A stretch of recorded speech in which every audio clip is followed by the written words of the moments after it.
A sense of unease settled over him, indicating that something was not right. He was disturbed by the lesser beings, the insects, who now advanced with a misguided sense of hope, and he urged them to not give their opponent a chance to utilize his skills. These individuals, despite knowing the futility of their actions, no longer writhed in fear and despair, but continued their fight. This turn of events displeased him greatly, moving beyond mere amusement to outright enragement. A visual representation of a demonic red eye, glowing intensely, shattered into pieces. A command was issued for everyone to kneel. A groan of exertion escaped him as he attempted an incantation. A skeleton with piercing red eyes was depicted grinning, holding a dark orb of energy. Sounds of pain and struggle were heard. A man in a suit, defeated, knelt on the ground with his katana lying beside him. A question was posed, asking if it was him. He was identified as the symbol of hope that emerged within the encroaching darkness. A furious outburst was directed at the perceived enemy.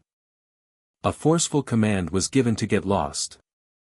A cry of agony followed, as the blossoming hope within him turned back into despair, with expressions of despair now turning towards him. He gasped for air, stammering in disbelief.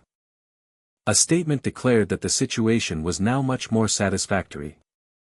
A demand was made to remove a dirty hand from someone. A broad arc of white and blue energy slashed across the panel. A skeleton with glowing red eyes was engulfed by a surge of purple light. The panel was filled with a chaotic tempest of blue, lightning-like energy. The arm of a skeleton began to disintegrate under the assault of crackling blue energy. A man was seen carrying an injured person away from a monster that was dissolving. A profound statement was made about how endless despair blooms from great hope. An invitation was extended to come forward. A warning was issued that survival would be impossible, followed by a strained sound. A young man, filled with determination, was depicted surrounded by swirling blue energy. A notification appeared, Force Exertion Lecture Progress Rate 28.7%, as someone called out for SeoJoon. SeoJoon was still alive, an observation was made. A moment of silence. A side profile showed an elderly man with white hair, his expression serious. A powerful orb of blue energy exploded outwards, observed by a man. The sound of a swift movement was indicated.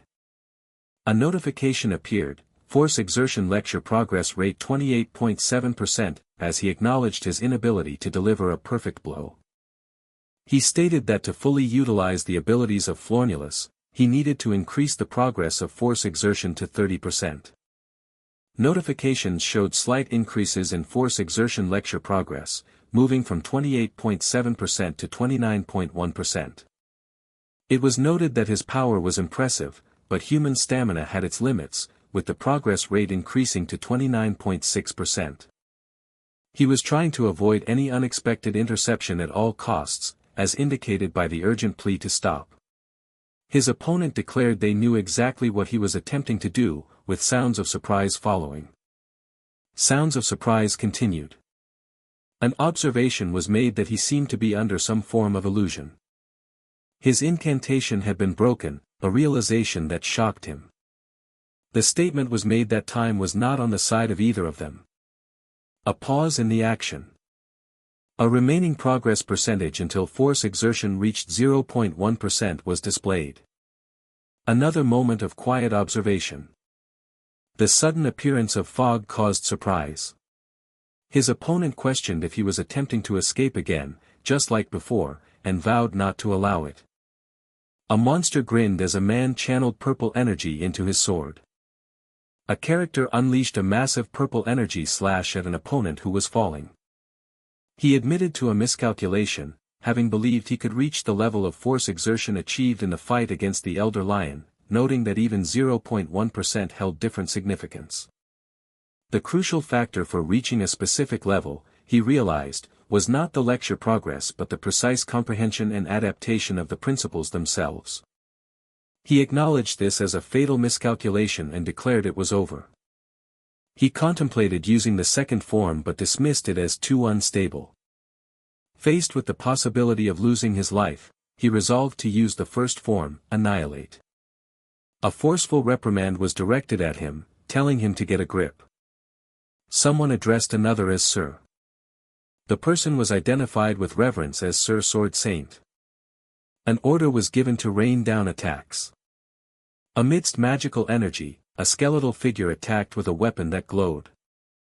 A sound of pain and struggle was heard.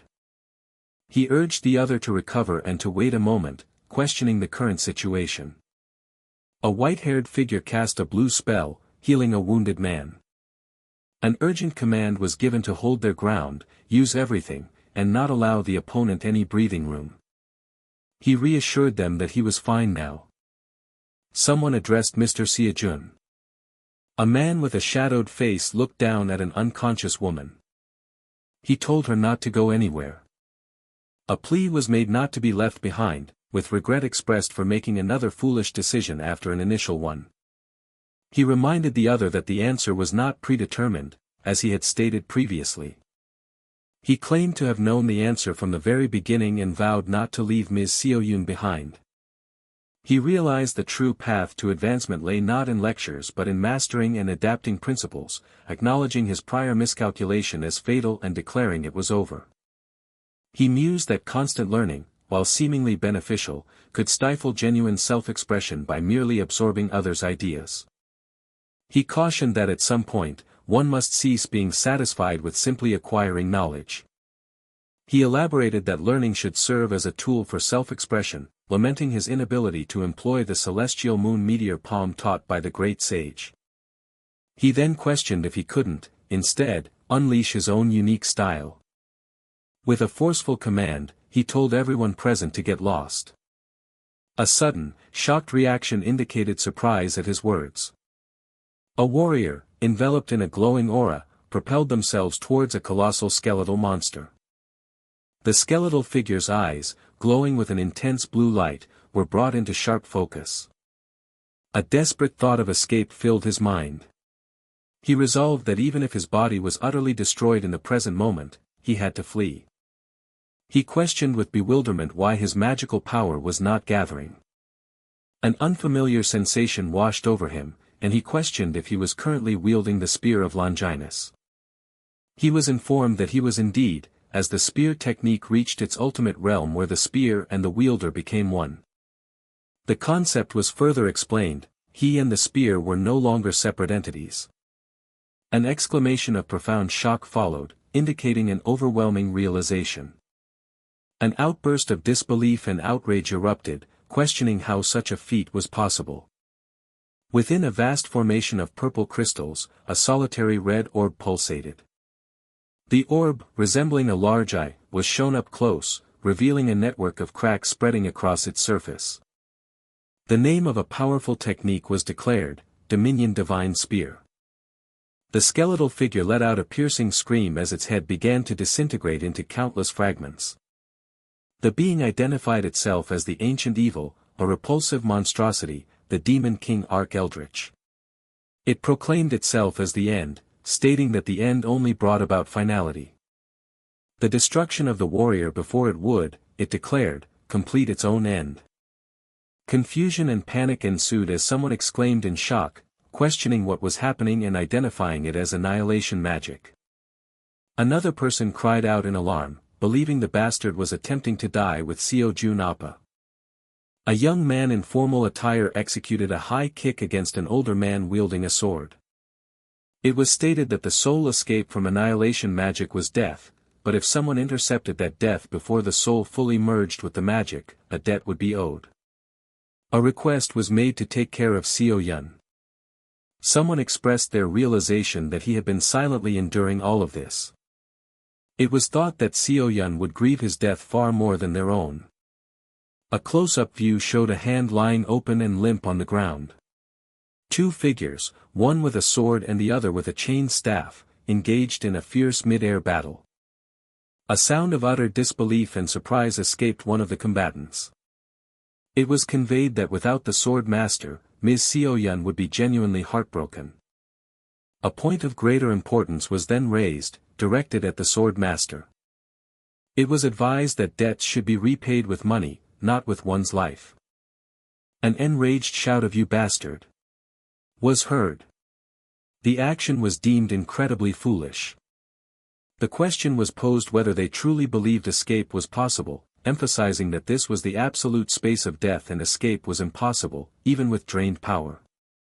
The adversary proposed that the only way out of this place for both of them was through the mutual death of their existence, suggesting an open conversation now that the situation had come to this. An urgent alert appeared, instructing readers to visit a specific website to avoid paywalls and support their efforts. The opponent dismissed any questions about escaping the space as pointless, suggesting a final conversation since both were dying anyway. An inquiry was made about the origin of a particular heart. The response was uncertain, with the speaker stating they didn't know either. It was explained that their existence was born from that heart, making knowledge of events prior to their own birth impossible, and they were asked to state simply if they were born from the distortion caused by the heart. A concern was voiced about the heart vanishing with its owner, but it was anticipated that it would likely return to the location of the life force vessel. A recollection of searching extensively and being unable to find the life force vessel's location, described as a place of reddish plains and cliffs known as the Grand Canyon, was shared. A surprised reaction followed, as the speaker had searched there and found nothing, having set up a barrier using the heart's magical power. Recognition dawned, and a sense of relief was expressed, which was then questioned. A query was made about what the speaker intended to do, but they dismissed it, stating they were planning to die anyway. The statement from earlier about only being able to leave this place through death was recalled. A colossal pillar of blue light and energy erupted violently upwards. It was revealed that if the first three forms of the celestial moon meteor spear embodied the essence of Ranical, then the subsequent forms each held the power of different gods. The power of the thunder god was highlighted, associated with the fourth form, thunder god spear stone strike. The power of the fire dragon was then mentioned. This power was linked to the fifth form, fire dragon's descent. Following that, the power of the ghost spirit was presented. This ghost spirit power was tied to the sixth form, Ghost Valley Annihilation. The second form was then specifically brought up. A figure, viewed from behind, raised a weapon, becoming enveloped in brilliant white light. The ultimate technique was proclaimed, Celestial Moon. Meteor Spear Awakening God. White, lightning-like energy crackled and surged across a dark, void-like background. A drawn-out sound of exertion or surprise was heard. Fragmented sounds, possibly of struggle or fading, were emitted. A silence fell over the scene. A pronouncement was made, "He is dead." A question was raised, wondering if that display was his final desperate outburst. An ethereal, blurry figure moved with incredible speed through the darkness. A thought was voiced, suggesting that perhaps the true Demon King was not the deceased individual, but the observer. A hooded figure was shown, their face a cosmic expanse of stars and galaxies. A young man with unkempt hair offered a wink and a peace sign. An exasperated utterance was made, calling the person a crazy bastard. A blurred, ghostly figure was captured, moving with incredible speed through the void. A thought surfaced that perhaps the true Demon King was not the deceased individual, but the observer themselves. A frantic command was issued to search, for the extinction magic had been lifted. A voice called out, addressing their captain. A news reporter and a cameraman were depicted in a desperate flight from imminent danger. An anguished cry was heard, expressing disbelief and pleading with the captain to open their eyes, calling out for SeoJoon Appa. A question was posed to the Sir Observer, inquiring if they were still alive. A confused internal monologue ensued, questioning if death was a requirement for reappearance, and pondering the paradox of being dead yet not, as the dead could not access this place. Relief washed over as a plan, the success of which was previously uncertain, was confirmed to have worked, accompanied by an exclamation of disbelief at the return of this crazy bastard. The speaker confidently stated that they had witnessed the entire process, having observed the elder who resisted the annihilation.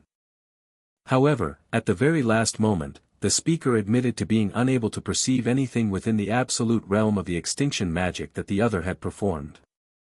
A reminder was issued about a prior promise, specifically a free coupon, if the speaker were to return.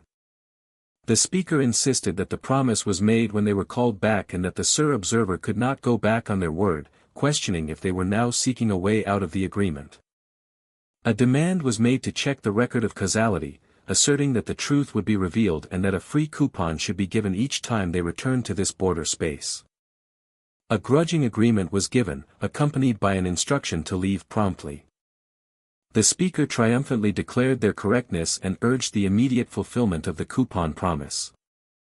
Annoyed, the observer acknowledged their inability to void the agreed-upon terms and instructed the speaker to stop. More importantly, a pressing question arose regarding the speaker's method of return.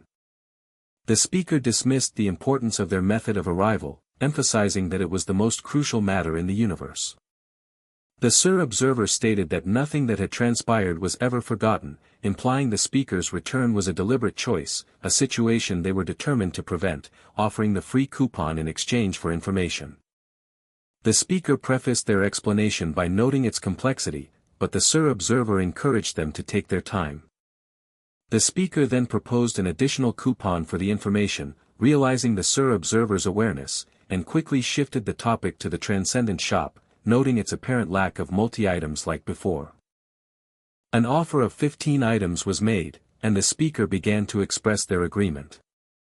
However, the speaker changed their mind, stating it was fine and requesting only one coupon before departing.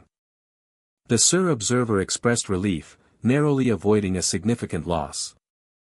The border space's value wasn't solely in coupons, but also as an emergency ambulance to the afterlife. The speaker questioned the proposal to exchange these for 15 items from the Transcendent shop.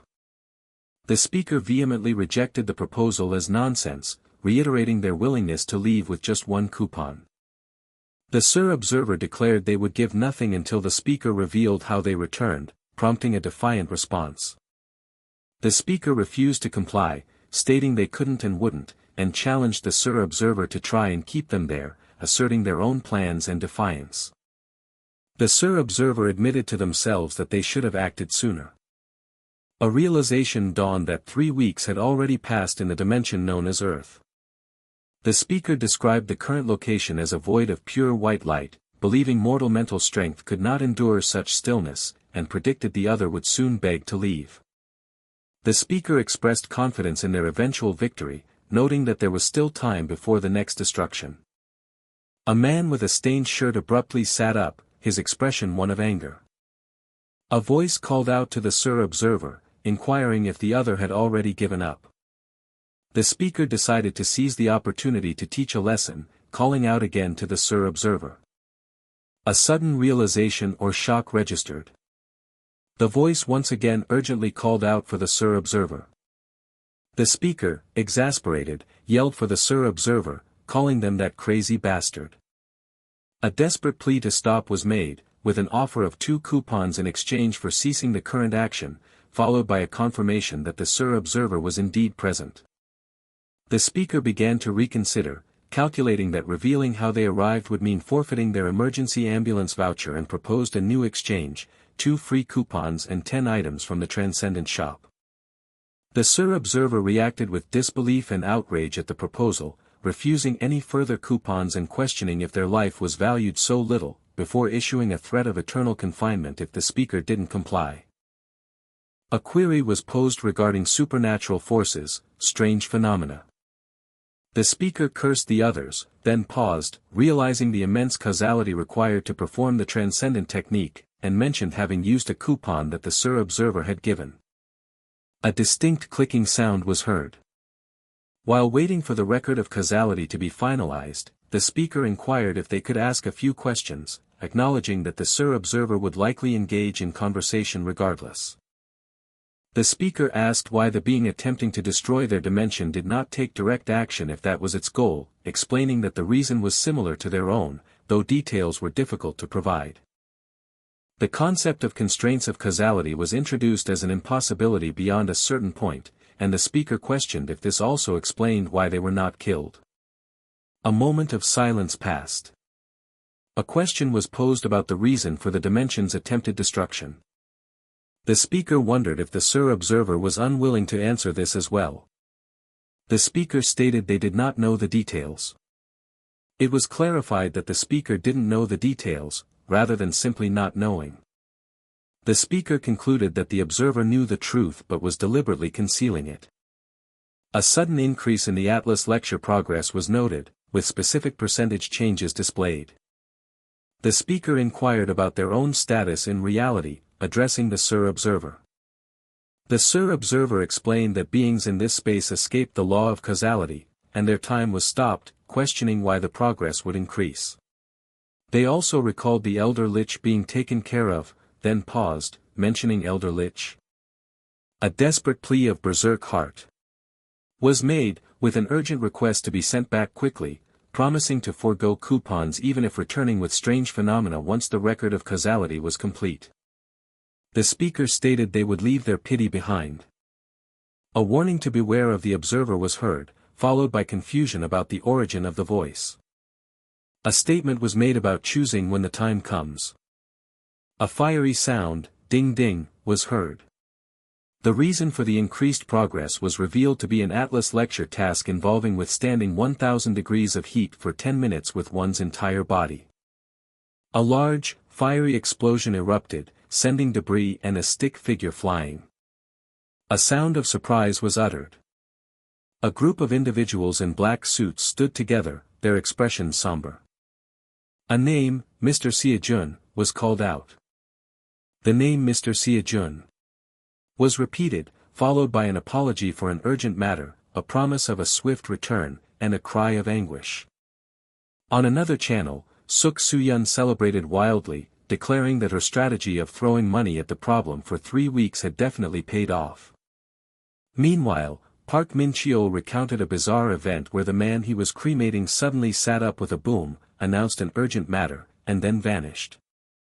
Elsewhere, Park Seo-yoon desperately pleaded for SeoJoon to return through a video message, threatening to kill him if he dared to show his face again.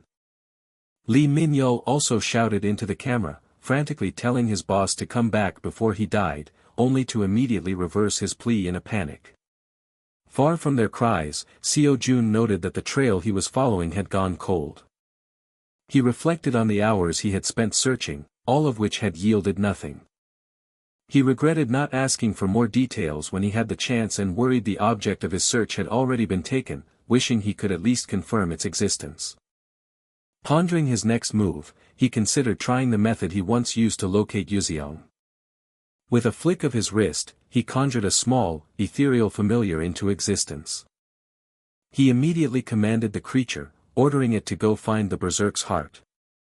SeoJoon instructed it to track anything nearby that resonated with a similar kind of heart and magic. The familiar began to sense something, but its creator angrily corrected it, realizing it was tracking his own heart and magic instead. With a weary sigh, SeoJoon conceded that it wasn't the creature's fault, instead blaming his own inability to detect the berserk's heart. A new idea surfaced as he wondered aloud if the Transcendent shop sold some kind of item-finding device. His eyes widened in a flash of sudden insight. He discovered an item called the Scroll of Tracking, sold by a user named Sonmouth Clown, which promised to reveal a target's location instantly upon being torn. A mental image formed of a man in a sharp suit, smugly presenting a glowing magical artifact. Looking at the item in his possession, SeoJoon noted that it appeared to be just an ordinary piece of paper. Despite its mundane appearance, he believed its origin from the Transcendent shop would guarantee a powerful effect. He tore the scroll, only to be met with a perplexing lack of results. He then recalled the item description mentioning that more scrolls were needed depending on the target's rank and prepared to buy more. Just then, his mentor interjected, suggesting that SeoJoon had most likely been scammed. SeoJoon protested, but the mentor explained that the seller's nickname, Sonmouth Clown, belonged to instructor Loki, who was notorious for pranking newcomers. The mentor elaborated that Loki was a quirky character who frequently pulled such stunts, even though the director constantly punished him for it. A dejected SeoJoon asked about the possibility of a refund, and the mentor promised to speak with the director. However, the mentor quickly added that he didn't think a refund would actually be possible. The weight of his loss hit SeoJoon as he remembered the 10 precious items he had just wasted, rewards from a deadly fight with an eldritch horror and a death match against the observer. The memory of all he had seen and endured to barely earn that reward caused his despair to curdle into a hollow, unnerving laugh, which worried his mentor. An ominous glint appeared in SeoJoon's eyes as a plan began to form. He turned to his mentor and asked if Loki also conducted individual lectures, a question which took the mentor by surprise. The mentor confirmed it but warned him that it would consume an immense amount of causality, 5 trillion per hour, and asked if he was truly certain. SeoJoon momentarily hesitated, realizing his recent push to increase his progress rate had left him short on funds.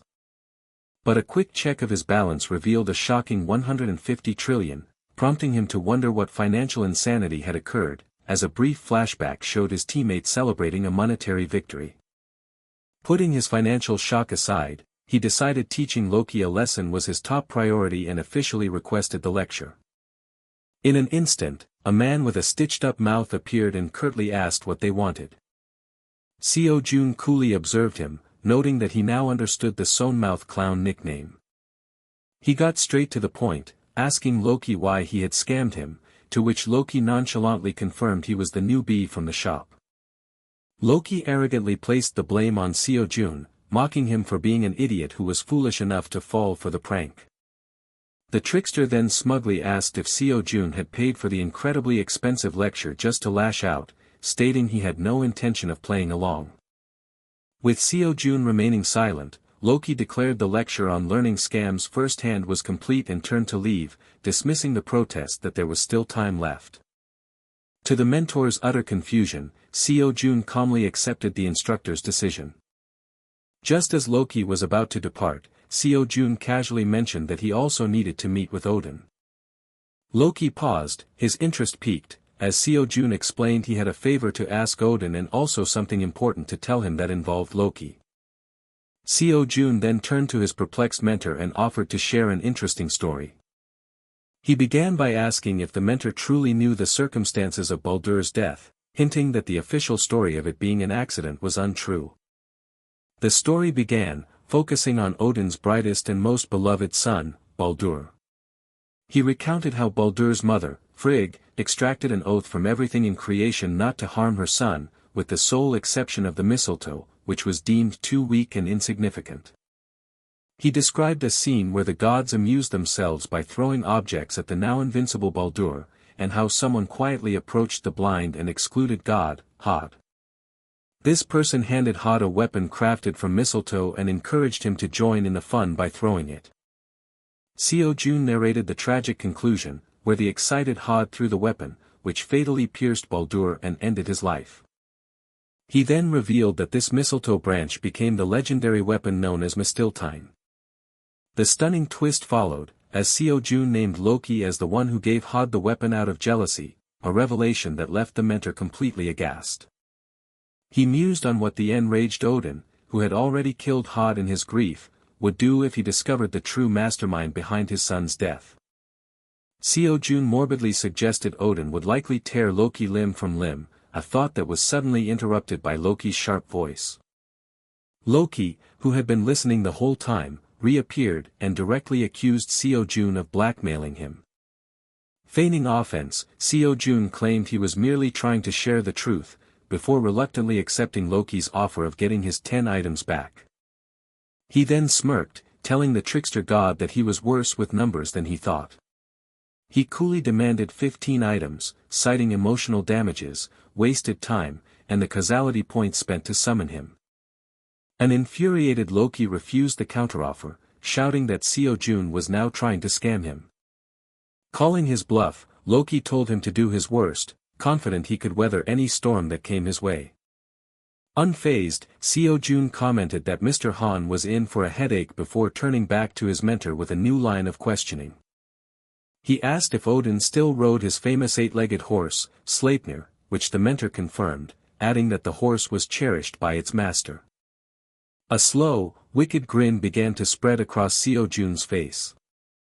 The mentor watched in anxious silence, wondering what his student was planning now. The camera zoomed in on SeoJoon's face, capturing the sinister and smugly triumphant smile he now wore. He delivered the final blow, revealing that the one who had actually given birth to Sleipnir was, in fact, Loki himself. The confrontation between Loki and SeoJoon escalated as Loki feigned indignation.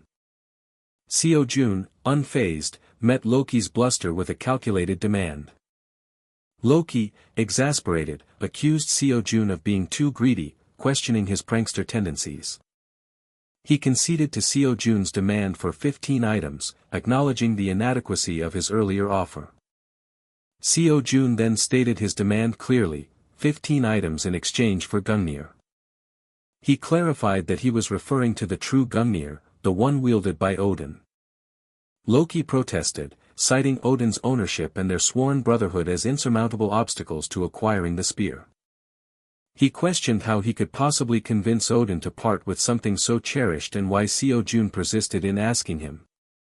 SeoJoon coolly insisted that Loki needed to devise a way to obtain it.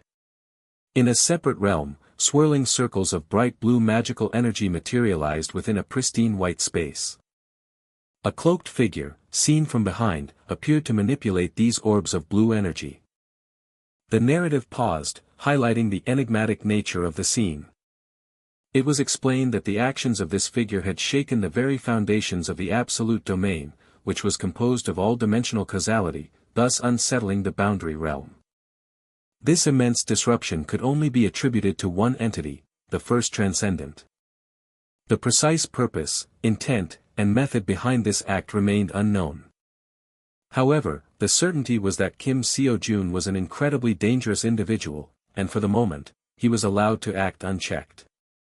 But the narrative ominously hinted at consequences that would follow once events concluded. A sudden interruption broke the contemplation.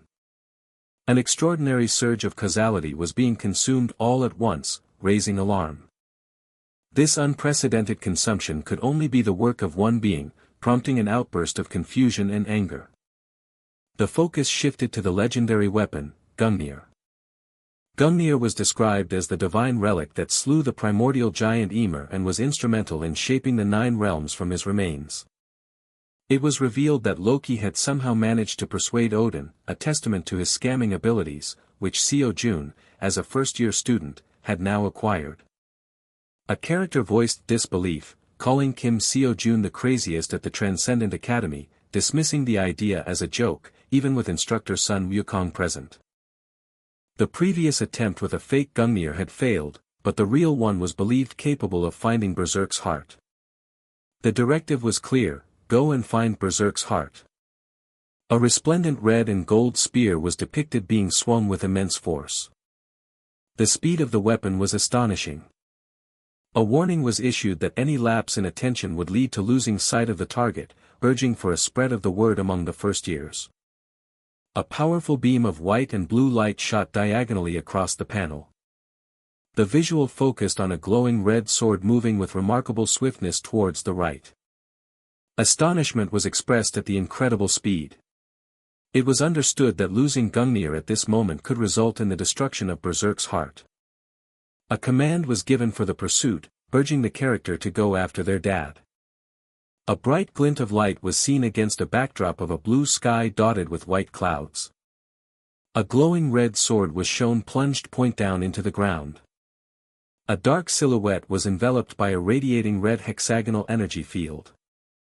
A close-up revealed the silhouette within the intricate pattern of the glowing red hexagonal energy. A desperate cry to stop echoed through the scene. Relief washed over the character, acknowledging that disaster was narrowly averted, and reminded the other of their instigation. The near destruction of Berserk's heart, the enemy of their father, was almost realized. The presence of another character was acknowledged with a casual remark. The focus shifted to collecting loot, with a curse directed at the one who had hidden it so effectively.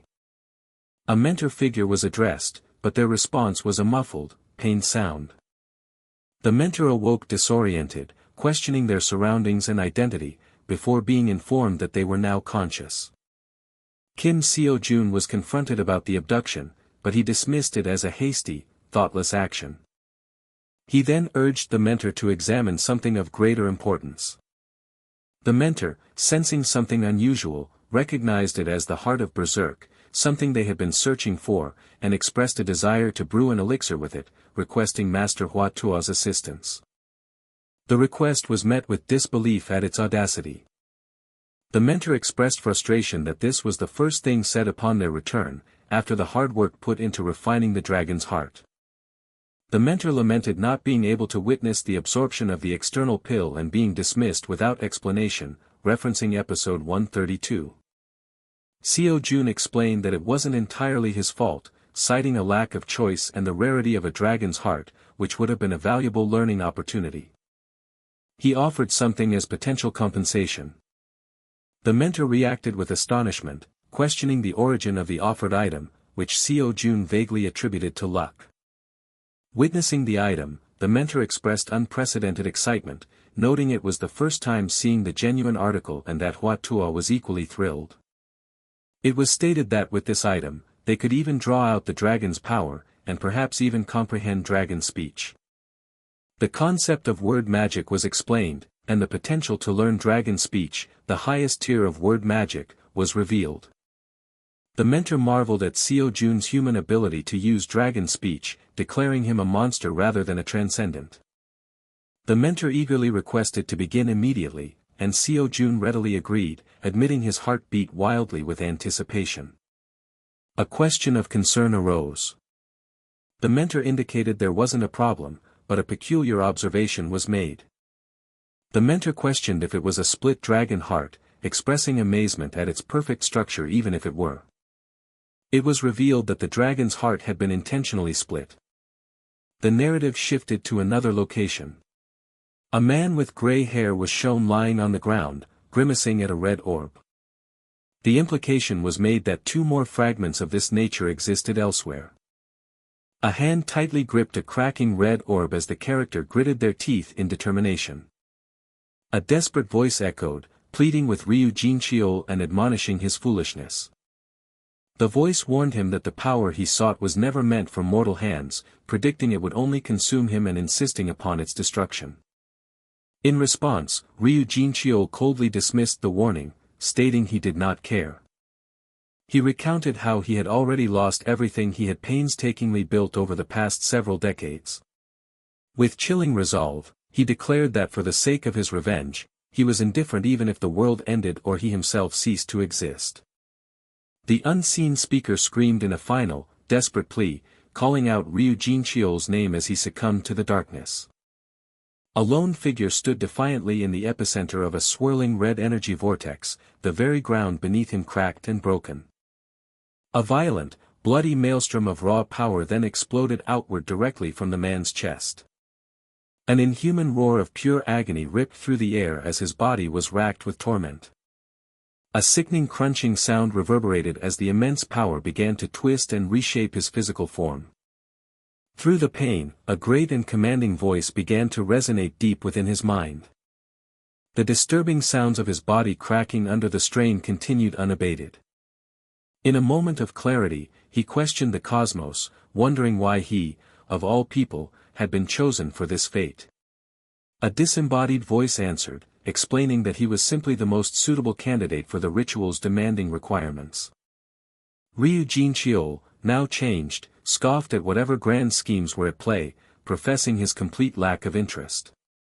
He sought only one answer, questioning if the so-called Berserk's heart could truly grant him the power to destroy Kim SeoJoon, to which the voice gave an uncertain affirmation. With his path set, he decided that nothing else mattered anymore. His entire being was now consumed by a single, burning desire, to drag Kim SeoJoon down into the same abyss of despair he now occupied. A gust of sinister, superheated air swirled violently around his newly transformed body. The figure staggered for a moment, his body swaying as the entity within adjusted to its new vessel. An expression of mild surprise crossed his face. The entity possessing him remarked internally that this borrowed body was far better than it had expected.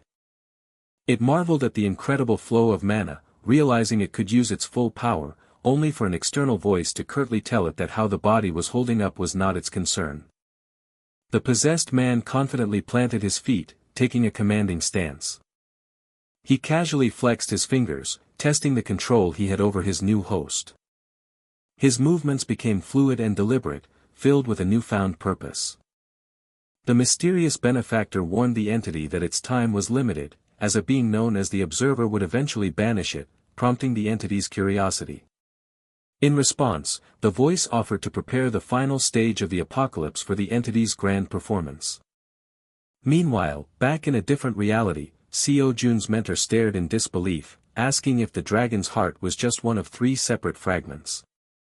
He found it impossible, noting its perfect form with no cracks, while Hua-Tuo confirmed that while unbelievable, the dragon heart was indeed perfect but incomplete.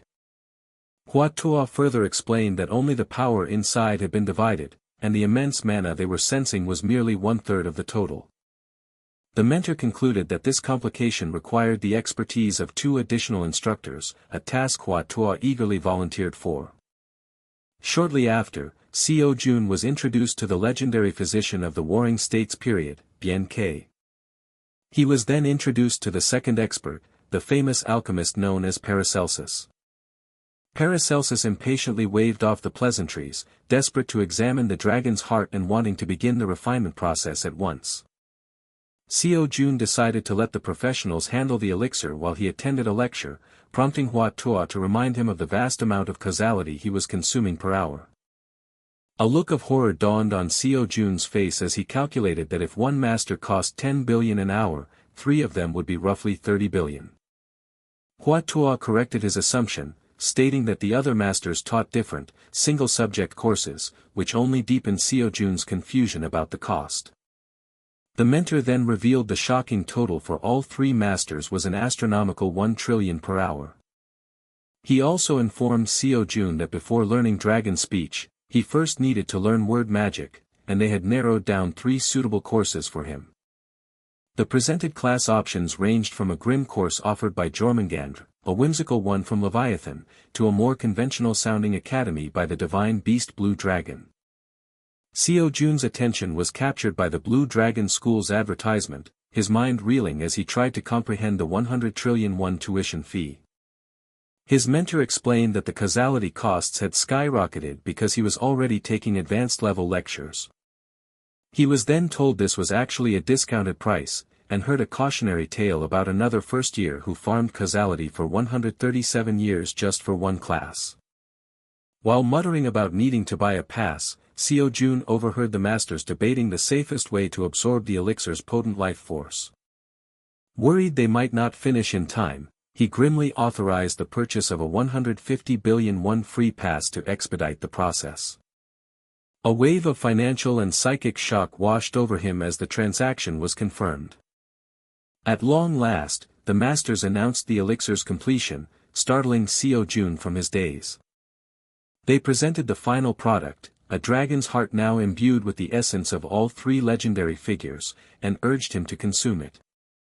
SeoJoon noted that while its appearance was similar, the horrible energy was replaced by a clear, bright aura, making him believe it was an elixir unmatched across all dimensions.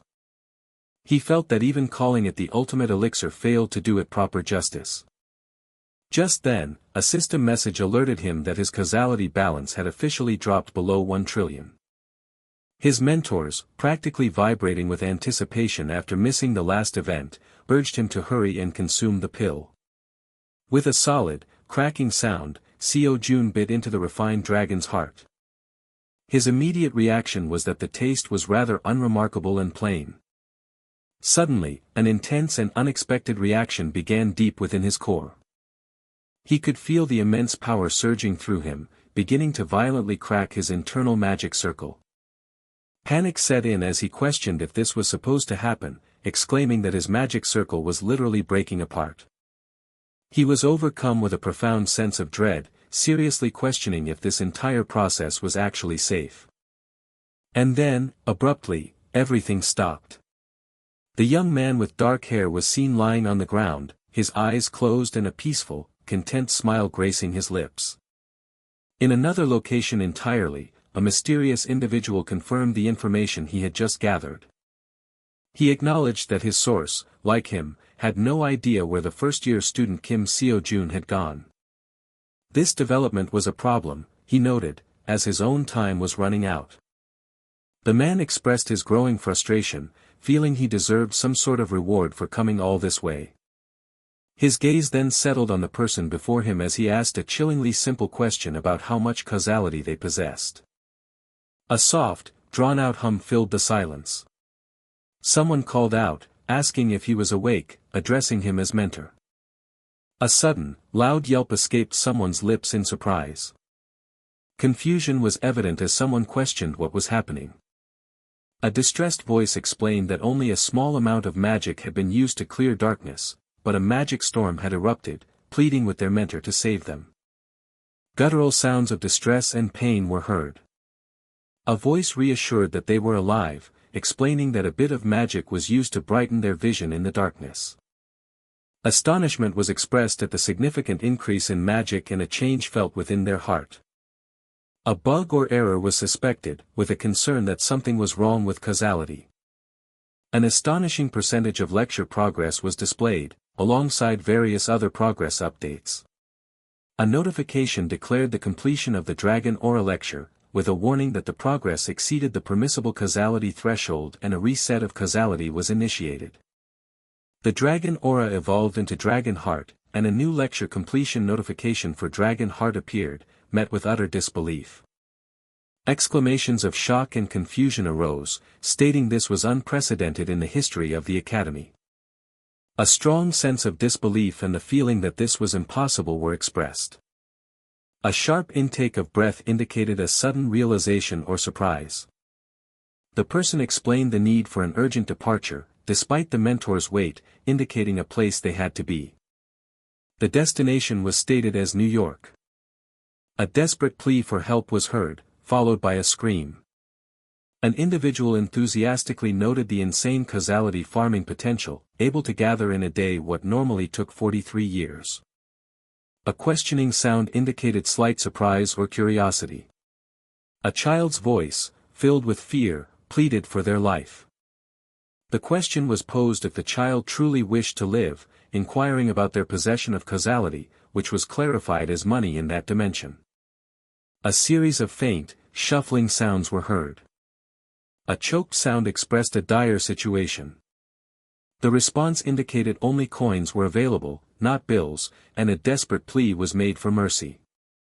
A sigh signaled resignation, and the coins were taken, with a caveat. The reassurance was given that saving them would not count towards causality. A pragmatic thought was voiced about looting, noting that killing wasn't always necessary, but caution was advised. A person with red eyes turned their head, showing a shocked expression. A sharp, rasping sound was made. A crack appeared in the city street, with steam rising from it. A breath was exhaled, signaling relief or exhaustion. A satisfied remark was made that they had merely fainted. An exclamation of relief followed, noting how dangerous it could have been, and dismay was expressed that a necklace was torn off. A voice greeted Kim SeoJoon, stating it had been a while. A challenging question was posed, asking who the speaker was and implying they had forgotten him after taking everything. A command was given to stop the pretense. It was stated that SeoJoon did not use a sword and lacked the skill to block the strike. A question was raised if the memories of SeoJoon were absorbed along with his body. The speaker intended to deliver a message from the original owner and leave. However, a change of mind was announced. A soft tapping sound was heard. A scratching noise was produced. A quick, light sound was made. An invitation to have some real fun was extended. A rapid series of sounds indicated swift movement and impacts. A man with a buzz cut looked astonished as glowing spears flew past him. Another quick, light sound was made. A loud impact sound was heard. A remark was made, observing the person's current state. Yet another quick, light sound occurred. A gurgling sound was heard. A sound of something solid coming to a halt was produced. Silence stretched, with no sound. Laughter erupted, accompanied by the observation that the child's death was not desired. It was acknowledged that the speaker was being lured away and an offer to release the child was made.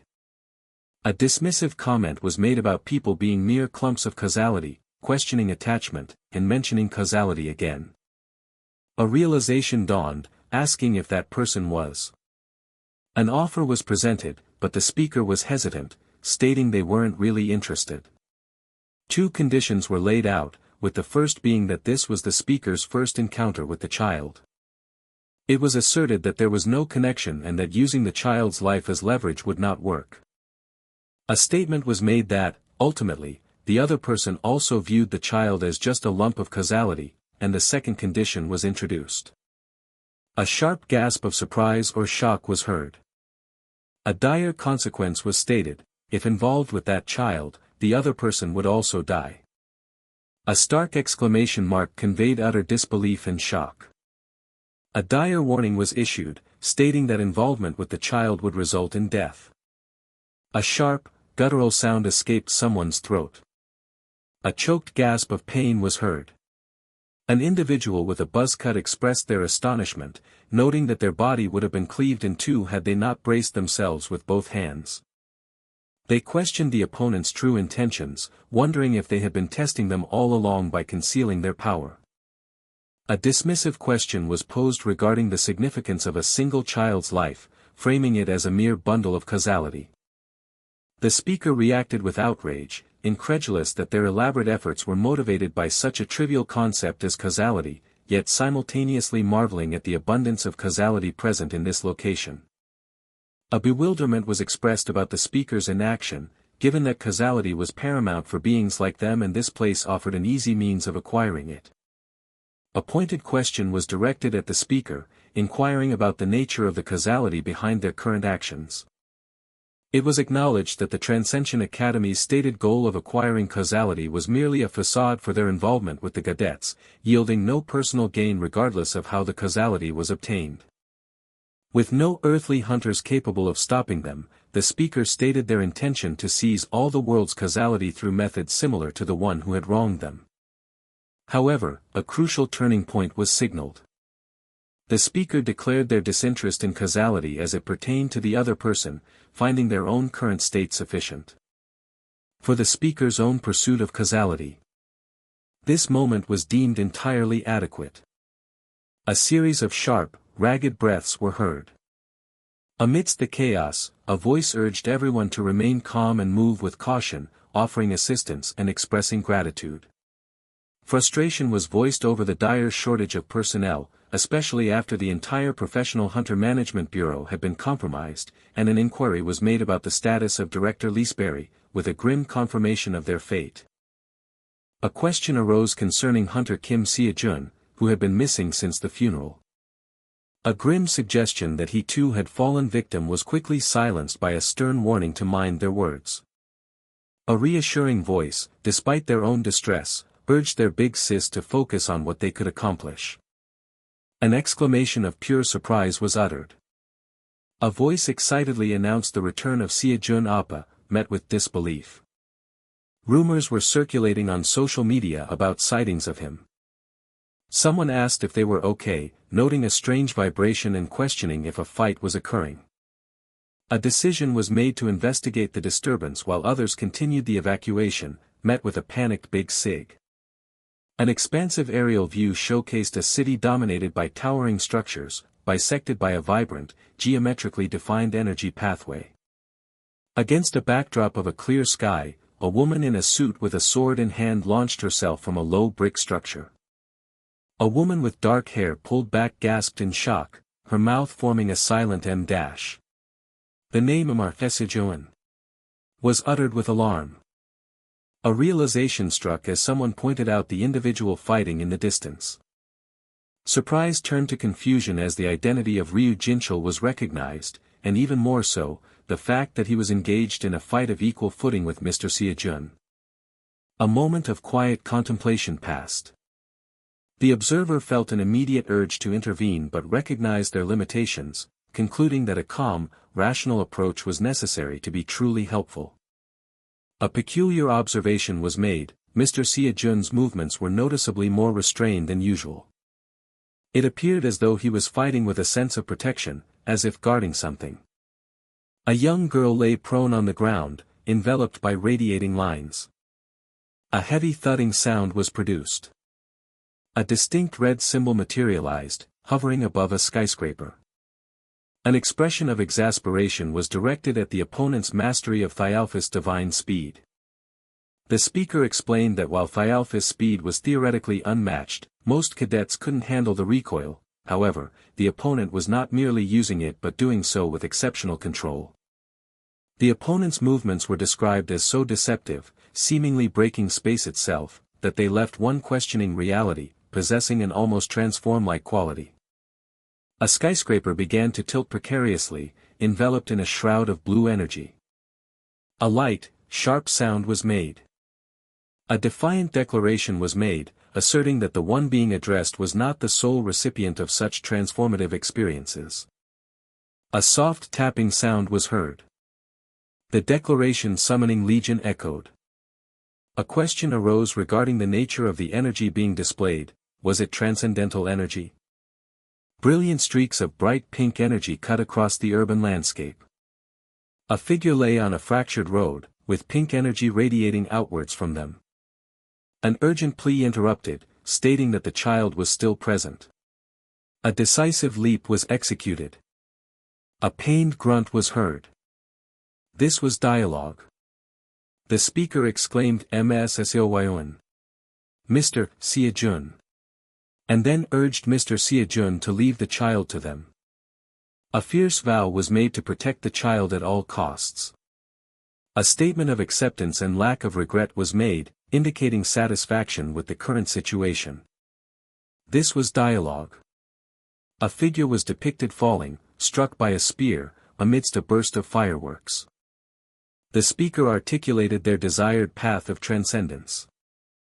They expressed their aspiration to become a transcended being. Ultimately, the speaker conveyed a desire to walk this path with others, not in solitude, and therefore wished to remain true to themselves. The Ch151 kingdom's main knight appointing ceremony in 1797 was an unprecedented event, with King Joshua Runcandle himself presiding as interim patriarch. A question hung in the air, a mere whisper of a name: Joshua.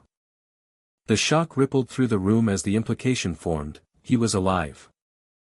Meanwhile, a grand mansion stood silhouetted against a turbulent night sky, battered by relentless rain.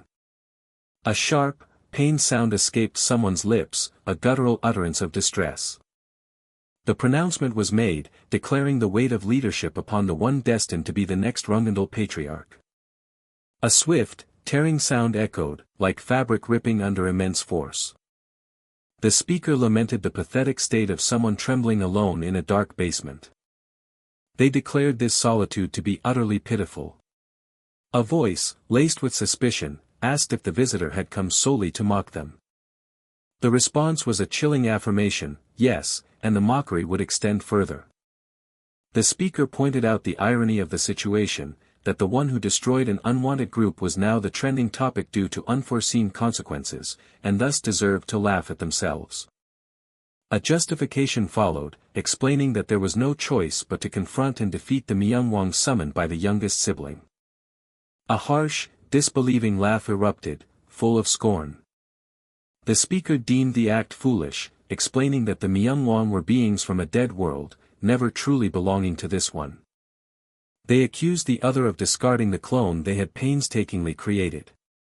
A sigh of exasperation followed, with the speaker admitting their confusion as to why the prophecy had fixated on such a person. It was mused that things would have been simpler if the prophecy had pointed to the sister, the youngest, or even the father, the original suspect. The speaker then mused that if they themselves hadn't possessed such genius and altered their fate, and instead had encountered them, matters would have been far more extraordinary. In such a scenario, the speaker would have been spared the burden of assisting an incompetent individual. However, one crucial piece of information had been gained: the youngest brother possessed the ability to summon the Manhwa. Furthermore, the whereabouts of Shuri were now known, and frustration was expressed that the brother had taken her. Yet, a sense of inevitability was conveyed, as ultimately, everything would return to the one addressed. The speaker declared their intention to create a new clone of the child of the prophecy. A question was posed, inquiring about the timeframe for this undertaking. It was assured that with the already provided materials, the process would not be lengthy. A sharp, tearing sound, followed by a grunt of pain, echoed through the scene. Doubts were raised about the recent news, as it was reported that Joshua had died 4 days prior, yet a ceremony had taken place in the Ch151 kingdom on the same day, featuring an image that couldn't possibly be fake. A tentative theory was proposed: could Buber Gaston have transformed someone? The response was a firm negative. The power displayed in the ceremony was confirmed as authentic, a Rungandal-level ability capable of annihilating the islands of the Bluebird archipelago. Uncertainty lingered regarding the probability of the Joshua at the ceremony being an impostor, leaving the matter unresolved. A plan was formed to consult with Fatal's contractor, believing crucial information would be obtained once that individual awoke. A frustrated outburst followed, lamenting the inability to witness the event due to being asleep. The speaker chastised the guardian dragon for its failure, questioning what would have transpired if Jean hadn't summoned the Milungwang, and highlighting its current state as a patient rather than a once powerful being. A warning was issued against dwelling on past memories, as it would lead to demise, followed by a reluctant acceptance of the situation. Despite agreeing, a suggestion was made to visit Misha, who might possess knowledge to restore the dragon's powers. The question was asked, "Who's Misha?" And the answer given was his older sister. A vehement outburst followed, rejecting any association with such a person as a sister. A sharp, swishing sound cut through the air. It was observed that the relationship between the two seemed strained, with a reminder that Misha had frequently bullied Murakan in his youth. It was questioned whether Misha would assist Murakan after he had sought revenge against her for her past actions upon gaining his strength. A contemplation arose regarding Misha's nature as a black dragon and her potential to harm a guardian dragon protecting its first contractor in millennia, with a suggestion that accompanying Murakan to speak with her might prevent her from becoming too enraged. A query was made if Misha was close, and a statement followed that Murakan had disappeared. The response confirmed that the idiot had likely left on his own. A message was delivered to a young master: Sir Murakan had left a letter in the speaker's room. One individual carefully presented a letter, sealed with wax, to another. The letter began with a tender address to a beloved strawberry pie, explaining a decision to embark on a perilous journey, a solitary choice made without prior discussion, with a hope that the recipient would not be overly upset during the absence. The writer reflected that the day they awoke from a dull slumber and encountered you and the kid felt like a miracle. A confused question arose, asking if they had decided to go on a trip together, followed by a denial of such a statement, and a nuanced attempt to explain the situation, proposing a future trip upon a safe return.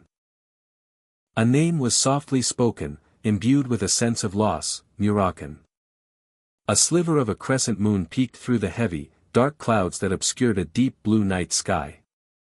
In a dimly lit town with medieval architecture, a solitary hooded figure stood in the darkness of the night. Near a wooden structure, a person clad in a long robe and boots remained still. A wet, smacking sound was heard. A guttural sound of effort escaped someone. A question was posed regarding the item in question. The demand was made for the money first. Assurance was sought that the promised effect was guaranteed. The item was described as a potent poison, untraceable to any origin. A surprised inquiry was made about the source of such a poison. The deal was declared concluded, and the seller was dismissed. A hesitant agreement was given, followed by a quick departure. A series of strained grunts and gasps of pain were heard. A desperate plea was uttered, begging someone to hold on a little longer. The speaker conveyed that the person they were pleading with was their only remaining family. A flicker of confusion crossed his face as he processed the strange sensation. He questioned the identity of the strange lump that had just appeared before him. A jolt of recognition shot through him as he realized who it was. He furiously demanded to know where his quarry thought he was sneaking off to. The cornered man scoffed, questioning if his pursuer truly had time for this confrontation. He taunted his chaser, warning that a monster called gluttony would soon devour the entire area. The antagonist then offered a chilling proposition, saying he would happily fight if the other man didn't care about the destruction of the so-called lumps of causality. A wicked laugh escaped the swordsman as the very pavement before him began to crack under the pressure of his amusement. Seeing his opponent distracted, he decided to use the opening to make his move. But his plan was suddenly cut short by an unexpected development.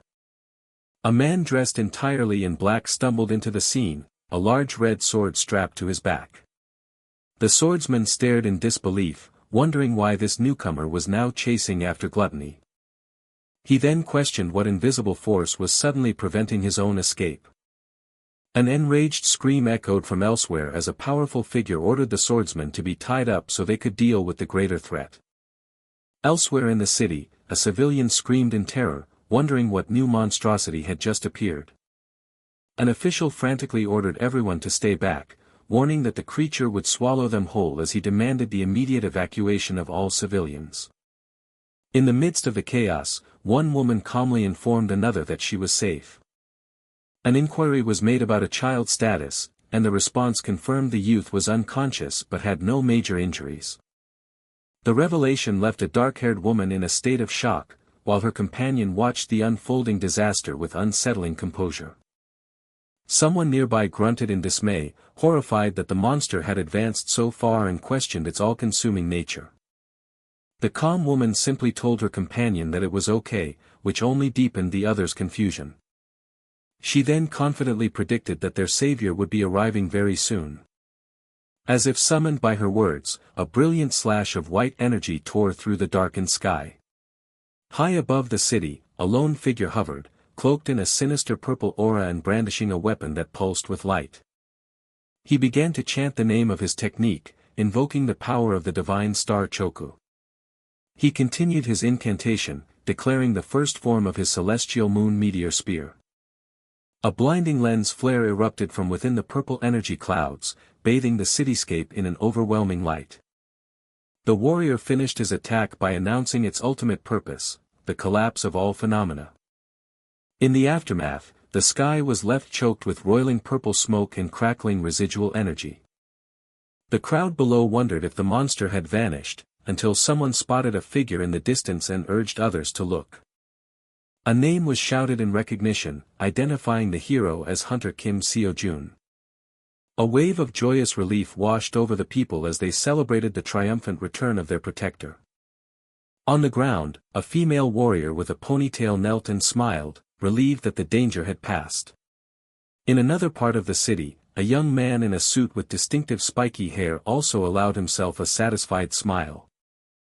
Meanwhile, the original chase resumed as the antagonist landed hard on a street, observed by several figures in the background. The man was utterly bewildered, struggling to understand why his opponent relentlessly continued his pursuit. He could not comprehend why this man was so focused on attacking him and him alone. Overwhelmed, he cursed his foe's non-stop assault, which left him completely unable to retaliate. He realized that staying there would be a fatal mistake and, with grim resignation, decided he had no other choice but to use his trump card. In an instant, a swirling vortex of dark purple energy erupted and completely enveloped him. He began an arcane chant to manifest his true self, declaring he was abandoning the fifth sin, lust, and all its associated causality. As the ritual progressed, a powerful beam of crimson light flashed across his face, signaling the immense power being unleashed. In another location, a massive sword of black and red stood ominously, planted deep within the ground.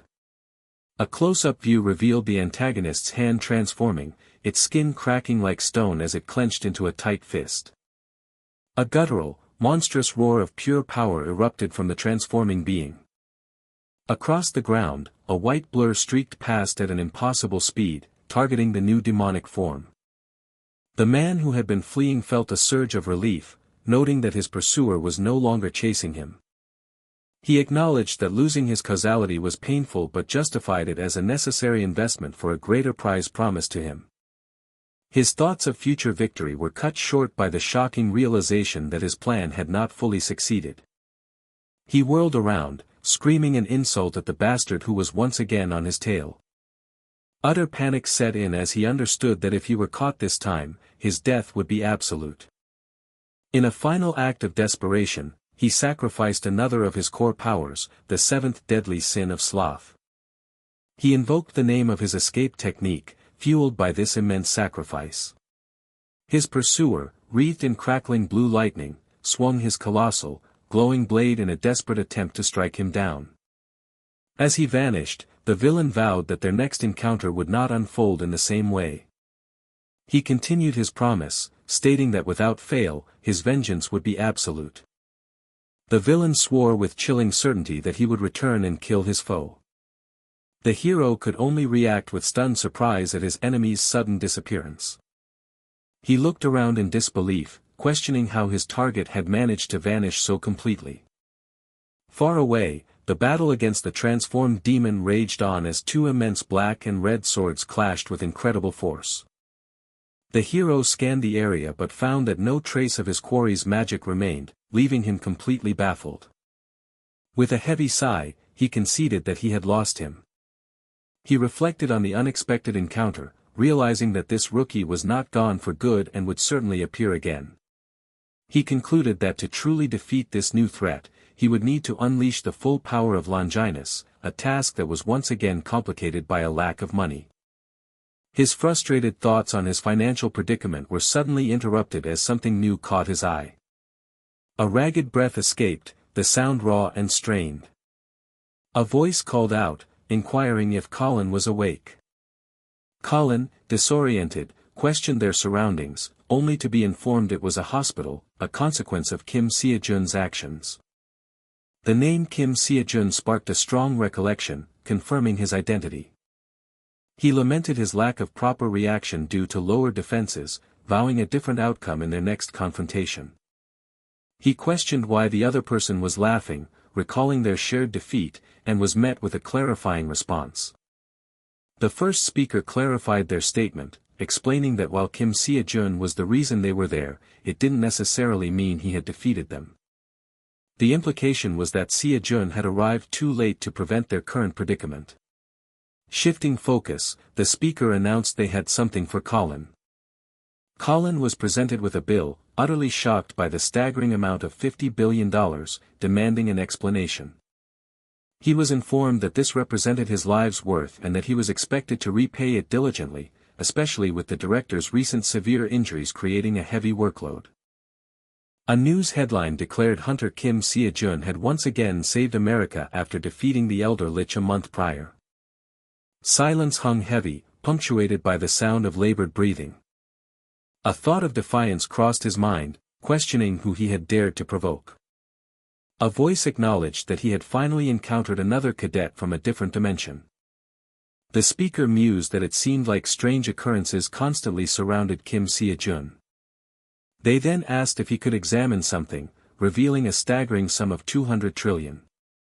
Upon escaping a cadet from another dimension, an enormous amount of money had suddenly appeared in his account.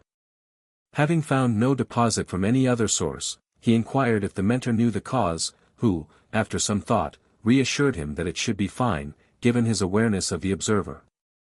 The mentor explained that cadets could indeed steal each other's causality, a method sanctioned by the observer.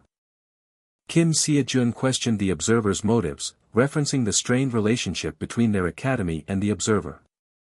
The mentor explained that due to a primordial pact, direct interference was forbidden, thus encouraging conflict between cadets of the same dimension as a means for the observer to reduce both the number of cadets and transcended beings. While the observer ostensibly stood for peace, the mentor suspected ulterior motives and advised caution. Kim SeoJoon deduced that he would need to transcend himself to uncover the full truth. The mentor expressed confidence that things would resolve themselves and then inquired about a short lecture Kim SeoJoon wished to sign up for, asking for clarification on the specific instructor. Kim SeoJoon specified instructor Satan. A booming, maniacal laughter echoed. A powerful demon, identified as demon god Satan, proclaimed the seizure of hundreds of souls that day. Kim SeoJoon reminded Satan of their previous encounter regarding the Demon King, to which Satan responded with amusement at the bonebag's presumption and a hearty laugh. Kim SeoJoon confirmed the matter was resolved, attributing success to him, though the narrator interjected that heaven's equal great sage was the true reason, but ultimately the result was what mattered. Satan praised him as a disciple. Satan then inquired about the reason for Kim SeoJoon's visit. Kim SeoJoon was asked to set aside the holy spear, described as fatal to demons due to its connection to Jesus' blood. Kim SeoJoon explained that Longinus was the only weapon he had, though not his primary one, referring to it as a javelin, and Satan recognized it as Thor's. Kim SeoJoon began to explain, but Satan erupted in shock. Satan urged Kim SeoJoon to slow down, acknowledging him as a professor or cadet. Kim SeoJoon expressed confusion, stating that a more ruthless approach would have yielded greater gains, but he was instructed not to take everything at once, to conserve leverage for later. He then understood the importance of long-term strategy. Kim SeoJoon asked if he could use something in his lecture, noting that young demon cadets found his lectures boring. Satan questioned if he would establish a course on power exertion for no reason, expressing concern about losing his job and asking for help. He then proposed they become demons together for a joint lecture, which Kim SeoJoon politely declined, urging Satan to start the lecture quickly. Satan announced he would be right back to report to the principal about a cadet, asking Kim SeoJoon where he was going. He promised to return soon and urged Kim SeoJoon to continue listening to the lecture, yawning. Satan then stated that he would begin the lecture. With a desire to cease wasting time, the lecture was initiated. Satan declared that stupid explanations were for angels, while demons relied on real combat, instructing Kim SeoJoon to hit and break what he had hit and broken before. He then invited Kim SeoJoon to attack him with his magical power. A colossal foot, imbued with purple energy, descended from above. A sound of mild surprise was uttered. A figure wielding a spear launched an attack against a red hexagonal energy shield. Surprise was expressed as it was discovered that the spear of Longinus was not powered by any magical energy. A luminous triangular symbol pulsed with brilliant blue energy. A figure struck an energy barrier, causing a nearby area to shatter. A comment was made about the spear feeling repulsive whenever seen. A sensation of something strange was felt, with a delayed burst of magical power. It was confirmed that the output speed of the magic was intentionally slowed to aid understanding, and the block was noted as a possible tactic. The mentor explained that strikes primarily consist of two parts, the physical strike and the magic strike that amplifies its force. He clarified that the reduced output was an intentional demonstration and that normally, both forces occurred almost simultaneously, the difference being so subtle as to be undetectable by normal senses, yet it existed. Power exertion was described as a method to minimize this discrepancy, thereby reducing magic loss and drawing power efficiently, with power discharge representing its peak. This state was defined as a strike with a perfect zero error. The mentor offered to demonstrate. The first demonstration showed a strike with an error, typical of Kim SeoJoon's usual approach. Then, an indicator that something else was about to happen. A figure moved at incredible speed, enveloped in red energy, executing a series of slashes. A sharp intake of breath indicated intense action.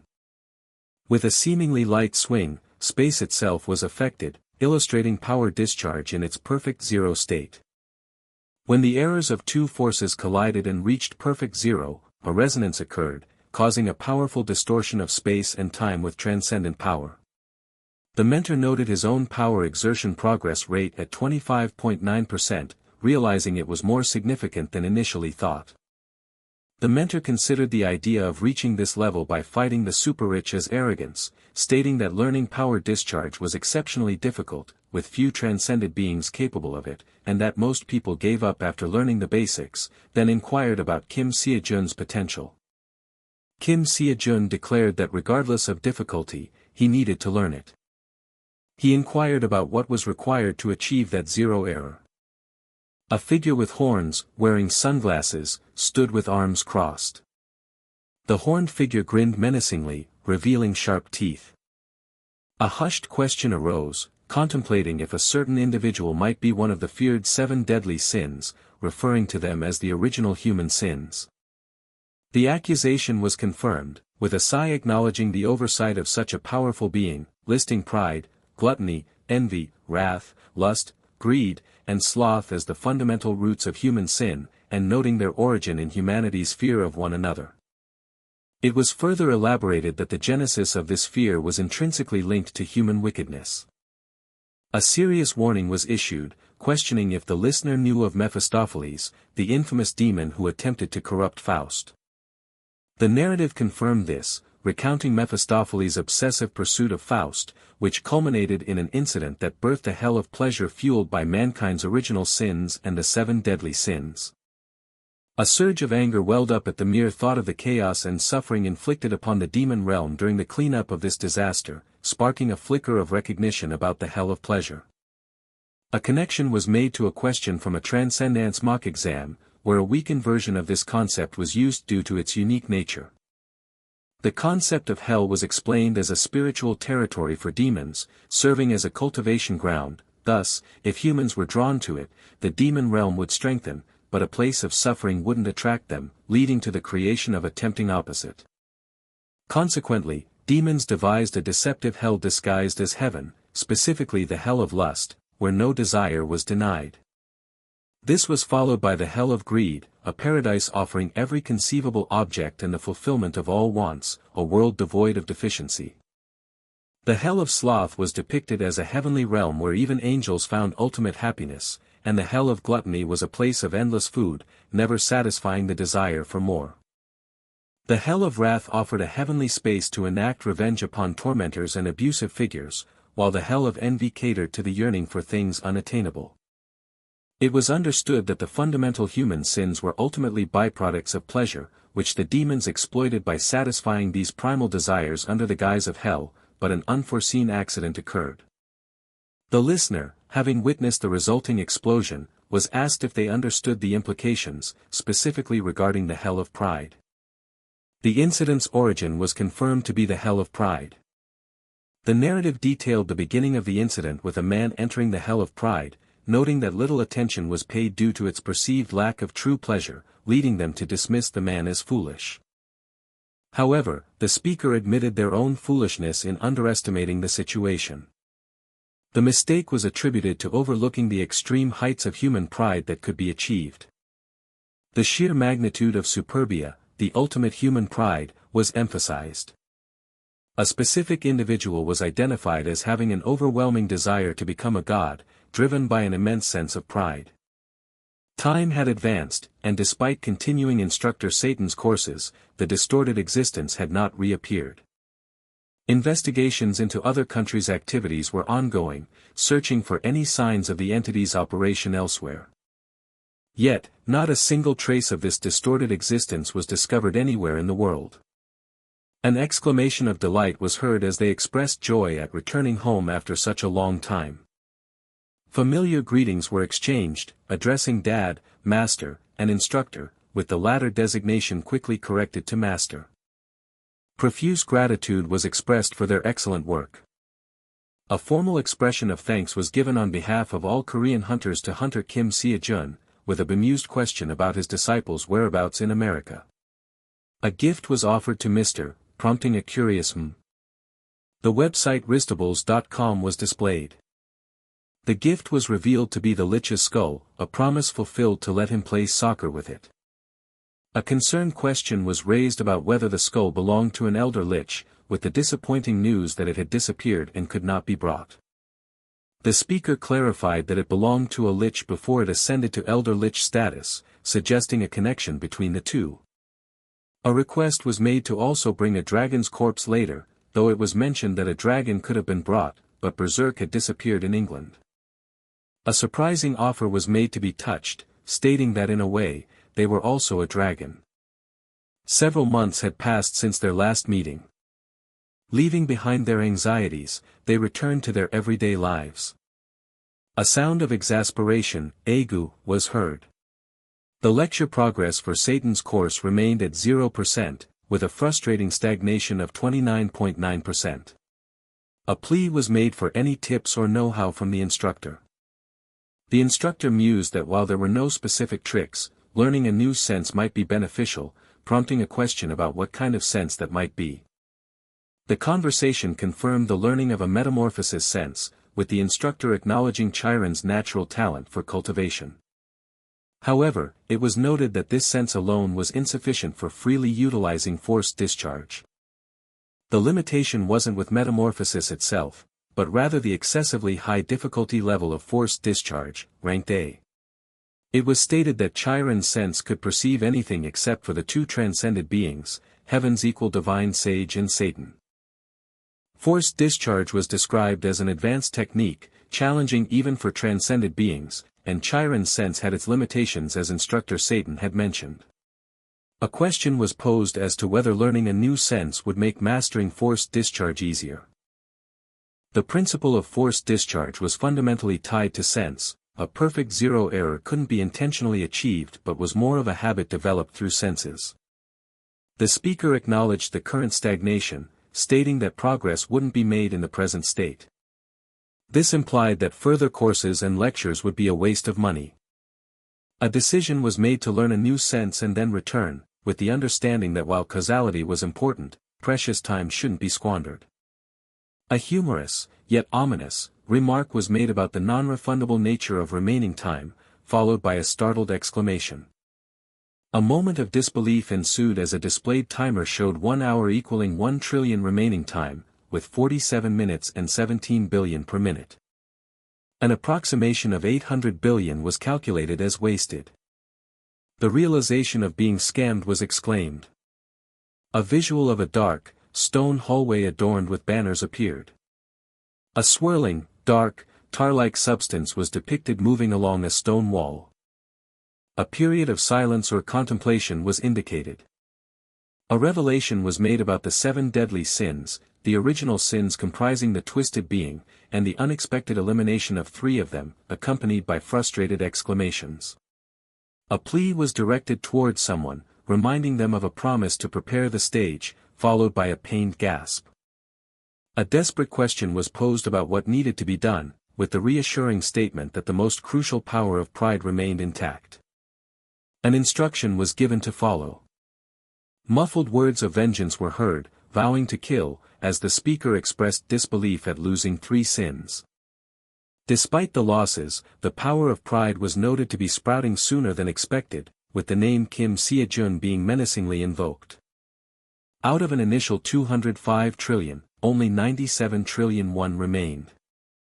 He quickly calculated, realizing he had been continuously taking lectures for an astounding 107 hours and 13 minutes, almost 108 hours straight.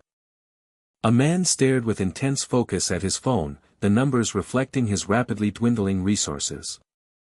A wave of uncontainable fury washed over him, not just for the 800 billion lost, but primarily for the 108 trillion karma he had invested without any tangible progress.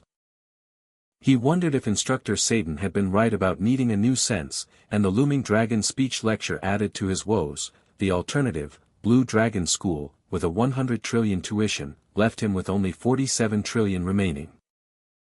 He considered using his free coupon for it, but hesitated, unwilling to waste it without knowing the cost of other essential sense-based lectures. Deciding to seek advice, he initiated the 1:1 message feature. To his shock, an immediate response indicated an unexpected summoning before calling technique had occurred. A critical success message appeared, followed by the revelation that Kim SeoJoon's mentor was instantly notified the moment he opened the direct message feature. The mentor then promptly followed up on the notification. They demanded to know the reason for his sudden contact. The mentor explained that while Ch151's sense sufficed for general transcending, it proved inadequate for the specific technique of Bulgayak. For a sense tailored specifically to Bulgayak, the mentor recommended a lecture titled I Can Feel Everything, taught by instructor Mycene, promising, SS, rank ultra-sensory perception upon completion. Kim SeoJoon questioned the lecture's peculiar title and the unfamiliar name of Mycene, only to learn she was a transcendent of creator god rank from another dimension. The mentor confirmed her status, likening her to Gaia, and attributed the strange title to instructor Mycene's eccentric personality, suggesting an orientation lecture for reassurance. He reluctantly agreed to at least preview the lecture content.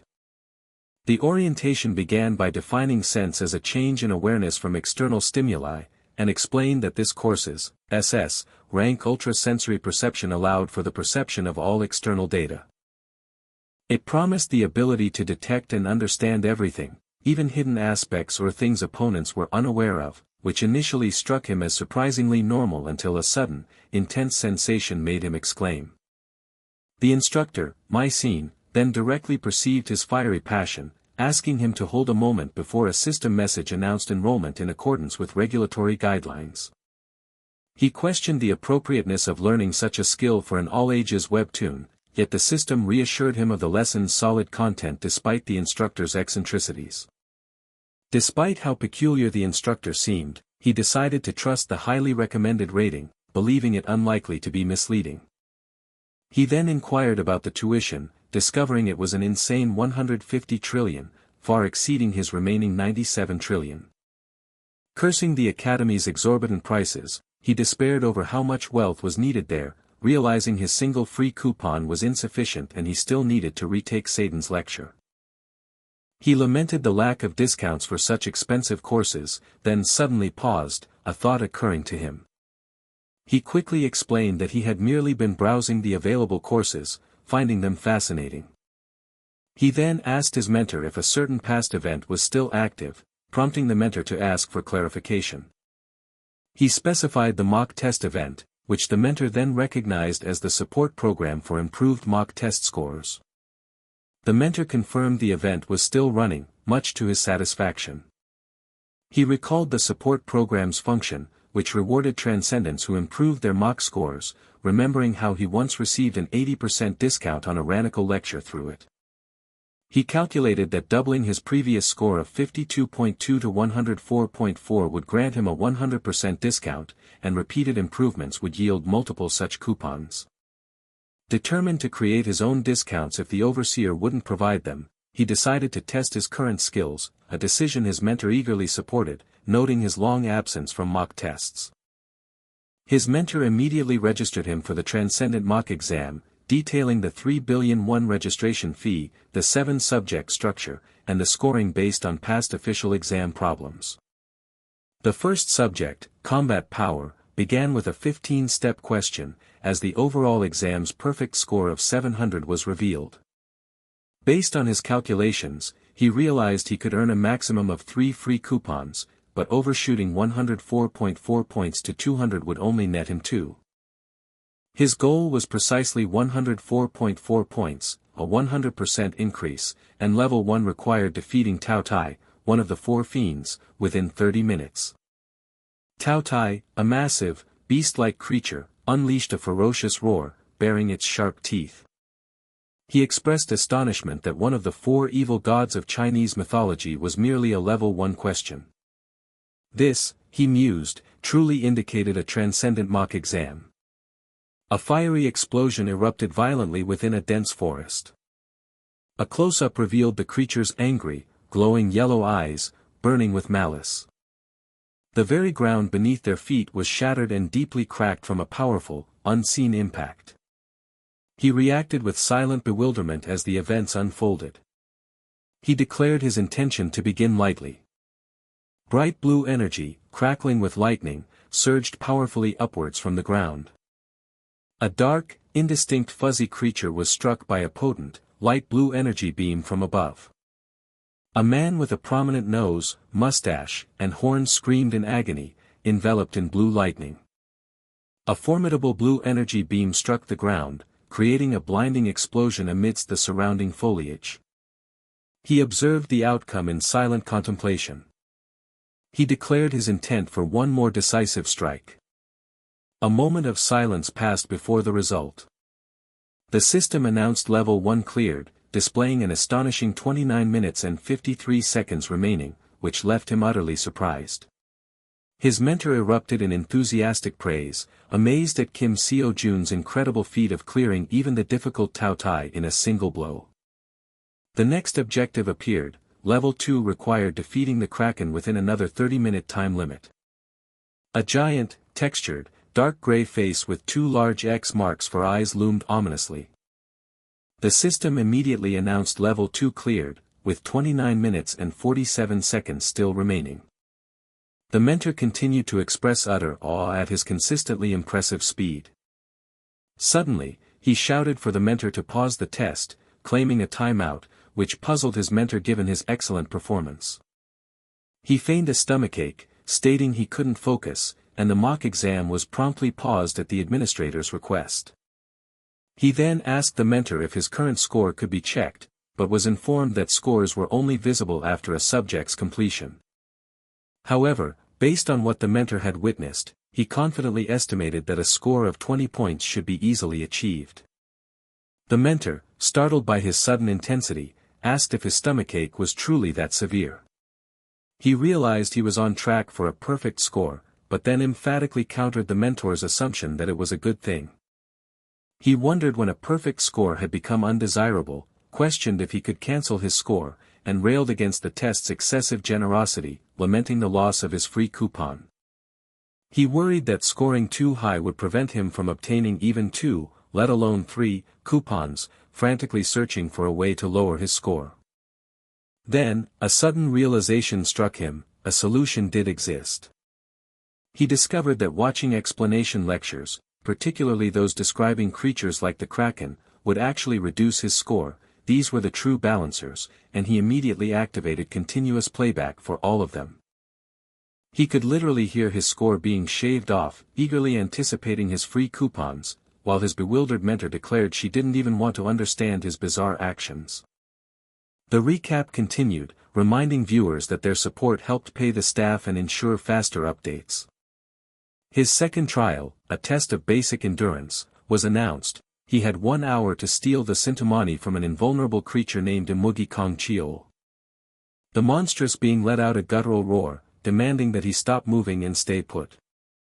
Immediately after, the third subject on quick-wittedness began, presenting a riddle from a Sphinx incarnation about 2 sisters who birth each other. Following a rapid-fire sequence of the remaining subjects, his mock exam results were tallied, showing failures across the board but just enough total points to earn his next free coupon.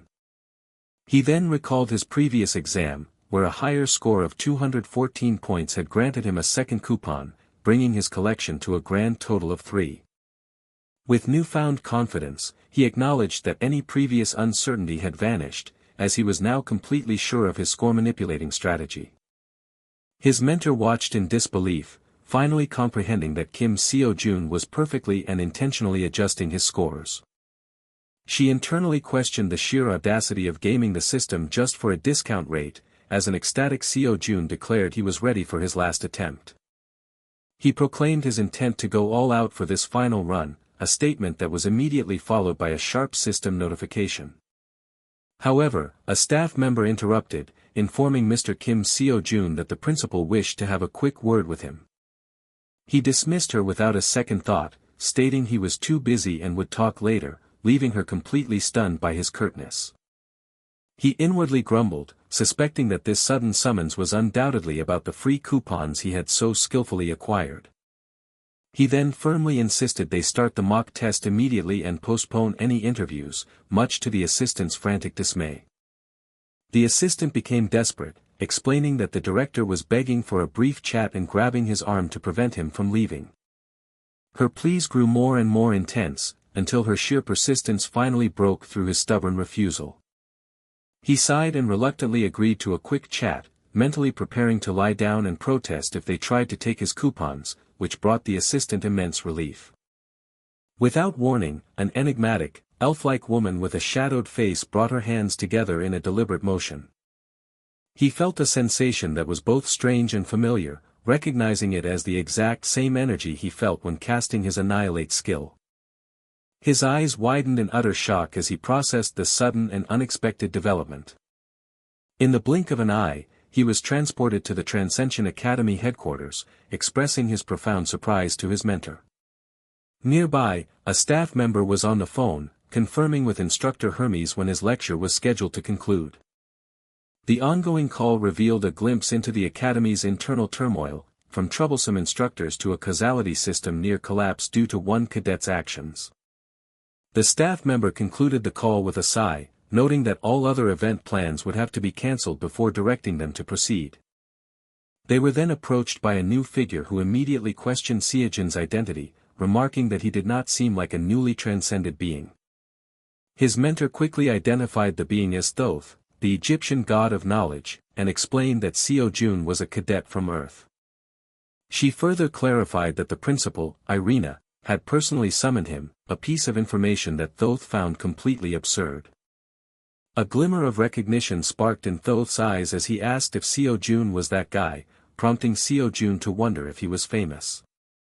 Thoth confirmed that every single member of the Academy staff knew of him, a revelation that caused SeoJoon to let out a weary sigh. SeoJoon questioned why he was so well known, and in response, Thoth advised him not to reveal his identity while he was there. As another staff member lamented the chaotic state of the Academy's causality, Thoth delivered a grim warning that some people might even try to kill him. They were then informed that the only path to the principal's office was through the teleportation elevator.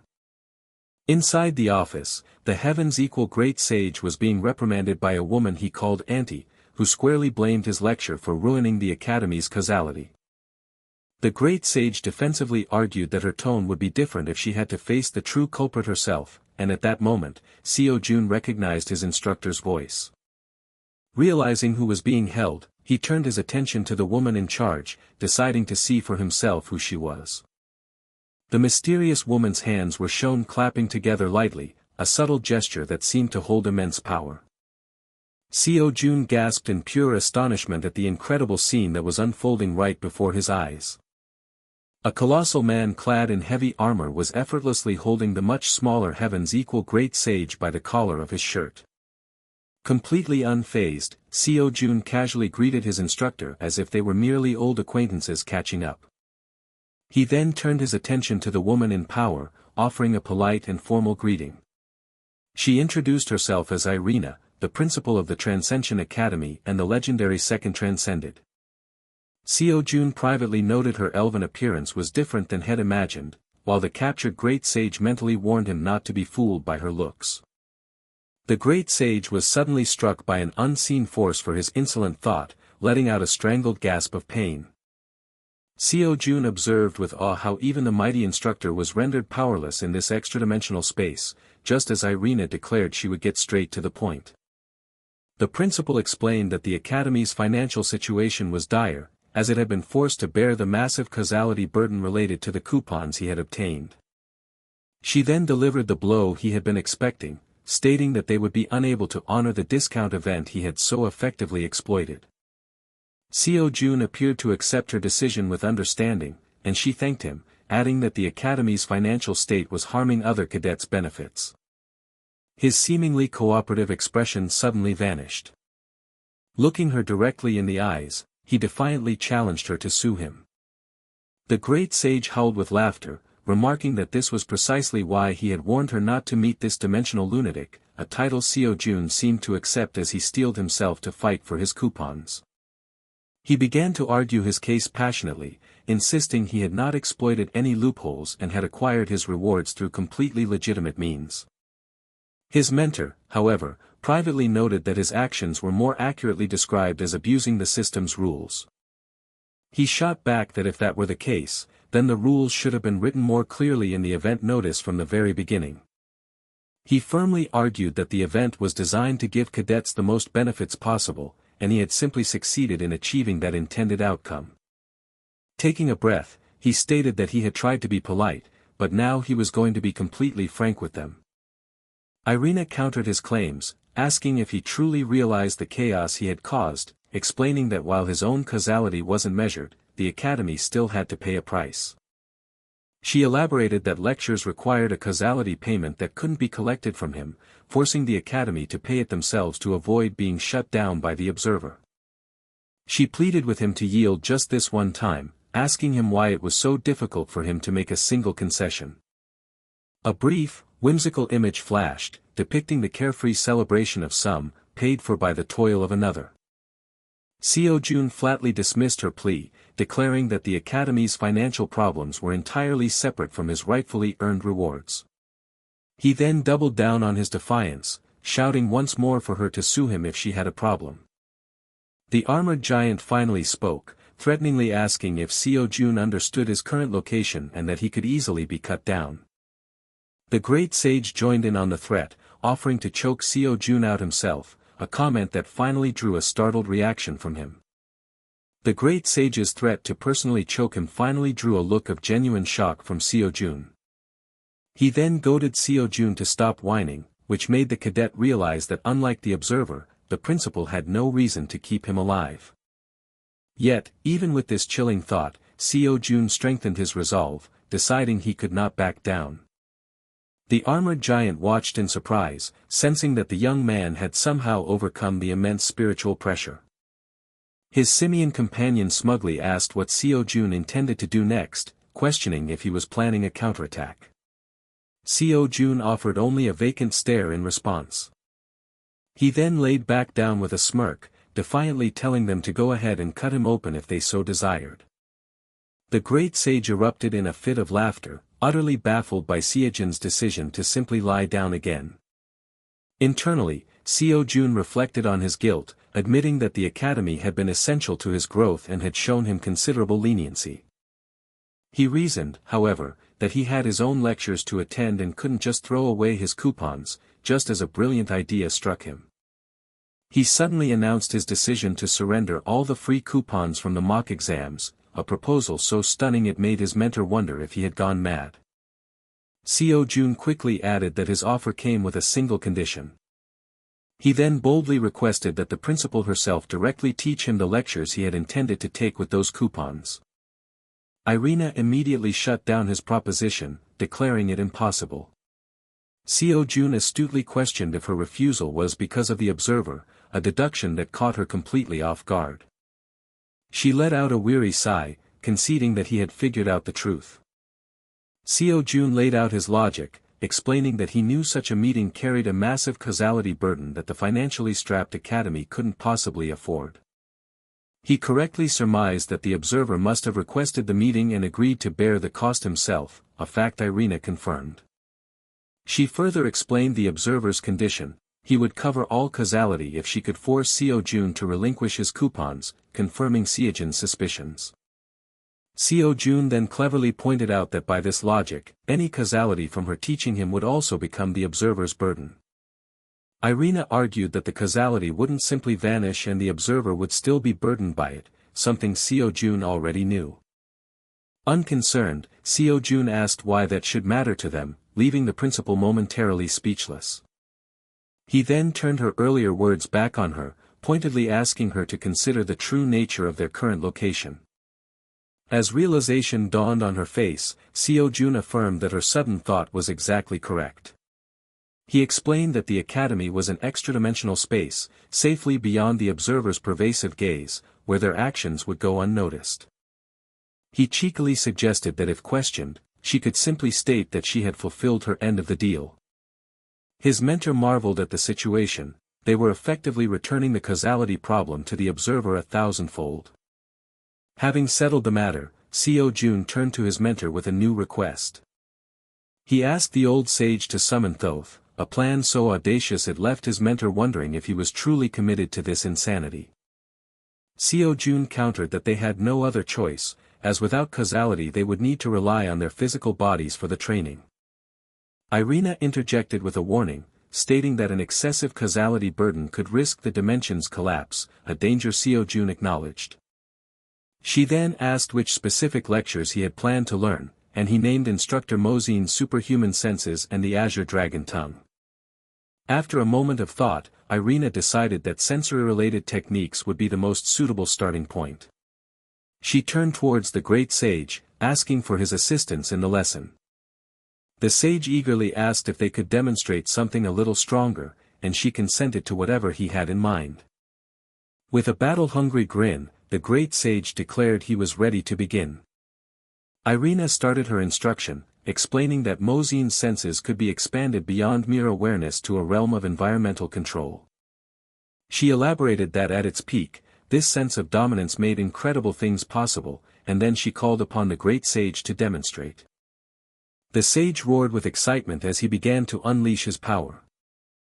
The armored instructor cried out in panic, asking if they had completely lost their minds. His alarm grew as he realized the great sage was summoning his infamous falling meteor technique. He watched in horror as all the central calamities were unleashed at once, a sign that the sage lacked full control over his attack patterns. Amidst the overwhelming display, Irina calmly asked SeoJoon if he was finding it difficult to endure. She urged him to keep his focus sharp and watch her movements closely. The mentor looked on in awe, remarking that among all the transcended, only the principal could possibly manage such a feat.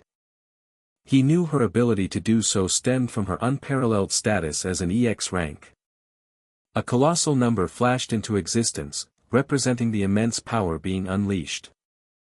The armored giant then gasped in utter disbelief as every trace of the cataclysmic energy vanished in an instant. Standing completely unscathed, Irina coolly asked SeoJoon for his assessment of the demonstration. A bewildered SeoJoon questioned how that chaotic display could be considered a lesson in sense, to which she simply affirmed that it was. His mentor remarked that this was precisely why she held the legendary title of EX rank, a term that was unfamiliar to SeoJoon. He explained that the rank of EX had never officially existed within the Academy system. It signified a being beyond the records of causality, someone outside the rules, just as the bird-headed Thoth finally made his appearance. Thoth curtly asked why he was summoned, and Irina informed him they required his help with system causality registration for SeoJoon's lesson. Looking utterly drained, Thoth asked her to repeat herself, explaining that he was too exhausted to think clearly. After she re-explained the situation, he slowly processed that she, the principal, intended to personally teach Kim SeoJoon.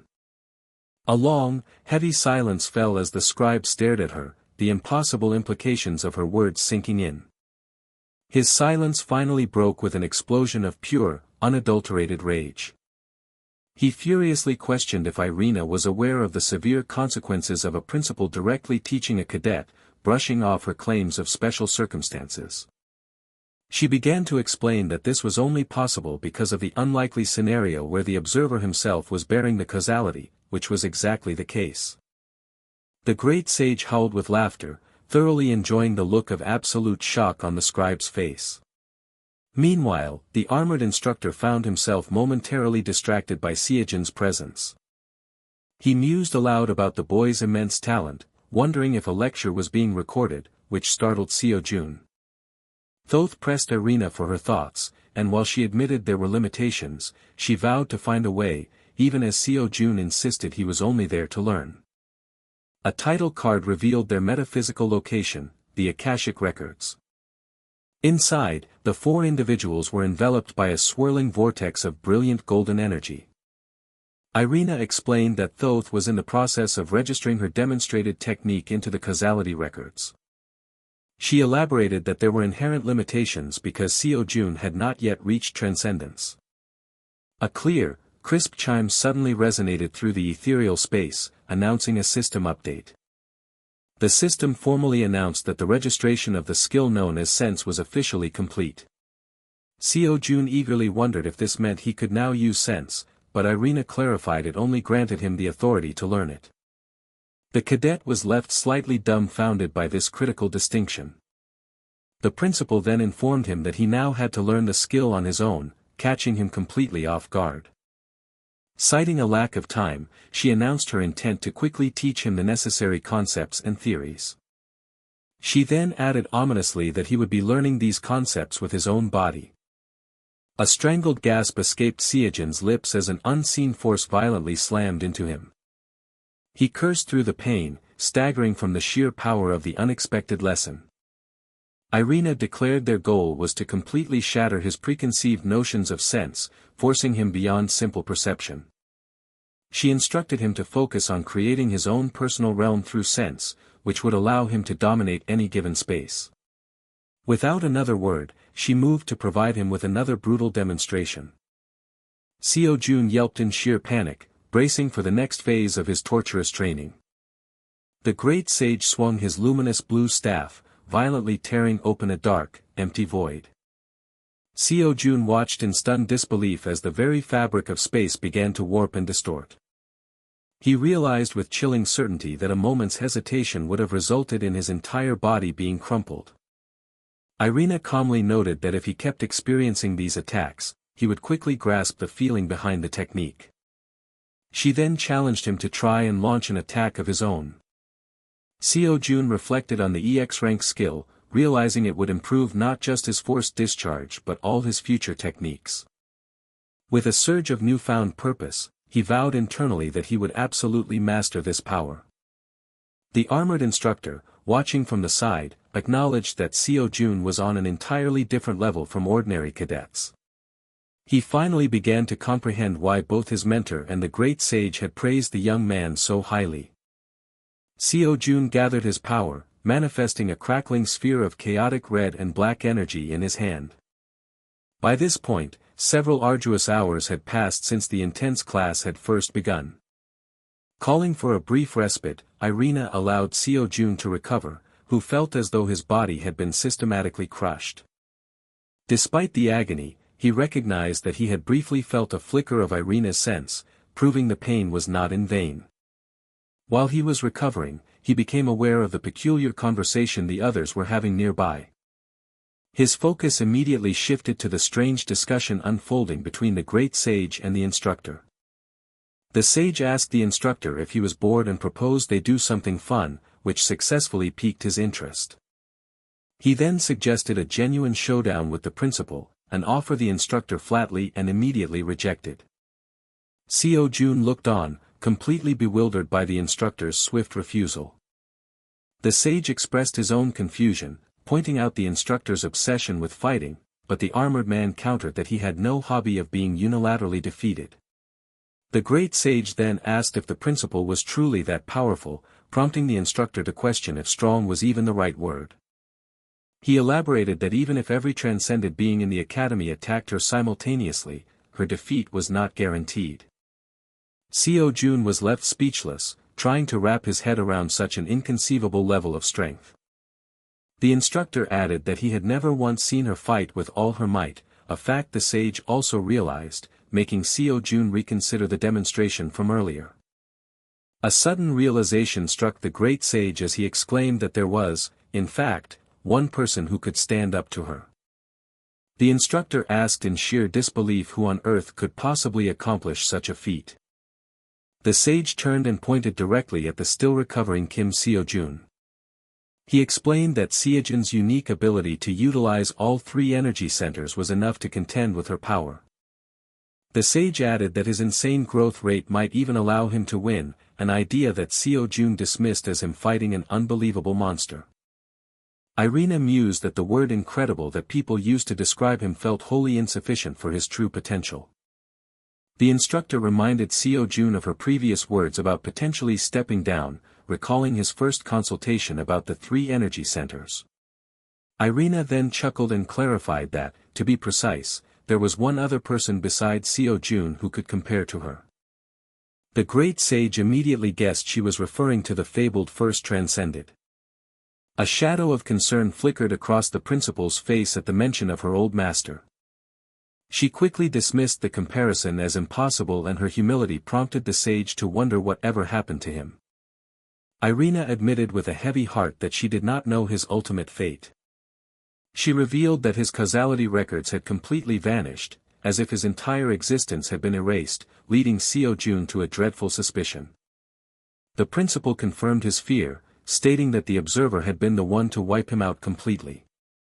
She explained that traces of her master's memory remained only because he must have done something just before his obliteration.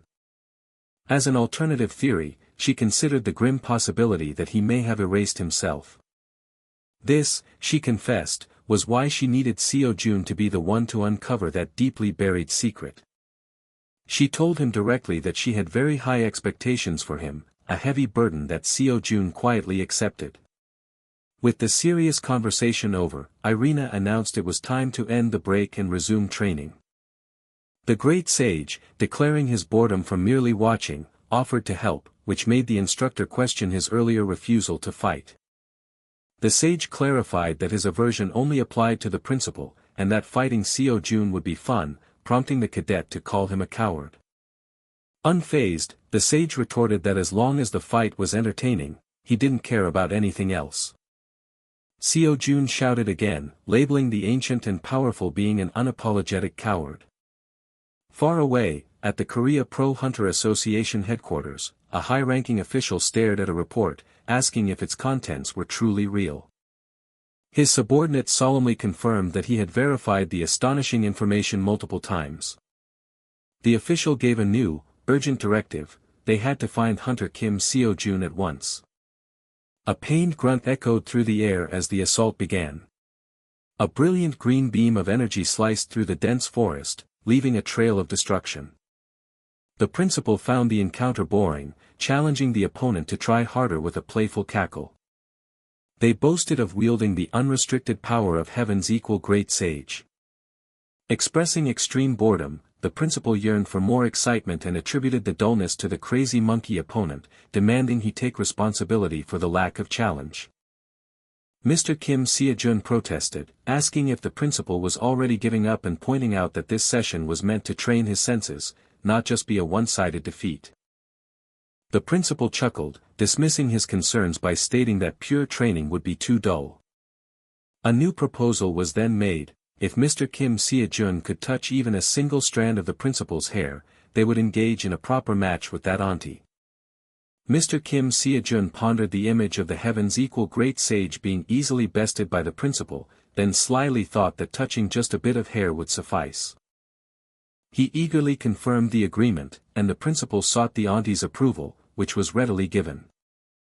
Mr. Kim SeoJoon clarified the terms, emphasizing that only the very tip of a hair strand was needed, and made sure the principal promised to uphold the deal.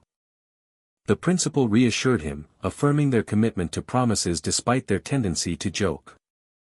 However, the principal challenged Mr. Kim SeoJoon's capabilities, questioning if he could actually achieve it or would just continue to be beaten without gaining any insight.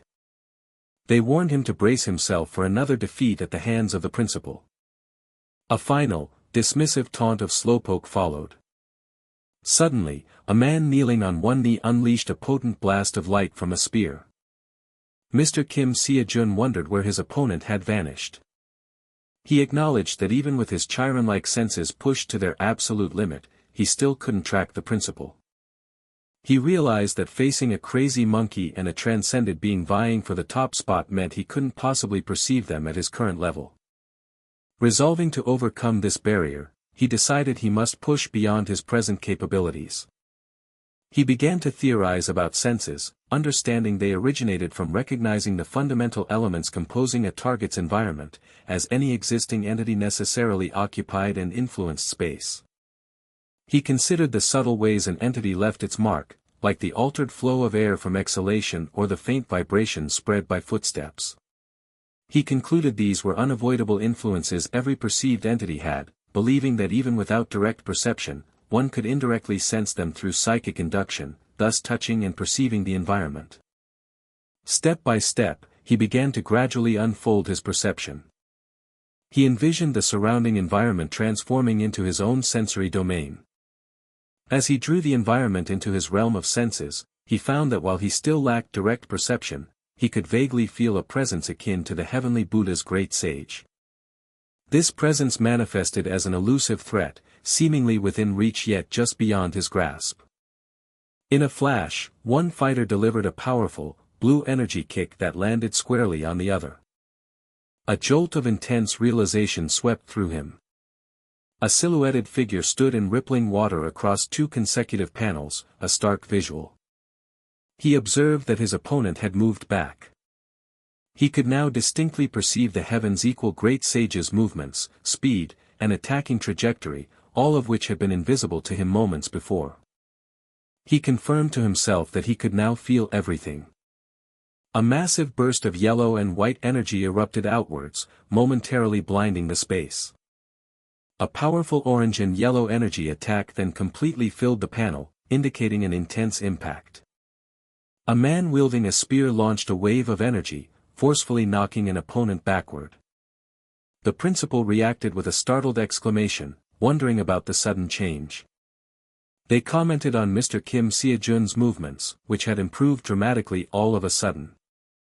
Mr. Kim SeoJoon reflected that training with the principal meant there was not a long path ahead to achieve his goals. A warrior gracefully leapt away from a massive, fiery monster sprawling on the ground. The principal, noticing a change in Mr. Kim SeoJoon's gaze, enthusiastically proposed another round. Mr. Kim SeoJoon readily agreed to continue for as long as desired, though he admitted that despite his close observation, he still hadn't fully felt the principal's last attack. He resolved to sharpen his senses even further. Two glowing, ethereal warriors stood poised for combat in the encroaching darkness. The principal then declared that their training session had reached its natural conclusion. Mr. Kim SeoJoon expressed disappointment, feeling that he was just starting to have fun and could do more, but then reluctantly accepted the decision.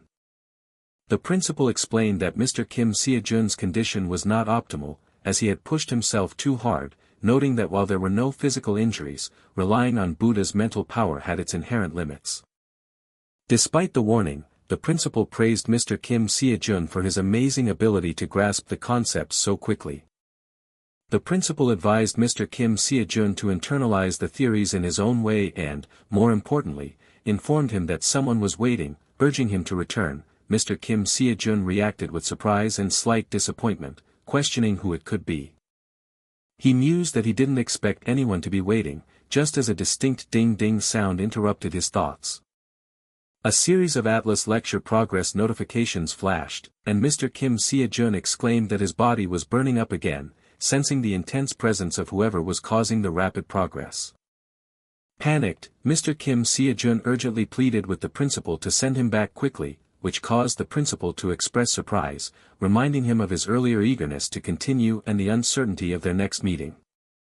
Mr. Kim SeoJoon vehemently insisted that such considerations were not important at that moment. A man looked up as a woman became enveloped in a resplendent pillar of light, signifying a transition. The principal voiced a hope that they would meet again someday. A soft, shimmering sound accompanied the powerful transition. A new voice, speaking from elsewhere, expressed surprise that Sir Observer had arrived directly. The voice then specifically named Irina, indicating the identity of the person they were addressing. An unknown woman robed in white accosted Irina, venomously questioning her sanity. She furiously accused the principal of violating their sacred oath and warned her not to forget the dire consequences of such a betrayal. The woman specified the transgression, claiming Irina had taught causality without permission after being explicitly forbidden to do so. As she insisted Irina had acted on her own, the principal feigned utter confusion, asking who she could have possibly taught. The accuser dismissed this as a blatant lie, but Irina maintained her innocence, stating she had simply persuaded Kim SeoJoon to give up his free coupons. The robed woman spoke with grim finality, reminding Irina of the precise wording of their oath. She scoffed at the flimsy excuse, pointing out the obvious connection between the coupons and Irina's teachings, yet the principal shamelessly demanded evidence. Irina then taunted her adversary, mockingly asking if she had personally witnessed the supposed transaction. Enraged, the woman declared she would produce the evidence herself by invoking the power of Thoth's record. She was confident that the absolute truth of the matter would be contained within its pages. A blinding wave of golden energy erupted from the woman in white as she prepared to enact her judgment. But Irina coolly countered, reminding her that the true oath was about not interfering in the Academy's affairs. The principal then pointedly asked if that wasn't the actual agreement they had made. The woman in white was struck silent, her accusation suddenly rendered powerless. She muttered that this petty trickery was beneath Irina, speculating that another hated individual must have influenced her foolish choice. She explained that the more the cauldron burden on this dimension increased, the more unstable other dimensions would become, which was why she had tried to stop SeoJoon from using his coupons. The woman then cast doubt on Irina's plan, asking if she truly believed SeoJoon could handle his real self. She pointedly reminded Irina that she herself had been unable to handle that same being, forcing her to send him away long ago. She delivered a final, condescending blow, stating that even as the third transcended, Irina was a lesser being created after the concept's establishment and could ultimately do nothing. Unfazed, Irina calmly asked if she had said similar demeaning things to her old master. She then recalled how her adversary had ultimately failed to control him and resorted to erasing his very existence. Cornered by the truth, the woman in white coldly told Irina to believe whatever she wished. She then offered one last, chilling piece of advice to remember. The woman swore with absolute certainty that Irina would one day bitterly regret the choice she had made. Meanwhile, back at the training grounds, the great sage conjured a raging vortex of flames. He unleashed the powerful inferno spell directly onto SeoJoon's motionless form. When the cadet didn't even flinch, the sage pondered if a little more fire was needed to get a reaction.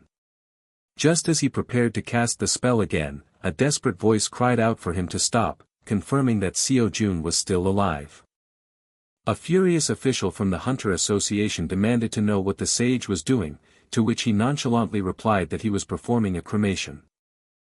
The man frantically questioned why SeoJoon seemed to die so often, adding that the association president had been waiting for him.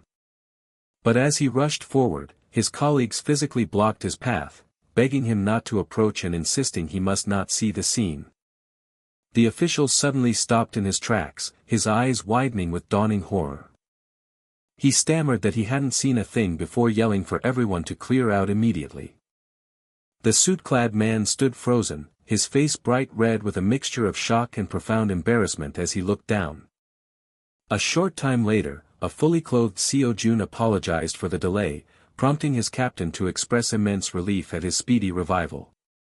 The captain remarked that he must have awakened SeoJoon from a deep slumber, but the cadet nonchalantly explained he had just taken a quick trip to the afterlife. SeoJoon then formally inquired what business had brought the association president to see him. Without a word, the president handed him a file for his review. SeoJoon's expression turned to one of utter disbelief as he stared at the document's contents. He could only whisper his master's name as the president explained the photos had been sent to them by an unknown party. The official continued, admitting that while they first suspected a forgery, a thorough verification confirmed the images were almost certainly authentic. One photo depicted a captured man with distinctive spiky hair, gesturing helplessly towards a massive explosion behind him. SeoJoon grimly recognized the captive, his former master, as a truly twisted individual.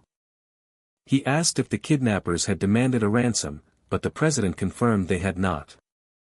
Instead, the message carried a stark warning: if the kidnapping became public knowledge, the Dark Saint would be executed immediately. A fellow hero grimly stated the obvious, apologizing for saying so but noting it was clearly a trap. The president agreed, deducing that sending the photos privately was a calculated move to call out a very specific individual.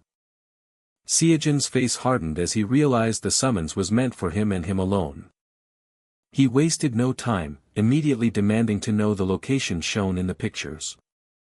The captain placed a firm hand on his shoulder, asking if SeoJoon truly believed they would abandon his master. He promised with unwavering conviction that they would mount a rescue mission to save him. The captain then declared that the entire team would go together on this crucial mission. He passionately affirmed that they would never ignore the plight of an old comrade.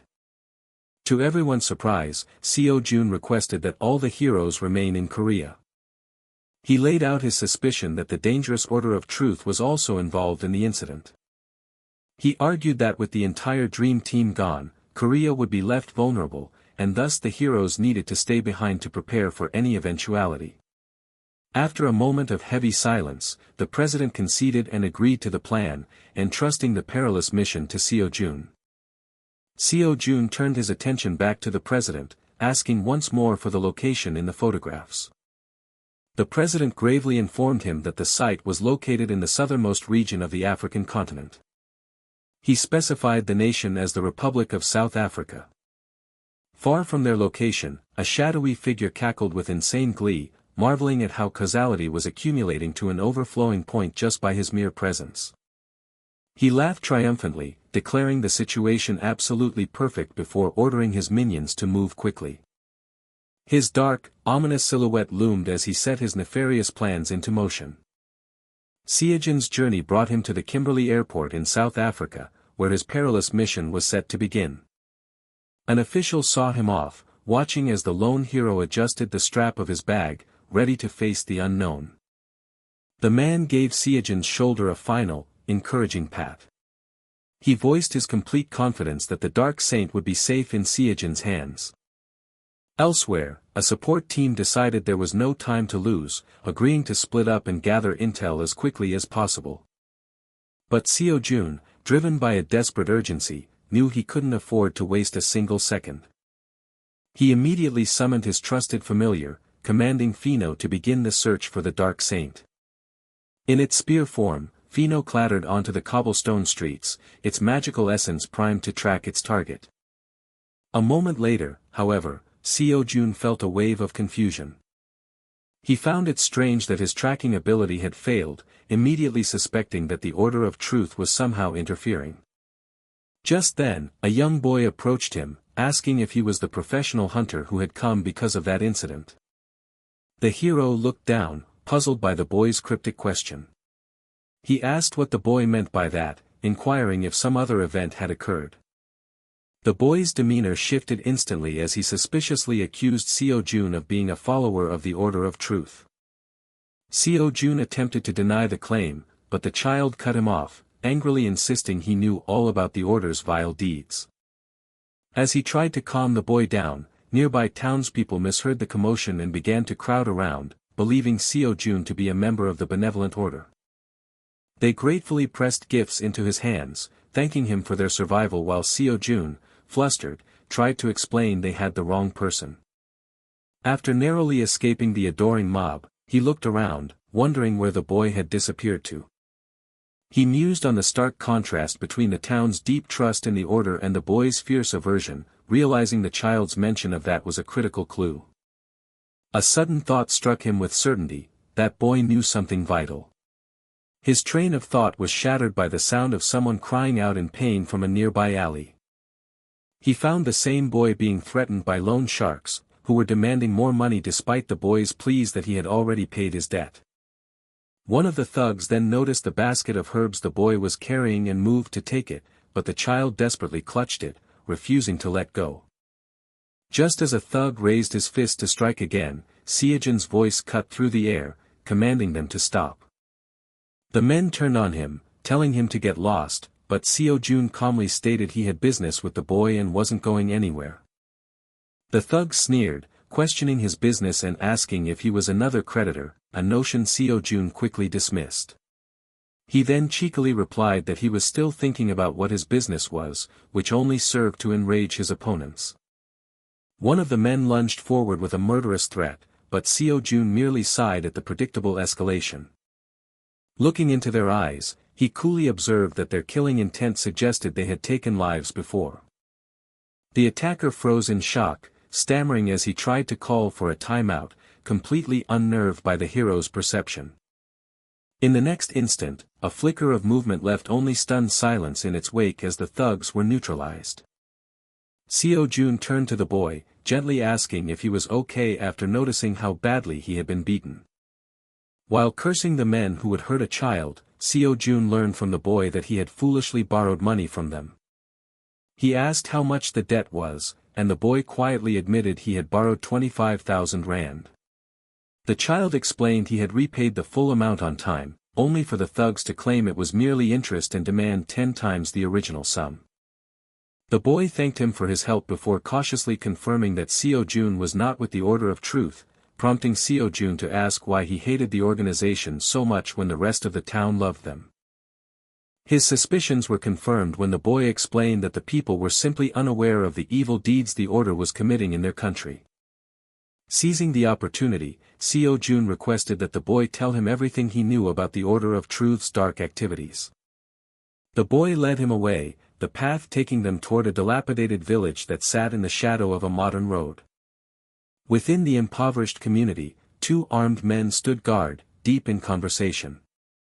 Nearby, a formidable man with a menacing eye patch sat calmly on a stool, meticulously cleaning his massive blade. SeoJoon noted the high number of hunters, asking if a dungeon had appeared, but the boy clarified they were rebels who had occupied the village as a hideout. The young guide gestured for the hero to follow him deeper into the settlement. Suddenly, the man with the eye patch, named Kwaku, paused as if he sensed a powerful presence, prompting his subordinate to ask if something was wrong. Kwaku quickly brushed off the feeling, dismissing it as nothing.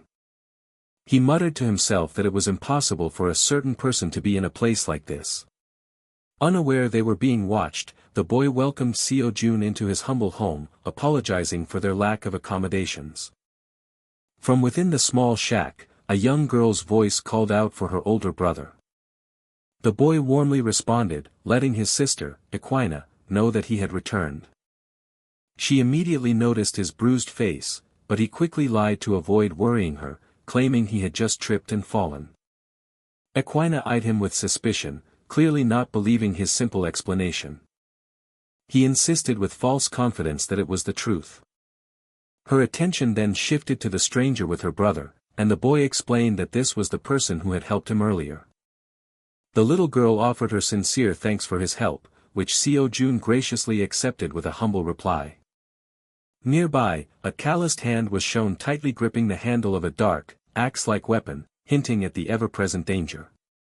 SeoJoon took a moment to observe his surroundings, noting the conspicuous absence of any adults in the home. A quiet question formed in his mind as he wondered if these two children were living all on their own. Impressed by the hero's earlier display of strength, the boy asked if he was a hunter, and he was left in awe when SeoJoon confirmed he was a professional. The boy's eyes lit up with excitement as he then asked if he had ever met the legendary hunter Kim SeoJoon, to which SeoJoon gave a hesitant affirmation.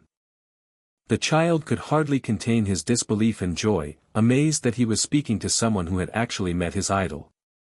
He connected the man's incredible strength to this fact and eagerly fired off a barrage of questions about Kim SeoJoon's appearance, personality, and rumored heroic aura.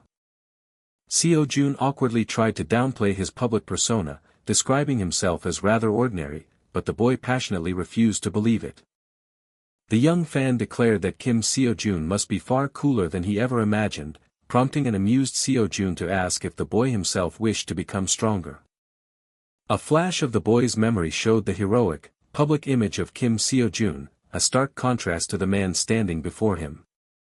He looked back at his guest in utter confusion, seriously questioning how the dull person in his home could possibly be the same legendary figure he admired. This content is exclusively available on rizzifables.com to support the staff and ensure more chapters and faster updates. A young boy's face was alight with pure joy, his hands clasped in fervent admiration. He breathed out the name of hunter Kim SeoJoon, his ultimate idol. Becoming a professional hunter was his lifelong dream, a dream he felt destined for with his natural talent. He mused that if he received his brother's training, he could surely become an incredible professional hunter, but he dismissed the thought, attributing his current situation to his younger sister, Equina. He was saving diligently for his entry into the Hunter Academy, promising his sister that he would soon be like hunter Kim SeoJoon and buy her many delicious things. He reminded his sister to take her medicine regularly and stay healthy. Someone inquired if the 25,000 rand he had borrowed from thugs was for his little sister's medicine. He confirmed this, admitting he lacked the funds for the academy and that his sister remained very ill. Despite these hardships, he declared he would never give up, recalling how hunter Kim SeoJoon was also poor before becoming a hunter and couldn't attend the academy. He expressed his admiration for SeoJoon's perseverance, which led him to become the world's greatest hunter. He vowed that he too would one day become like hunter Kim SeoJoon. A voice assured him that he definitely could achieve his dream. The boy, filled with hope, asked if his assurance was genuine. The speaker then claimed that hunter Kim SeoJoon was nothing special, driven by money and possessing a poor personality. The boy reacted with indignant shock, questioning the speaker's right to disparage hunter Kim SeoJoon. He further pointed out the speaker's inconsistency in addressing him, switching from Mr. to Hyung. The boy then expressed his gratitude for the help received and the encouragement to become a hunter, formally introducing himself as Kwabena. Suddenly, an urgent alarm blared, signaling an emergency. They had been detected by government forces. Everyone was ordered to prepare themselves. A monstrous creature, its body resembling rough stone, bared a wide, wicked grin. The scene then shifted to a moment occurring just a few minutes prior. Someone confirmed that the village in question was the one harboring rebels. It was explained that the reason for the bother was the presence of Kwaku, the hero of Cataclysm, in that very village. An offer was made for a diamond reward in exchange for eliminating everyone, stating, "I just need to kill them all, right?" A figure addressed another as lackey, acknowledging them as the apostle of temperance and confirming that preparations were complete and someone was looking for them.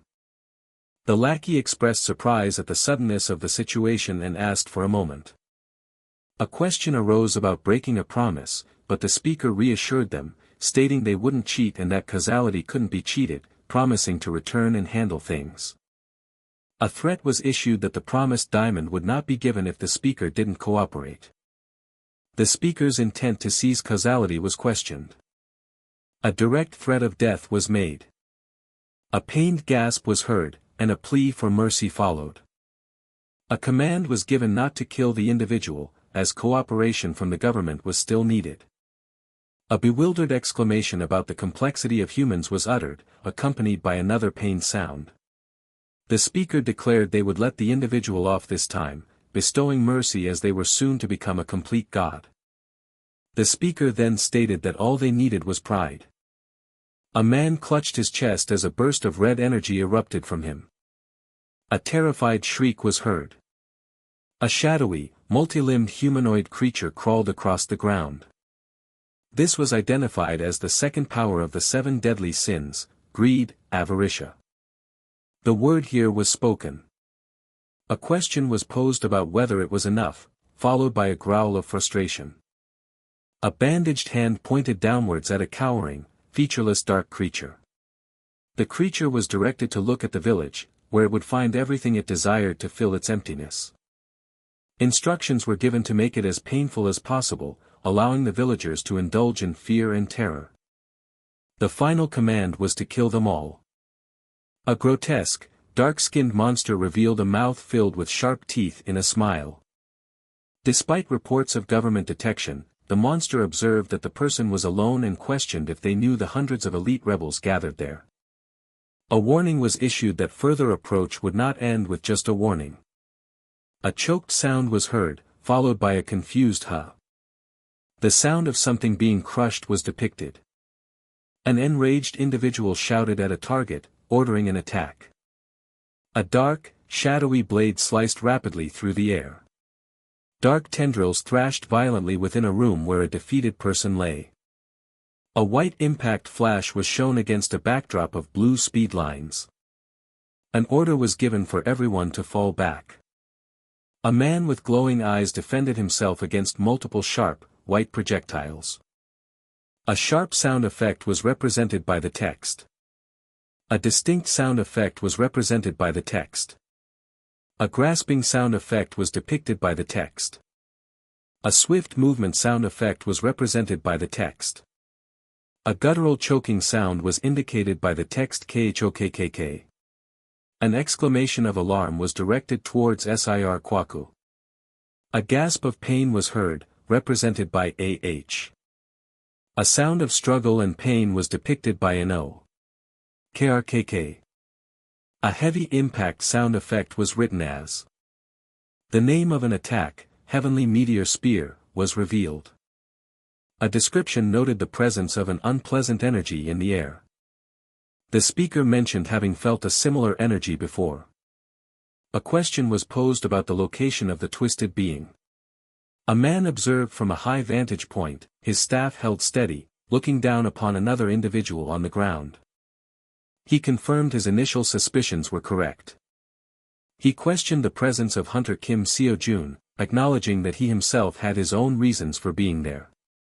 A series of high-pitched, unsettling screeches echoed. A chaotic cacophony of guttural noises filled the air. The dissonant sounds continued their aggressive assault on the ears. A sharp, impactful sound, like a sudden strike, was heard. A dismissive sound of impatience was made. He surmised that direct answers would not be forthcoming from his target. Tendrils of darkness began to gather and converge from all directions towards the city structures. Lines of vibrant blue energy crisscrossed the urban landscape, weaving through buildings and trees. A sequence of percussive sounds, like impacts and swift movements, punctuated the scene. A sharp, whistling sound indicated rapid motion. A man clad in a white shirt propelled himself forward with unwavering determination. A powerful wave of force erupted, tearing through the very fabric of the city street. He noted that this present threat far surpassed the gluttony he had previously encountered, recognizing the growing power of sin within these twisted beings. He expressed a visceral feeling of discomfort and unease. A heavy, resounding impact shook the environment. A pained cry of anguish was unleashed.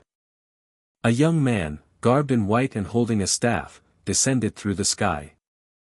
A sudden exclamation of surprise and alarm escaped him. He identified the spear's nature as being akin to light. A series of watery, impacting sounds was heard. A brief, pregnant silence followed. He concluded that the attack proved to be entirely ineffective.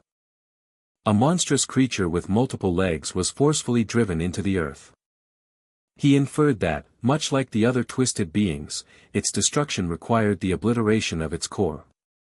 He acknowledged that while the process was not yet complete, there was no alternative. He perceived that he could not fully control or even comprehend this space, yet he felt the Longinus spear in his hand, and the triple-layered mana sealed within it as if it were an extension of his own body. He sensed a distinct difference compared to his previous divine spear union. He refuted this comparison. He focused on the sensation. He questioned why this current experience felt so different. He identified the emotion as greed. He noted its complete absence. He expressed astonishment that the formidable monster, which had been unfazed by an entire elite squad's full assault, had vanished so effortlessly. He recognized this individual as humanity's most powerful hunter. He named the hunter as Kim SeoJoon. He lamented that he still had not received any information regarding the whereabouts of the twisted being. He resigned himself to following the remaining traces. He suddenly uttered a sound of surprise. He questioned what he was seeing, addressing someone as Hyung. Someone exclaimed in disbelief that it was Hunter Kim SeoJoon, questioning how he had arrived. A cry went out that Hunter Kim SeoJoon had come to their aid, followed by a questioning tone. Another person expressed confusion, demanding to know the situation and where the hunter was. A desperate, fragmented call for Hunter Kim SeoJoon was made. An outburst of incredulous laughter erupted. The character remained seated, arms crossed, with a wide, unnerving smile. He offered profound thanks, unsure how to repay the debt, but then quickly retracted the offer, stating it was unnecessary. He inquired about what to do with a newly discovered item, a diamond, that had appeared after defeating a creature. He stated that since Hunter Kim SeoJoon had defeated the monster, the diamond rightfully belonged to him, and he was free to do as he pleased. He questioned their own contribution, feeling that their lives being saved was already more than they deserved, and then resolved to accept the offering without reservation. A character spoke the name of Hunter Kim SeoJoon. The speaker acknowledged having heard rumors of his strength but never imagined it to be on such a level. They expressed a glimmer of hope for the country, believing that with his help, salvation might be possible. He referred back to the earlier mention of circumstances that brought SeoJoon there. He asked about SeoJoon's business in the area, to which SeoJoon replied he was looking for Amseong, the hero of Korea's Great Cataclysm. He was explaining his role as a master leading his dream team when he was interrupted. An exclamation of alarm was made, realizing the team members were still unaccounted for, and expressing surprise that Amseong was also present. 3 figures stood in a vast, white void beneath a prominent question mark. A thoughtful sound of contemplation was made. A man lamented his oversight, admitting he had been too trusting of the order of truth's seemingly benign actions. He buried his face in his hand, a single drop of sweat trickling down his temple, a picture of distress. A voice announced the arrival of the rebel army to offer assistance, met with a bewildered question. The speaker inquired about the sudden appearance of help, expressing gratitude but also a need for a valid reason, referencing their fight against a corrupt government. The Great Cataclysm had seen the corrupt government, empowered by wealth, exploit diamonds and hire pro-hunters for their selfish interests. In their desperation, unbribed pro-hunters had united against the government, bringing a glimmer of hope, but an uncontrollable being then emerged, decimating everyone. The unsettling phrase "an uncontrollable being" was spoken with a sense of dread. The question arose if this referred to the twisted being. After hearing the account, it was realized that the order of truth and the government were deeply intertwined, meaning helping the speaker would inevitably lead to conflict with government forces, thus aligning their goals. A hesitant "Is that so?" was followed by the sound of loading.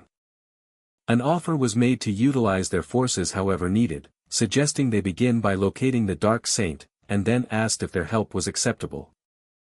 It was explained that unlike in other countries, they could not rely on the government, and with the combined strength of Kwaku and the rebel army, finding the Sir Dark Saint would be significantly easier. The speaker expressed their gladness and offered profuse thanks. A decision was made to immediately inform their scattered members across the nation to search for the Dark Saint, acknowledging that while it might not be easy, clues could at least be found. Someone confidently stated they believed they knew the whereabouts of the individual known as the Dark Saint. A question was posed about how they knew Sir Dark Saint, and if they knew his location, prompting a hesitant beginning to an explanation. The speaker revealed their distrust of the order of truth, explaining that they masqueraded as a charity while engaging in kidnapping and human experimentation. The speaker confessed that they had almost fallen victim to this, having been held captive in a mysterious location awaiting an unknown fate, but managed to escape with the help of someone else.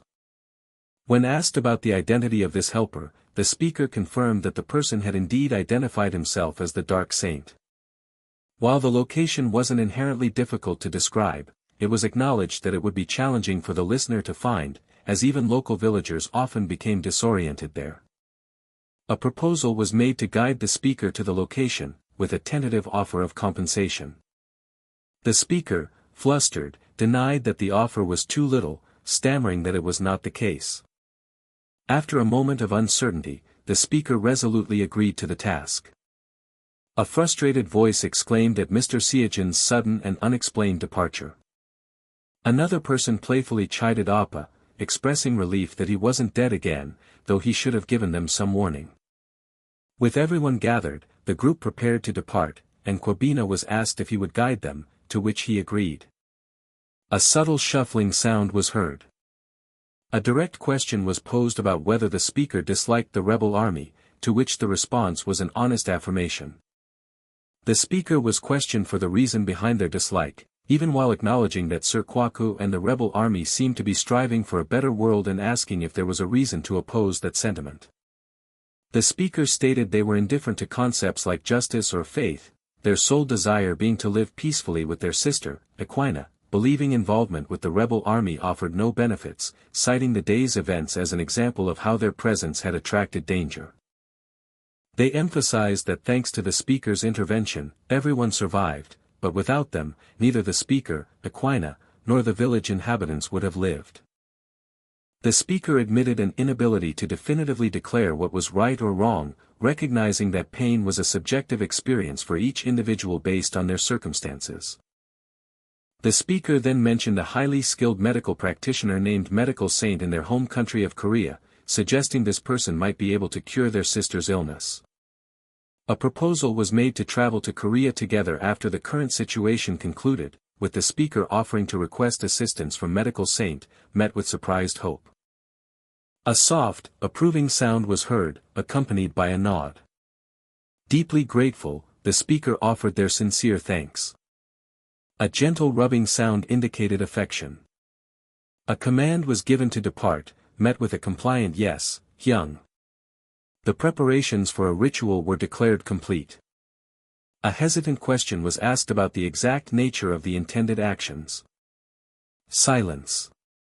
A statement was made that regardless of their numbers, they were still merely humans. These were described as weak humans, whose inner selves, no matter how fortified, were only a shattered human mind, susceptible to primitive fear as the most effective means of collapse. A question was posed seeking instruction on what to do. The action of corruption was described. A dark-skinned man was depicted whispering to a smiling, brown-haired boy. The subsequent actions of devouring souls and mocking them were stated. A violent scene unfolded with a person being shot and another screaming in the foreground. A hooded figure attacked a victim who fell backward screaming, while another person observed the scene. A desperate plea of why? Why are you doing this? Please spare me. Sir, please. Was uttered. Multiple individuals were shown being assaulted by streams of glowing blue energy. An enraged outburst of "Why you crazy bastards? What are you doing right now?" erupted. A desperate cry to stop. Stop immediately. Was made. A hand emanating a bright light struck a figure below. A choking cough was heard. A pleading question of "What did we do wrong? Please, please, I beg you," was voiced. A gasping plea for mercy followed, "Just spare me." Gasp. The potent sensation of fear was acknowledged. A man with dark hair and red tips displayed a menacing smirk. Reveling in the fear, he declared it truly the best and announced, "Let's begin." A thoughtful sound of was uttered. A team of investigators peered down into the depths of a massive, rocky crater. The leader found the silence unsettling, noting that the area should have been teeming with workers. Sensing danger, he immediately ordered his squad to secure the entire perimeter. A young man's eyes narrowed with sharp focus as he tried to comprehend the bizarre atmosphere. He felt a strange sensation of his senses being severed, as if he had been denied passage across an unseen boundary. The feeling reminded him of Irina's overwhelming domination, making him realize why Gungnir had failed to pinpoint this location. Suddenly, a thunderous explosion erupted nearby, shaking the very ground they stood on. In another location, a wave of deranged laughter echoed through the chaos. The unsettling cackle continued to ring out, growing in intensity and madness. A man was struck violently in the face, causing him to spit out a dark, corrupted substance. He then collapsed, his body seized by a deep, racking cough. The man's body convulsed as he retched, violently purging the foulness within him. Looking up, he sensed a cataclysmic clash of powers and wondered what hell was being unleashed. A voice explained that the ritual was a success, but the newly birthed power of pride was arrogantly rejecting all other forces within him. He was instructed to cast out the powers of wrath and envy, as they were now mere obstacles to his awakening and complete consumption by pride. The voice concluded that a god must, above all else, be godlike in nature. The man scoffed at this notion, repeating the term godlike with a dry, humorless laugh. His thoughts were interrupted as a colossal hand appeared before him, its finger pointed directly at his chest.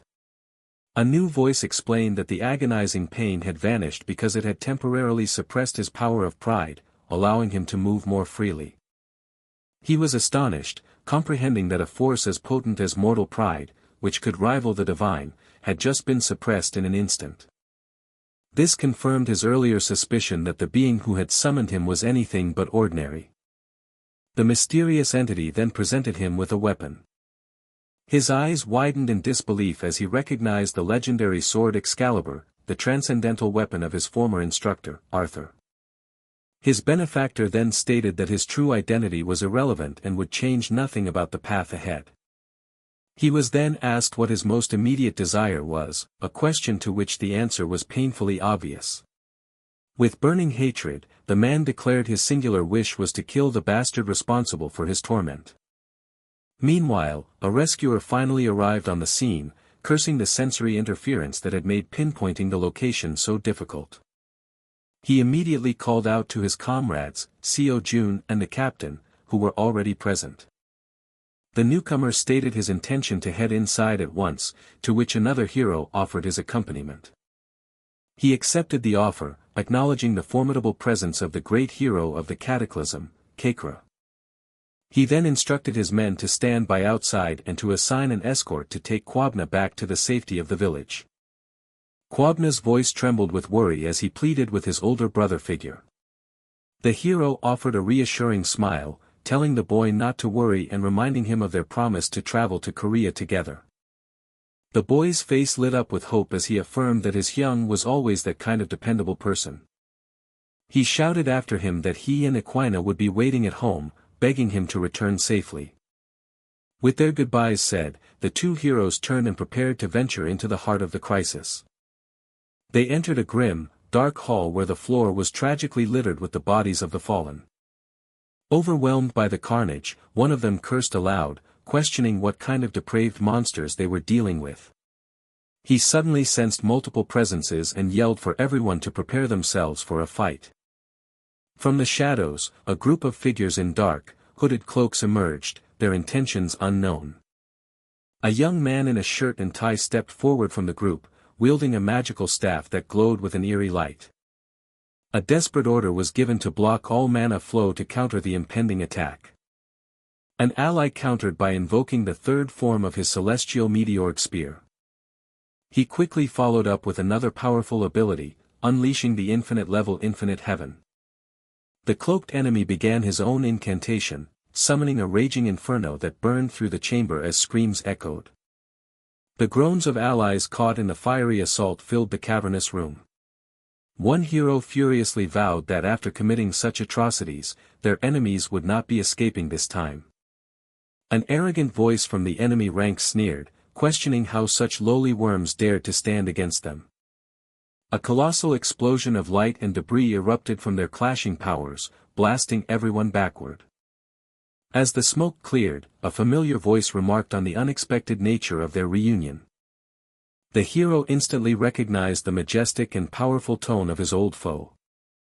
On a serene, grassy field far away, a long and imposing shadow stretched across the ground. The view shifted to show a pair of legs planted firmly on the earth next to the tip of a long, sheathed sword. The newly arrived figure calmly declared that he would act exactly as he pleased. His adversary let out a sinister chuckle, mockingly trying to recall the name of Kazan village, the place where greed had supposedly been erased. He reflected on how he had never truly experienced fear when facing transcendent beings. Even against legendary foes like the demon king Eldritch or Satan himself, he had felt only a glimmer of terror. He realized that the only entity he could truly compare to this new presence was the Transcendent Academy's principal, Irina. The ominous title of his new adversary echoed in his mind, the Great Voice. An ancient, calligraphic inscription marked the beginning of a terrifying new chapter in their struggle. An ally gasped in recognition, explaining that the Great Voice was the revered leader of the world-dominating Order of Truth, which boasted hundreds of millions of followers. The hero immediately suspected this meeting was not fated, but rather engineered by the meddling of the Dark Saint. He pondered if chance and inevitability had just converged to forge an entirely new and dangerous destiny. The imposing figure then calmly stated that the hero's destined doom would not come from his own hands. A wave of regret washed over an ally, who lamented that they should have prepared more thoroughly for such a foe. A sharp, cracking sound cut through the tense silence, heralding an imminent attack.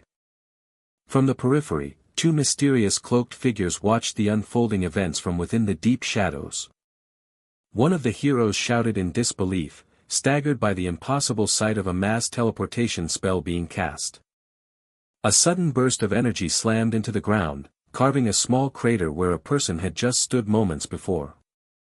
Wielding a glowing weapon, a warrior lunged forward, reaching for a downed opponent on the floor. The Great Voice mocked the hero's frantic movements, asking if he was rushing to meet his death while pretending to be brave. The hero furiously retorted that he had absolutely no intention of simply letting them escape. A flicker of surprise registered on the enemy leader's unseen face. Blue energy began to crackle and surge around the hero's legs as he settled into a formidable combat stance. The cloaked leader admitted that his adversary had, as he had expected, managed to exceed all of his calculations. Despite this praise, he immediately dismissed the hero's defiance as the actions of a fool. A hand pressed firmly against a newly manifested crystalline wall, testing its seemingly impenetrable surface. Elsewhere in the chaotic battle, the spear-wielding hero stood triumphantly over the body of a fallen hooded enemy. Nearby, another warrior found his body completely paralyzed by an unseen force, aware of the danger but unable to move.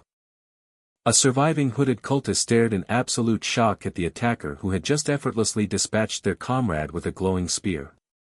The paralyzed hero struggled to break free from the overwhelming sense of domination, suddenly wondering if his ally was using the same power against their foes. He confronted the great voice about the ability, questioning if Irina had taught him, only to be told that she had apparently never even mentioned his name. Unfazed, the hero vowed that if he couldn't get answers willingly, he would force the truth out of his opponent.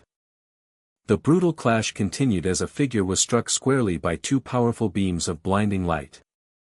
In another part of the fight, a hooded enemy was enveloped by crackling lightning, yet remained protected by a resilient hexagonal shield. A mysterious figure robed in dark, ornate fabric moved like a phantom, wreathed in a storm of swirling purple energy. An explosion of white energy sparks filled the darkness as another hooded combatant unleashed a devastating attack.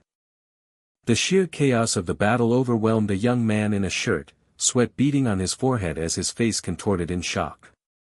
At the same time, a spiky-haired youth desperately weaved through the battlefield, evading a relentless series of blue energy bursts. The great voice calmly expressed his displeasure, stating that he did not welcome fate being twisted any further. He then revealed that his original intention was to simply use the heroes as bait to set his grand stage. The crushing force of a sudden blow sent a person in a black coat flying backward while a cloaked ally watched on impassively. A close-up captured a single, wide eye, glowing with an intense blue energy that mirrored the overwhelming power on display. With an unconscious comrade slung over his shoulder, a man in a white shirt began a desperate retreat through the explosive impacts of the fight.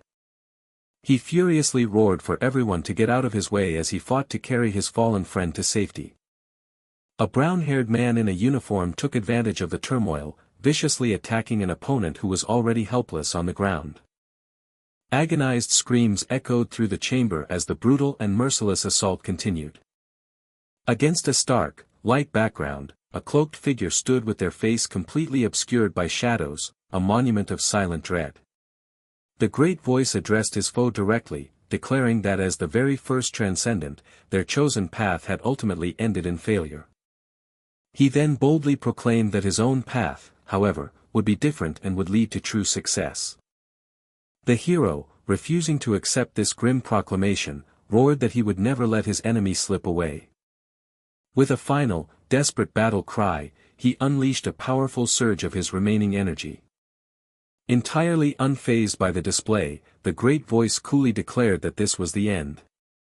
The aftermath of the devastating blast left everyone in a state of stunned disbelief. A leader quickly broke the silence, roaring orders for his team to clear the wreckage of the Dream Team's collapsed tunnel by any means necessary. However, amidst the frantic rescue efforts, a casual voice suddenly called out, cutting through the tension. Another rescuer urgently warned the gathering crowd to maintain a safe distance from the unstable site. This sudden series of commands and interruptions left one of the survivors utterly bewildered. His confusion then turned to sheer terror as he recognized the signature of the cataclysmic prominence explosion that had caused the devastation.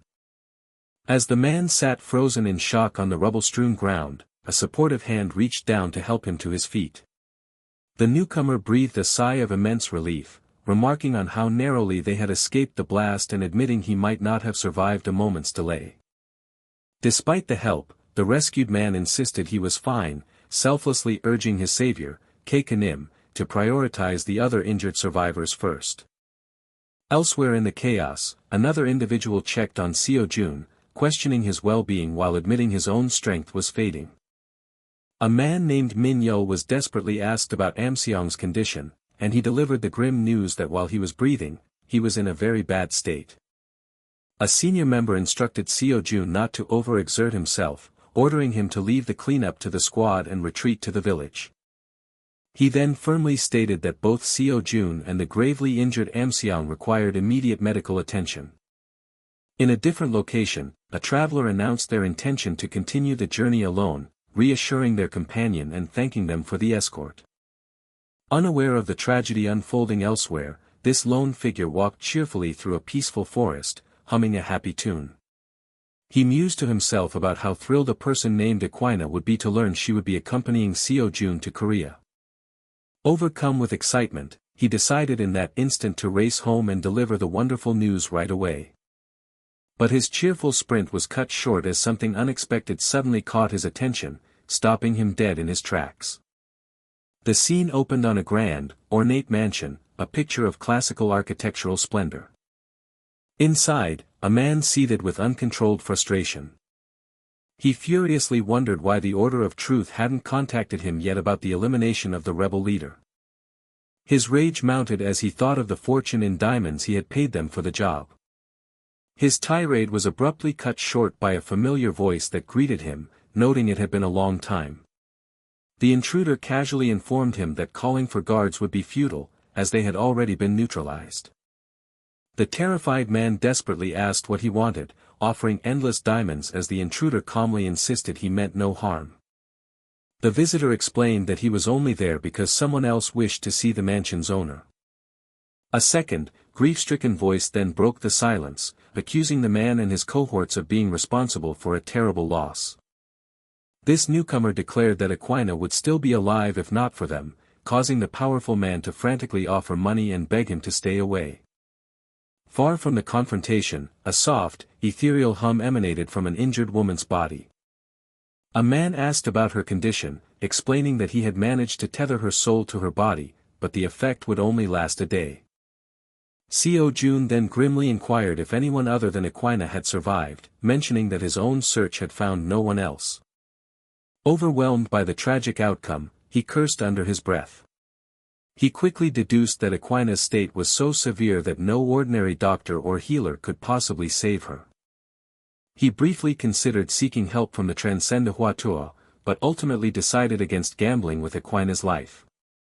His mind raced as he calculated the daunting 15-hour flight time between Korea and South Africa. He came to a single, stark conclusion: the only person who could save Aquina now was the legendary medical saint. At that moment, Kwaku approached SeoJoon and asked for an update on the situation. SeoJoon reported that he had contacted the medical saint, who agreed to come at once, and was interrupted by an urgent cry for Captain Kwaku. A subordinate rushed in with the shocking news that President Akudo Oppo had been captured, leaving SeoJoon completely stunned. The messenger relayed that the report came from Johannesburg, where a bloodied Akudo Oppo was dragged away after a commotion, prompting SeoJoon to ask who was responsible. The attackers were described as an unknown man and a small boy, a detail that sparked a sudden, dawning horror in SeoJoon. SeoJoon immediately asked for their precise location, which the messenger confirmed he could provide. Kwaku, understanding his captain's intent, announced that the squad would prepare to go with him.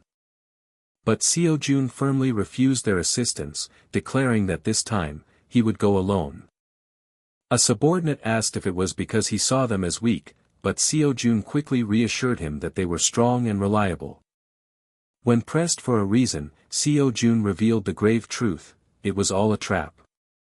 He explained that during his own capture, he had overheard the Order of Truth's plan to use him as bait to lure them in. Despite the immense danger, he cut off their protests, stating resolutely that he had a promise he needed to keep. He asserted that this promise was precisely why he had to face the enemy by himself. His loyal men could only stand in grim, reluctant silence. Later, Kwaku presented the intel, confirming the enemy's most likely location was Johannesburg. SeoJoon expressed his gratitude, but Kwaku apologized for not being of more help despite his earlier promises. With a heavy heart, Kwaku wished his leader the best of luck in the coming battle. He extended his hand in a firm gesture of solidarity, which SeoJoon regarded with deep intensity. Kwaku delivered a final, heartfelt warning, vowing that he would never forgive SeoJoon if he died again. The rest of the squad stood at attention in a solemn line, watching their captain prepare for departure. In an instant, a colossal bolt of blue and white lightning tore through the sky, announcing SeoJoon's arrival. He landed with purpose, his feet touching down firmly on the cobblestone streets of the enemy's city. A lone figure stood at the end of the deserted road, radiating an immense and volatile aura. Not far from him, the sound of a man groaning in agony echoed through the empty street. SeoJoon immediately recognized the injured man as the captured president he had been told about. A young boy's voice called out to him, addressing him with the familiar title of Hyung. SeoJoon looked at him sorrowfully and stated that Aquina was gone, as he could no longer sense any human presence within her. The boy, Kwabna, confessed that all he could feel was a twisted sin, and his only desire now was for everyone to die. SeoJoon admitted that upon hearing reports of a mysterious man, he had prayed it wouldn't be him. He ordered Kwabna to step aside, but the boy refused, stating that he did not want to fight his Hyung. To break through his grief and rage, SeoJoon made a shocking claim: Aquina was still alive. Kwabna accused him of lying, but SeoJoon acknowledged that her condition was so critical that his disbelief was understandable. He offered a sliver of hope, revealing that the medical saint himself was en route from Korea to treat her. The boy's vengeful resolve wavered as he tentatively asked if this could possibly be true. A sinister new voice suddenly interjected, mockingly asking Kwabna if he was actually naive enough to believe such a story. SeoJoon recognized the presence of the twisted being, who laughed and offered a casual, long-overdue greeting. The entity chided SeoJoon, remarking that telling such a cruel lie was taking things too far. It then turned its attention to Kwabna, warning him not to be swayed by the powerful and insisting he had seen his sister die with his own eyes. The being gave the grieving boy a simple, chilling command: to kill SeoJoon. It goaded him to inflict upon them the exact same pain that had been done to him and his sister. SeoJoon desperately tried to call out to Kwabna before he made his choice. But it was too late, as a violent explosion of red and blue energy erupted between the two.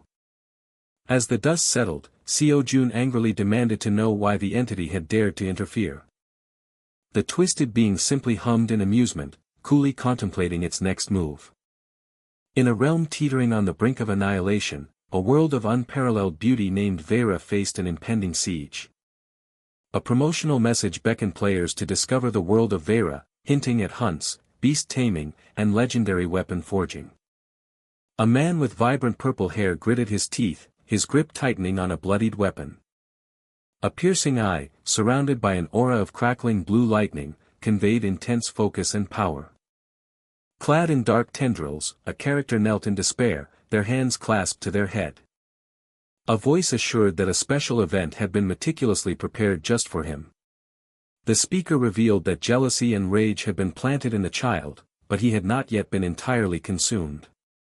The question was posed if there existed a perfect sprouting trigger capable of shattering the boy's inner barrier.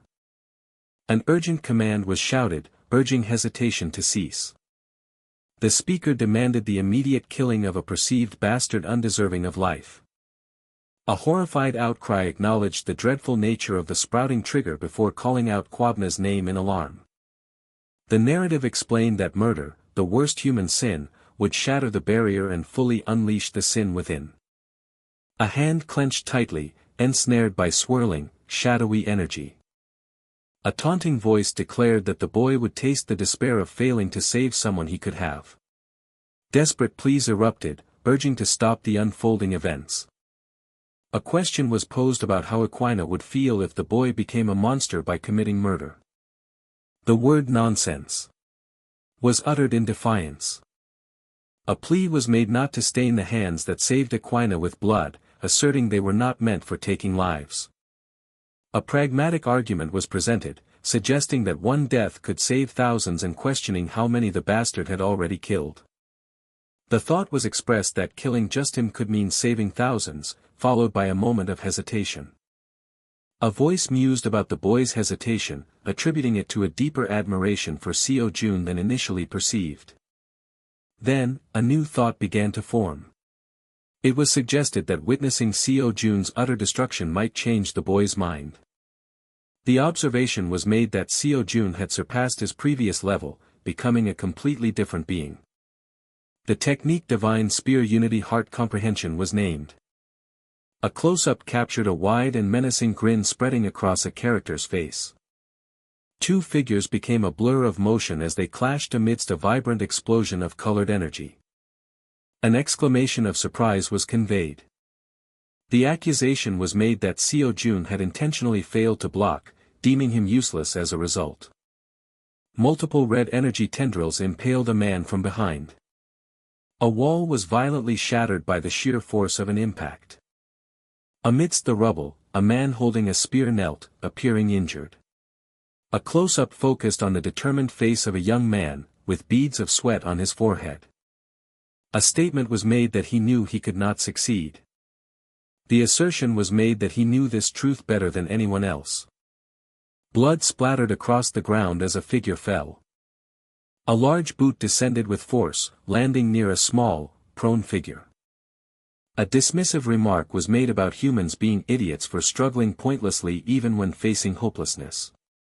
The observation was reinforced that what cannot be done, explaining that the world was inherently made that way.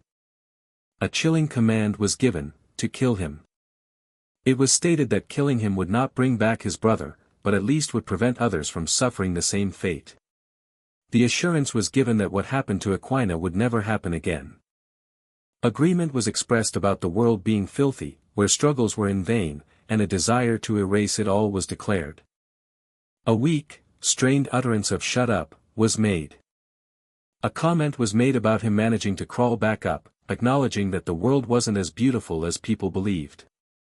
There were times the speaker didn't want to think about anything, and both of his parents died instantly. Despite receiving comfort, it never felt like true solace, with a cry for his mother and an admission of things not working out no matter how hard he tried. The speaker expressed a desire to save up money to attend Hunter Academy, questioning the remaining debt. A reassuring statement was made that if he worked hard, things would eventually get better. The speaker recounted moments of wanting to give up and not get back up, having to pretend to be fine, and assuring Uncle Manchiel that he would start over. He reassured Aquina that he was truly alright. A realization dawned as to why he cared so deeply about Kwabna. Looking at Kwabna, he felt as though he was seeing his past self. A sarcastic question was posed about what convincing words he would use this time, suspecting another instance of mental gymnastics. A statement of personal benefit was made, asking what? In response to being questioned. It was explained that while a depressed heart might not be beautiful, it still held value. The reasoning was offered that such a state always made a person desperate and sincere. Two figures stood facing each other amidst a dramatic display of lightning. A question was uttered, asking what the rumbling sound was. A voice began to explain, stating, "No. This is." A character's face was visible, reflected in a pane of shattering glass. His face, a mask of disbelief, was reflected across 1,000 shards of shattering reality. He wondered what was happening as the very fabric of space tore apart, creating a violent rift in an instant. The man questioned the origin of the terrifying power that had just been unleashed before him. From the newly formed tear in the world, a powerful blast of azure lightning energy surged forward with devastating intent.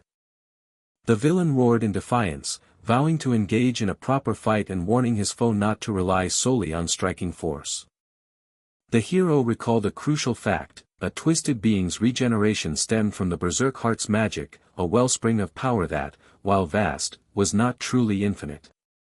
This core concept, that perfect immortality did not exist, became the foundation of his entire strategy. The antagonist screamed that all of his opponent's struggles were ultimately useless. He arrogantly proclaimed himself a god on the verge of transcendence, dismissing the hero as a filthy and repulsive human deluded by fantasies of justice. The villain then goaded him to display his own base desires, but the protagonist retorted that not every human sells their soul to ambition as he had. He declared that a twisted being, the very embodiment of humanity's depravity, could never understand this distinction, and that it was time to end their little game. Suddenly, a third party frantically yelled at the young boy, Kwabna, demanding to know why he was wasting time and urging him to finish the fight. The voice grew more desperate, repeatedly screaming for the boy to kill the villain immediately. Seeing Kwabna's hesitation, the hero cried out his name in a moment of desperate concern. As he moved to intervene, the villain blocked his path, demanding to know where he thought he was going. The antagonist insisted that this was a pivotal scene and warned him not to interfere, while Kwabna silently questioned why this stranger would risk so much for him. The boy understood with grim certainty that everything would conclude with the single act he was about to commit. The hero offered encouragement, vouching for Kwabna's potential and promising to take him to Korea to speak on his behalf after the battle was over. Overwhelmed by the situation, Kwabna confessed his hatred and resentment, questioning the point of this painful gesture and admitting he couldn't do it. He lamented that the hero had only forced him to make an agonizing choice that he felt incapable of seeing through. A sharp, crackling sound of unstable energy emanated from Kwabna's conflicted form. The manipulative observer shouted again, reminding the boy that he was hesitating to kill the very man who murdered his sister and questioning his faith in the hero's words.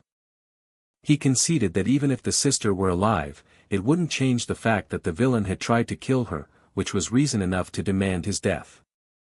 The voice pressed further, asking what the problem was since Kwabna had also been given power, but the boy could only stammer in his profound indecision.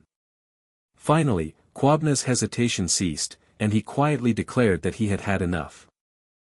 With a chillingly calm resolve, he commanded the figure before him to simply die. The blue-haired boy brought his glowing weapon down in a swift arc, aiming a final, decisive blow at the shadowy entity.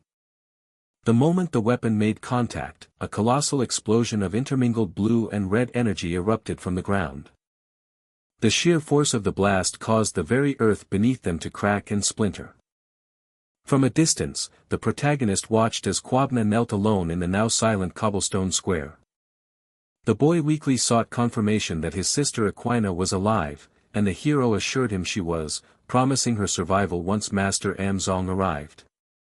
Kwabna whispered his relief before crying out in pain, as the protagonist realized the forced ignition of the sin's power was intensifying within the boy's body. Acknowledging his shamelessness, Kwabna begged the hero to take care of his sister, praising her capabilities despite her illness. With what he believed were his last moments, he expressed his sincere gladness for having met his new hyung. The protagonist firmly declared that Kwabna would not die, a statement that left the boy utterly confused. He knew that a rampaging sin could not be stopped, but considered a radical alternative, separating the power of sin from Kwabna entirely. A menacing grin spread across the hero's face as his hair flared into a spiky red mane and his eyes began to burn with an otherworldly glow. He accepted that his emotions would surge and his mind would cloud over, but this time he resolved not to suppress the raging feelings. With newfound power, he called out to the sins, offering his own body as a far more comfortable dwelling than their current host. The astonished onlooker clutched his head in his hands, his hair flying wildly in utter shock at this turn of events. He scoffed at what he saw as a foolish plan, believing the hero was simply choosing to die in the boy's place and underestimating the sin's madness. The man cackled, convinced the hero didn't realize that in his impending insanity, he would likely kill the very child he intended to save. Despite the immense power coursing through him, the protagonist calmly reached out and gently patted Kwabna's head. He reassured the boy that everything was fine and offered to move him to safety, an offer Kwabna quickly accepted. The villain watched in absolute disbelief, unable to comprehend how the man was maintaining his sanity after absorbing such a corrupting force. He analyzed the hero's aura, noting the absence of the sin's power in his magic and recognizing that this was not a man consumed by madness. A terrifying thought then occurred to him: perhaps the hero wasn't just resisting the madness, but actively dominating it. He denied the possibility of a mere human controlling the power of sin, especially with the wall of equanimity shattered. Meanwhile, the hero reflected that he wasn't always a positive thinker. The protagonist acknowledged that this inner conflict was a universal human experience, something his twisted foe could never grasp. He pondered the very root of human sin and the ultimate mental barrier that prevents humanity from being consumed by such negative thoughts. He had once believed this barrier was equanimity, but now, guided by the principles of non-thought and impermanence, he understood its true nature. He realized it was not a state devoid of all delusion. The equanimity he now felt and understood was something far more profound. The truth he had grasped was that equanimity was not the absence of negative emotions, but the complete mastery over them, allowing one to remain unshakable. He accepted that no one was perfect and that the goal was not to be free from negativity, but to remain unmoved by it, for even an ultimate system was not without flaws. His thoughts turned to the lotus flower, cherished by the Buddha, which paradoxically blooms from the foulest and dirtiest mud. Just as a beautiful flower could rise from the mire, he now knew that the brightest hope always bloomed from the deepest despair. He concluded that sin itself was not evil, but a natural human emotion that only becomes transgression through action, just as his enemy screamed in terror, no longer able to sense its power. The hero's internal monologue continued, affirming that if one does not dwell too long in those emotions or waver because of them, then, as proof of his newfound enlightenment, the two sins he had absorbed were being completely and utterly subdued within him. A sharp, confident breath escaped his lips, a sign of his absolute control over the darkness. The villain, now trembling, questioned his own fear before defiantly roaring his claim to godhood and unleashing the first form of his Dragon Slayer sword art. He gave his ultimate attack a name, the world-ending monarch, as he channeled his power into a final, desperate strike. With a final guttural scream, he ordered his opponent to die. In contrast, the protagonist calmly considered the fundamental components of an attack, breaking it down into two primary processes. He identified these components as the physical impact and the amplifying magical force, defining the explosion of energy as the perfect state where the margin of error between them is zero. This was a legendary realm of power, a technique so difficult that even transcenders rarely achieved it more than once before giving up. Yet, he pondered what would happen if one could intentionally and perfectly reduce that margin of error to absolute zero. To step into that boundless martial state beyond reason would, he theorized, cause a powerful distortion of time and space itself. The resulting power from such a perfect fusion of forces was nothing short of extraordinary. It was a state of being so potent that even the word transcendence was insufficient to describe it.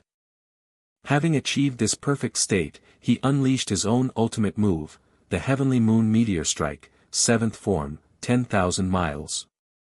This incredible display of power marked the grand finale of the Academy's 4th season, with the narrator thanking the audience and announcing the final season's return. A final message then directed viewers to the specified website to catch the next chapter of the story. The name of the ultimate technique, Heavenly Moon Meteor Strike 7th form, 10,000 miles, echoed across the battlefield. The young hero's gaze remained locked forward, his eyes burning with an unyielding and ferocious intensity. He was thrown back by the sheer force of the impact, his armored form sliding violently as he dragged his massive spear across the fractured ground. In that moment, he reflected that he had nearly been pulled into the boundary space, realizing the technique taught by the great sage was far more potent than had ever imagined. He theorized that this newfound power was a direct result of absorbing the two sins and finally achieving the legendary realm of emission. From the dust, his defeated foe spat out a venomous curse, calling him a little bastard. But the fight was not over, as a colossal orb of crackling, dark purple energy began to expand outwards with terrifying speed. This malevolent energy then surged through the ruined city street, a violent blur of motion that consumed everything in its path. The villain defiantly proclaimed that he would now demonstrate what it truly meant to stand against a god. The hero, however, remained unimpressed, internally remarking on his opponent's predictable arrogance. He met the oncoming darkness with his own power, unleashing a potent blast of red and black energy that shot forward like a meteor. The force of his attack manifested as a divine warrior wreathed in crimson energy, striking down a smaller, devilish creature. Their powers finally met in a cataclysmic clash of weapons, erupting in a vibrant explosion of raw, untamed energy.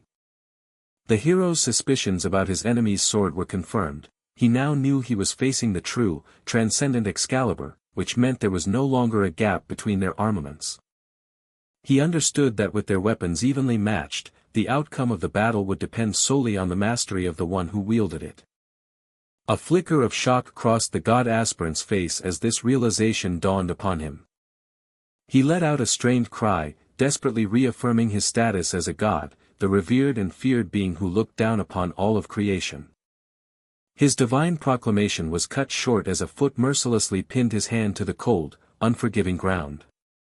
He struggled against the pressure, demanding his opponent move while revealing that he had been plotting a way to completely annihilate the hero.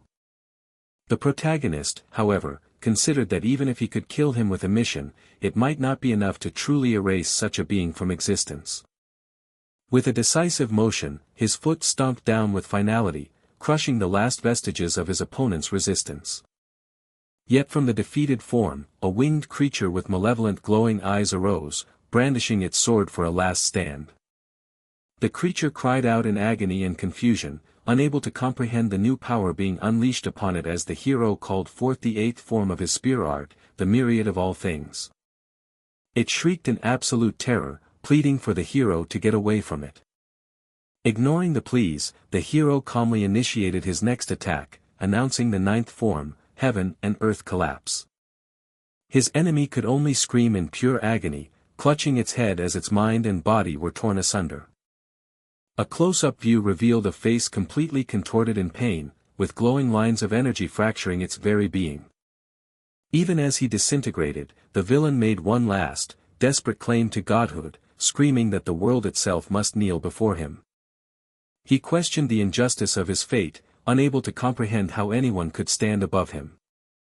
He then turned his final thoughts to his slayer, acknowledging that he knew what the hero truly was. The hero silently agreed, accepting in his heart that he was, and always had been, just a worthless human. He then channeled the very essence of the void, a place of no beginning or end, and unleashed his heavenly moon meteor spear's third form, the supreme void. His opponent was rendered utterly silent, erased by the absolute nothingness of the attack. A soft, unsettling chuckling sound echoed in the sudden emptiness that followed. The scene then shifted dramatically to a lone cobblestone street, where a small red ball rolled gently toward an unknown figure's feet.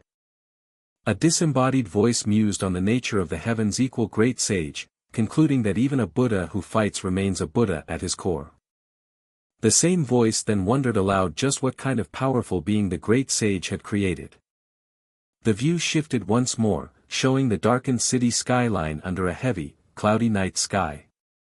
A young man was seen sprinting desperately through the empty streets, his face a mask of pure shock and terror. He cried out for his older brother, his voice filled with panicked desperation. He stumbled, his mind unable to process the horror as he began to fall into despair. Finally, he let out a soul-shattering scream of complete denial. From an unknown place, a firm voice simply stated that it was not so. The hero found himself back in a familiar, strange dimension, calling out for the observer and humorously asking if the entity had gone on a business trip. After a moment of searching, he happily exclaimed that he had found the entity he was looking for. He sarcastically questioned why the observer would possibly hold themselves up in this place just to see his face again. The observer, a being of immense power, asked with genuine confusion how the hero had managed to return to this dimension once more. The hero cheekily retorted, asking if the observer hadn't been watching everything and questioning if a person couldn't just transcend dimensions normally. The observer irritably confirmed they had seen it all but had to ask again due to its sheer unbelievability, while the hero lamented that he could have squeezed more out of the situation. This prompted an immediate argument, with the observer accusing the hero of constantly trying to milk him dry, a claim the hero dismissed as simply collecting the rightful compensation from their agreement. Giving up, the observer offered the promised free coupon and told him to get lost, prompting the hero to note how uncharacteristically cooperative the entity was being. The entity explained that it was easier than dealing with the hero's tantrums, and stated that now that all 9 forms and 3 transformations of Sun Wukong's weapon were recorded, the hero had no reason to ever come back. As the observer offered a disgusted farewell, the hero interrupted, asking if the entity was truly certain it wanted him to leave just like that. He then casually suggested that he might be visiting the boundary space a few more times in the future, much to the observer's shock. The observer realized it was being baited into a conversation that would trap it, while the hero noted that although he enjoyed the free coupons, these repeated visits must be troublesome for his host. He then offered a special discount sale, sarcastically feigning politeness about visiting so often, which made the observer scoff at his sudden pretense of manners. The observer insisted that it should be impossible for him to return and demanded to know how he was doing it, to which the hero playfully feigned surprise that the entity knew about that rule. He went on to explain that the new technique he had learned was far more powerful than either of them had anticipated. He laid out his terms as a negotiation, offering a discount deal or threatening to simply take a full-priced coupon every time he dropped by unannounced. Intrigued despite its annoyance, the observer asked what this new technique was, but the hero smugly refused to provide any details. Resigned to its fate, the observer asked with a sigh just how many more times the hero was capable of returning to this space. The hero cheerfully estimated he could visit at least 8 more times, a revelation so infuriating that for the first time since the beginning of time, the observers will manifest it as a recorded profanity. The observer furiously bellowed for the hero to stop messing around. It shrieked in disbelief at the claim of 8 visits, demanding that if he were going to lie, he should at least make it plausible. The hero internally admitted the observer was right not to let it slide, recalling how using the 7th form had nearly dragged him into the boundary space and acknowledging that violating causality was only a theoretical possibility. Changing tactics, he casually inquired if the entity was aware that he had recently visited the Transcendent Academy. He continued, explaining that he had happened to glimpse the unbelievable technique the principal was performing at the time. He quickly clarified that he had not snooped, but knew the observer hadn't kicked him out for one simple reason. The observers were reeled with a single, horrifying thought: if the hero had truly learned a technique from Irina, he could potentially return hundreds of times. Seeing his advantage, the hero began the negotiation, slyly offering to start the bidding at 5 coupons, before immediately raising it to 6. He then cheekily suggested making it an even 8, before graciously agreeing that 6 would be acceptable. The observer grudgingly accepted the deal for 6 coupons, admitting it was a loss but a necessary one to avoid further trouble as it began to record the causality of their agreement. However, the hero interrupted, pointing out that this visit was a separate matter from future ones, thus raising the total to 7 coupons. Utterly defeated, the observer proceeded to record the causality of their newly amended deal. The entity manifested its will, standing calmly as a swirling blue magical aura enveloped the space to finalize the contract. The hero recognized the process was complete, noting its similarity to the Book of Thoth, and decided to verify what had been written into the record. As he reviewed the causal record, a profound sense of confusion washed over him. The observer triumphantly pointed out the loophole: the hero had only claimed he peeked at the principal, never stating that her technique was how he returned. It explained that the recorded method was now the heavenly moon meteor spear, and while it could be amplified, its nature was now fixed within causality. The observer gloated that once causality finished its recording, no amount of increased power would ever allow him to return, a fact the hero was just now realizing. The hero worriedly asked if his free coupon was now invalid, to which the observer replied that a promise was still a promise. The hero's relief was short-lived as the observer accused him of fraud, a claim he vehemently denied by insisting it was a proper negotiation. The observer furiously declared the deal void, stating that no version of causality in any dimension would ever allow for such blatant nonsense. Panicked, the hero demanded the 6 coupons he was promised, refusing any takebacks as the observer's rage grew. With finality, the observer roared its absolute refusal to give him anything. It then revealed its own trap, stating it had only promised coupons, not a return trip, and gave him the choice to live there forever or forfeit his prize. The observers will thundered a final, categorical no, leaving the hero trapped and contemplating his dire situation. He wondered if he could intimidate the entity again or find another way out on his own, just before a brilliant idea struck him. Seeing the hero fall silent, the observer momentarily wondered if he had finally given up. The entity watched him, a flicker of curiosity piercing through its immense frustration. The hero recalled the distinct sensation of being summoned to the Transcendent Academy, realizing it felt identical to the moment after using his heaven and earth collapse. He deduced that if his technique was EX grade, it was likely something that causality itself could not record or contain. He resolved to slip through the gaps between dimensions by piercing tiny holes through space itself, a plan that sent a shockwave of disbelief through the observer. As he began to vanish, the hero issued a final warning that if the observer forcibly summoned him again, it would count as another fee collection. Left alone in its dimension, the observer unleashed a final, universe-shaking scream of pure, unadulterated rage. In a different time and place, a lone figure lay defeated amidst the rubble of a rain-soaked alley. The young man weakly cried out for his brother, his voice barely a whisper against the downpour. Through sobs, he apologized profusely, blaming himself for the tragic outcome he believed had transpired. His brother, miraculously unharmed, looked down at him with genuine confusion and asked what he was apologizing for. The younger man let out a sharp, terrified scream. He stammered in disbelief, desperately asking why his brother was still alive while hastily clarifying that he never wanted him dead. Overcome with emotion, he explained that he truly thought his brother had died. He confessed that he believed his own actions had led to his brother's demise. The hero, SeoJoon, dismissed his concerns and instructed his companion, Kwabna, that they needed to go check on Equina's condition. Kwabna anxiously asked if she would be alright, but SeoJoon could only reply that waiting was their only option for now. Just then, a familiar voice called out SeoJoon's name. A man wearing a distinctive hat looked up with a start, a large medical case in his hands. SeoJoon recognized him immediately, calmly greeting the esteemed medical saint. The medical saint wasted no time, asking after Equina and grimly noting that her condition had been severe. He gravely informed SeoJoon that if he had arrived even a moment later, she would not have survived. From Kwabna's perspective, he saw the now glowing form of Equina sitting up on a bed inside a dark, tiled room.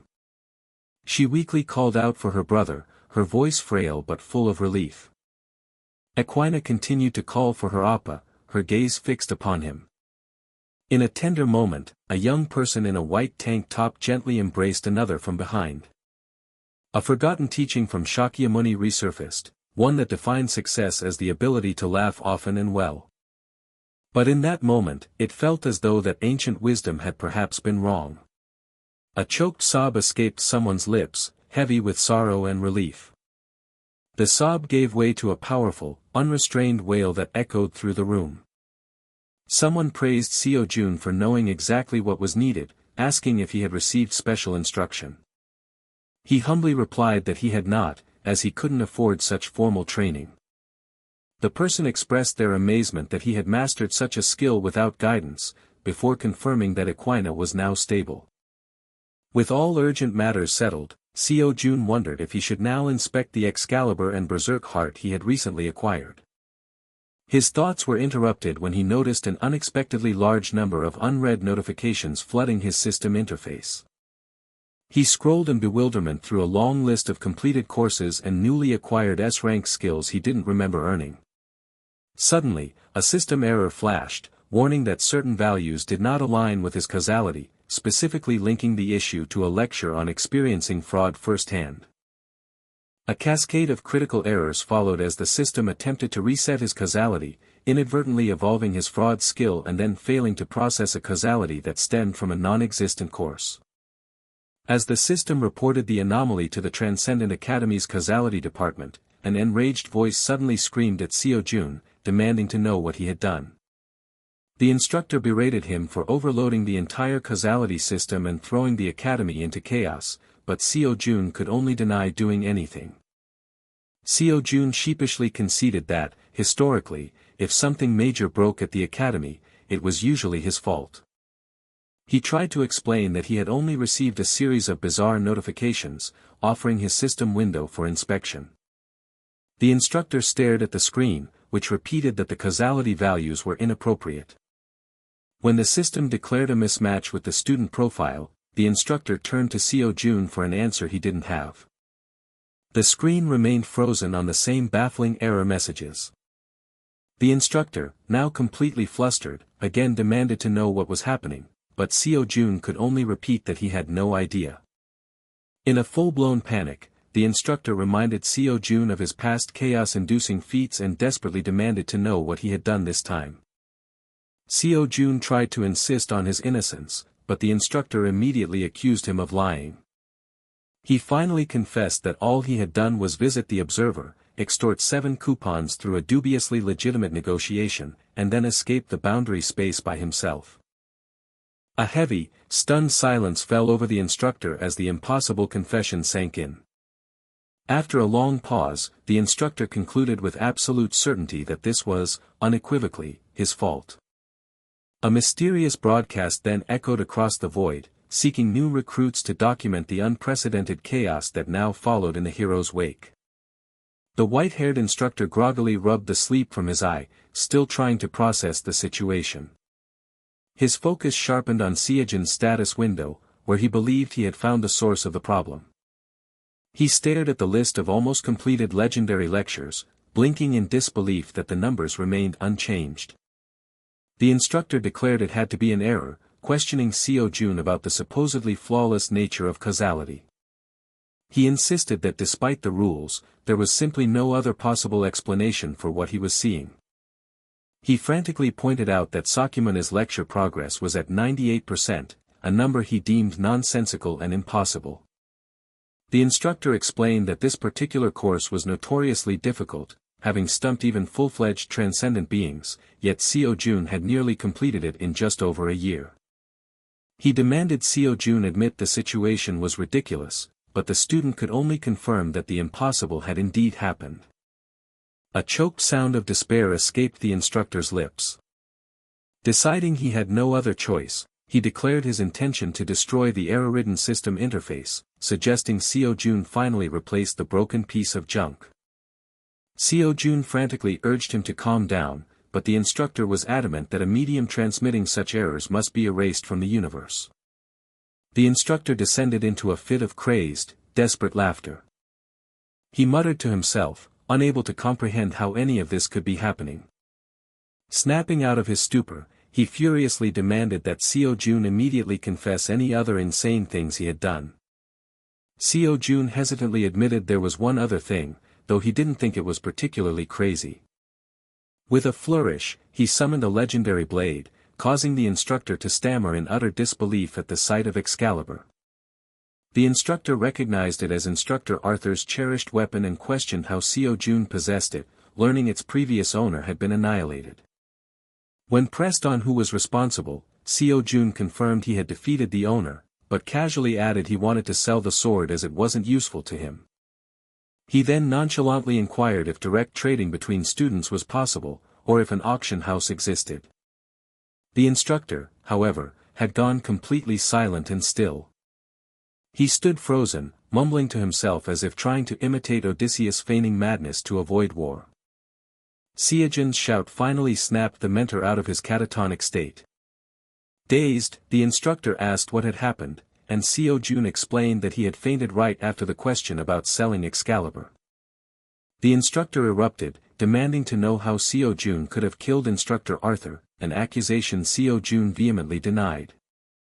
Unconvinced, the mentor then accused him of stealing Excalibur, forcing SeoJoon to express his frustration at the instructor's low opinion of him.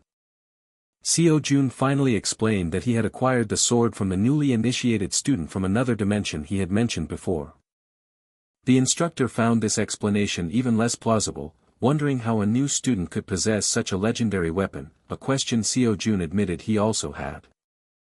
The mentor fell into deep thought, pondering the complex new variables. He decided to set aside the lecture consultation for the moment and deal with the Excalibur issue first. The instructor confirmed that a function similar to an auction house existed, warning that a weapon like Excalibur would attract buyers from new initiates to transcendent beings. He eagerly suggested putting it up for sale immediately, but SeoJoon had a different idea. SeoJoon stated that before anything else, they needed to meet with Instructor Arthur, Excalibur's original owner. Later, a man with noble bearing introduced himself as Arthur Pendragon, welcoming them. Arthur presumed SeoJoon wished to learn swordsmanship, but SeoJoon corrected him, stating he was there to have a word instead. Arthur's confident demeanor shattered as he laid eyes on the blade in SeoJoon's hand. He stammered, demanding to know why SeoJoon had his sword, only for SeoJoon to turn the question back on him. Arthur paled as the horrible realization dawned on him: the being he had lent causality to had been completely annihilated. The white-haired instructor watched the exchange, his own suspicions being confirmed. He knew that a twisted being couldn't have purchased Excalibur legitimately, as Arthur would never sell a weapon so tied to his identity. The instructor reasoned that, much like his own acquisition of Gungnir, Arthur must have been forced into a situation where he had no choice but to hand it over. He concluded that the one responsible for manipulating Arthur into this position was the Great Voice. SeoJoon calmly explained to Arthur that while he had managed to acquire the blade, it was not particularly useful to him. He clarified that Excalibur was an excellent weapon, but as a spear user, he had no need for it and was thus planning to sell it. The instructor shuddered, recognizing the prelude to a dangerous negotiation. He noted to himself that SeoJoon was putting on his deceptively kind smile. A sense of dread washed over the instructor as he realized something significant was about to begin. SeoJoon continued, explaining that his conscience bothered him at the thought of passing on such a cherished weapon to a stranger, prompting the instructor to internally scoff at the idea of SeoJoon having a conscience. He then offered to give Excalibur directly to Arthur, who asked if he was truly serious. As Arthur reached for the sword, SeoJoon swiftly confirmed his sincerity. However, he then added that it wasn't going to be for free. SeoJoon clarified that he was merely offering Arthur the right of first refusal before putting it on the open market. Arthur composed himself and asked for the price, preparing to make an offer. From the side, the instructor held up a small blade and winked, silently signaling a starting point. Following the cue, Arthur offered 10 trillion, but SeoJoon pointed out that the amount felt a little low for a weapon of Excalibur's class. Mistaking this for a sign of a bargain, Arthur quickly amended his offer to 100 trillion, preparing to transfer the funds immediately. He considered the enormous sum to be manageable, believing the deal was settled. SeoJoon flatly stated that Arthur's offer indicated he didn't truly wish to have the sword back. He then laid his cards on the table, explaining that the starting bid at auction would be 100 trillion, making Arthur's identical offer a deep insult. Pressured, Arthur raised his price to 1 quadrillion, insisting it was the absolute limit of causality he could afford. But SeoJoon simply shook his head, indicating the offer was still not enough. The instructor watched SeoJoon's stubborn expression. He then saw SeoJoon raise a single, decisive finger. A horrifying realization began to dawn upon the mentor. In that instant, he fully understood the nature of SeoJoon's unique talent for negotiation. He finally grasped why the art of the deal was an SS-rank skill on par with legendary combat techniques, as SeoJoon named a price of 10 quintillion. Arthur could only let out a small, stunned noise in response to the impossibly high demand. In a fragmented memory, a man and his small companion watched a lonely sunset over a tranquil sea. Odysseus explained that his departure was imminent, as he could no longer defy the oath that bound him. His old friend, the mentor, asked for one last favor, prompting Odysseus to inquire what it was. The small creature began his desperate plea for help. He then absurdly asked his friend to lend him 10 quadrillion just so he could go buy some candy. Back in the present, Arthur awoke from the vision with a horrified scream. He looked around in a daze, momentarily confused about where, and even who, he was. The instructor's sharp rebuke snapped him back to reality, chastising him for spouting such nonsense. The mentor lamented that this was classic SeoJoon, inwardly questioning what kind of being in the entire world would demand 10 quadrillion in causality. Unfazed, SeoJoon casually asked if the instructor's outburst meant he was refusing the deal. The instructor roared back, confirming that he was, of course, refusing. SeoJoon feigned indifference and prepared to leave, causing the instructor to frantically plead for him not to go. Turning his attention to Arthur, SeoJoon suggested the instructor was being stingy, arguing that 10 quadrillion was a fair price for a weapon like Excalibur. He then applied more pressure, reminding Arthur how this very sword had nearly led to the destruction of his own dimension, adding that he was restraining himself from asking for more. SeoJoon shrewdly surmised that Arthur must have gained some causality for giving up the sword and questioned if it had all been spent. Cornered, Arthur admitted he knew his faction couldn't handle the blade and desperately offered to do anything if they could substitute causality with a different form of payment. He offered to teach SeoJoon the legendary swordsmanship or aura of the Round Table in exchange for a discount, unknowingly walking right into the young man's trap. SeoJoon thoughtfully considered the offer and agreed to a discount if Arthur could answer a single question, an offer the king eagerly accepted. SeoJoon then posed his deceptively simple question, asking Arthur about his true identity. He clarified that he wanted to know the identity of the being to whom the instructor had originally entrusted Excalibur. After a tense silence, Arthur gravely stated that this was something he could not answer. SeoJoon internally processed this, wondering about the mysterious great voice whose identity was worth more than Excalibur and suspecting a binding contract was involved. He paused for a moment, letting the weight of Arthur's refusal hang in the air. With a shrug, SeoJoon declared that if Arthur wouldn't answer, there was nothing more to discuss. He calmly told his mentor to put the sword up for auction, sending Arthur into a spiral of despair at the thought of losing Excalibur. A fierce resolve ignited within the king as a powerful aura erupted around him. He declared that he absolutely could not let that happen. Arthur stood enveloped in a swirling vortex of purple energy, his weapon held tight. The immense pressure washed over SeoJoon, his eyes widening as the formidable purple aura surrounded him. He was momentarily caught off guard by the sudden and overwhelming display of power. Arthur watched in disbelief, knowing that such an aura, even with a causality contract, should have crushed a mere first-year student. The king was horrified to realize that the student had not only withstood his power but had actually overpowered it, prompting a defeated SeoJoon to bid them farewell.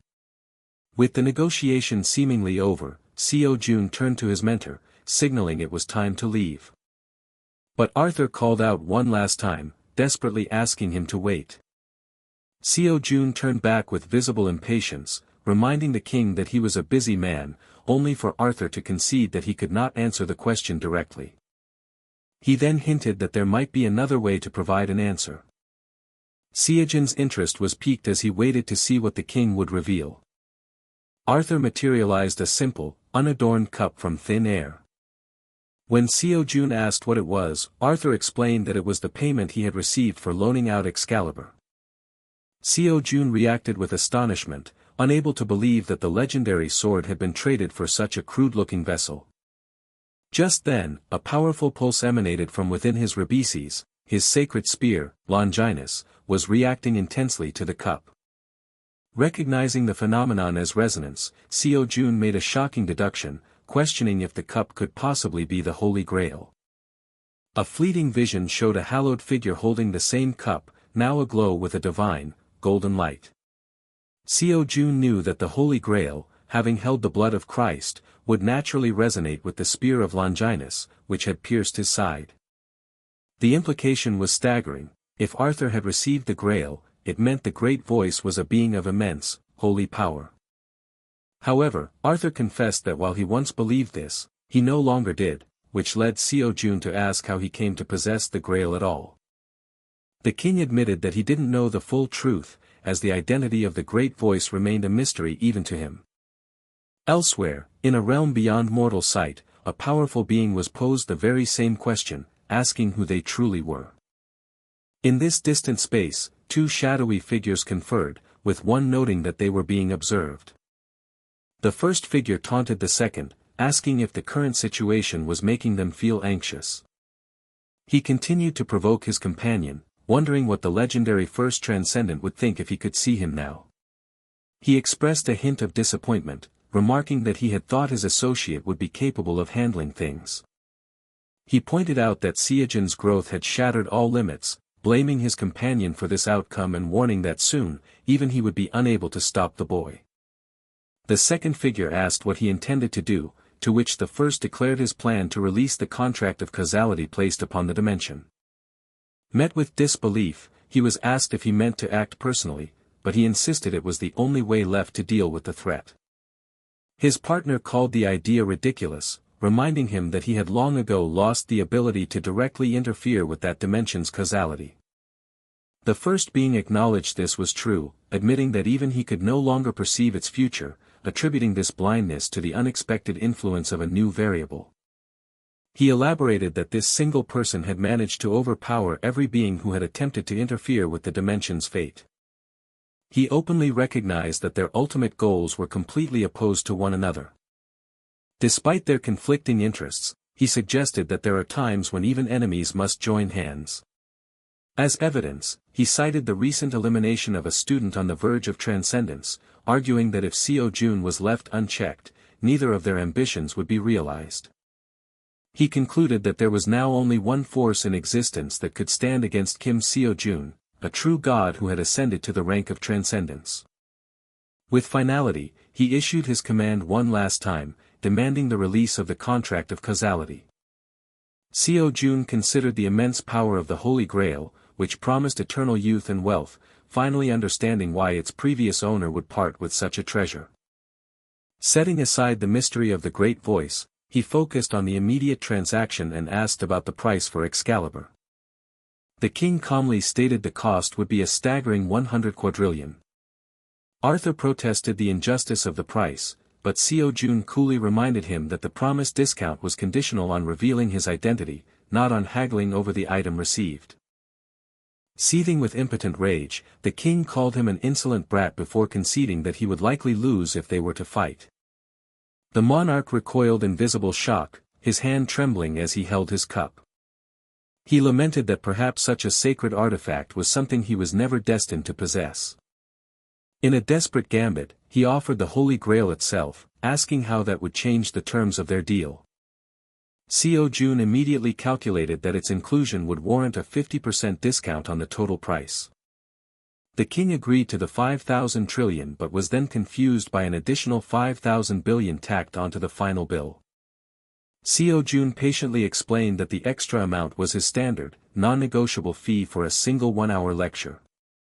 The instructor added that value-added tax was the consumer's burden, as another figure noted that not even the highest authorities could intervene in this matter. With a heavy sigh, the king admitted it would take time to prepare the funds and offered the Holy Grail in advance as a deposit. SeoJoon promptly warned that any delay in handing it over would incur another lecture fee plus additional tax, forcing the king's immediate compliance.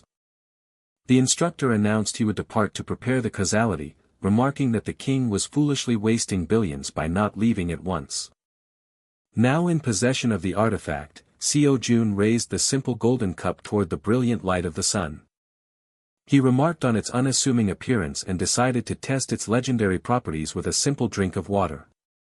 A stream of clear liquid was carefully poured from a bottle, filling the sacred vessel. The young man, dressed in a simple shirt and tie, lifted the grail to his lips and took a drink. His eyes shot open in pure astonishment the moment the water touched his tongue. He breathlessly declared it was an elixir manufacturing machine, causing his companion to excitedly beg for just one sip. SeoJoon realized that if the items created by the Grail were free from imprinting effects, its potential was virtually limitless, having already tested it by creating holy water. His mind immediately jumped to the incredible possibility of incorporating the Holy Grail into the refinement process of the Berserk heart. Nearby, a small, white-haired chibi spirit erupted in a joyful, celebratory cheer. As the instructor prepared to leave, he mentioned consulting the principal on SeoJoon's future lectures and was asked to relay a message to the heavens equal great sage. The message was a bold challenge, confirming his readiness to settle matters in a direct, head-on duel, after which the instructor finally departed. With the Excalibur deal concluded, SeoJoon was about to leave as well when he noticed a large crowd inexplicably gathering nearby. He questioned the commotion just as a man approached and addressed him as captain. The focus shifted to the determined, close-up profile of a man with a heavy burden etched on his face. It was revealed that this man was the infamous tyrant, Akudo Apo. A man named Kweku began a somber speech, describing the unbearably long suffering the people of South Africa had been forced to endure. He confessed that while his soul craved violent retribution against their oppressors, he felt that killing them so meaninglessly would be unjust. He elaborated on this painful truth, admitting that they, the victims, did not have the moral right to enact such vengeance. As another man expressed his confusion, SeoJoon stepped forward, declaring he would summon journalists from around the globe to reveal the truth of what had happened in South Africa. He vowed to expose the full extent of Akudo Apo's tyranny and the immense sacrifice of the nation's innocent citizens. Then, to the utter shock of everyone present, he added that he would also unmask the atrocities committed by the Order of Truth. A man cried out in disbelief, questioning the sanity of making an enemy of an entity as powerful as the Order of Truth. He warned SeoJoon that such an act was tantamount to a single individual declaring war on the entire world, but the hero was resolute, knowing the order was a source of endless suffering. With unwavering conviction, he stated his intention to bring down the Order of Truth and formally asked Kweku for his aid. The young hero stood firm, his gaze fixed forward with a look of stern determination. A heavy, profound silence hung in the air as Kweku weighed the monumental request. At last, he gave his answer, agreeing to help and leaving his subordinate utterly stunned. The soldier called out to his captain, his voice thick with the memory of their long and painful history. A flashback showed Kweku in a past battle, lamenting that while their fight had ended, the heroes of the Great Cataclysm had ultimately failed to achieve their goals. He had gestured to the carnage around them, at the land stained red with the blood of countless people who had been sacrificed. He had then asked his soldiers a soul-crushing question: for what cause did they fight and wield their blades? He had answered himself, listing the oppressed, their families, and their children's futures, before pointing to the fallen and asking who they were. He had declared that even though South Africa's specific battle was won, their greater fight was far from over. He implored his men to lift their heads and confront the horrifying reality before them. He spoke of the innocent people and the beloved families that they had tragically failed to protect. In that moment, he had vowed to stop running and to dedicate himself to protecting the new South Africa that must rise from the ashes.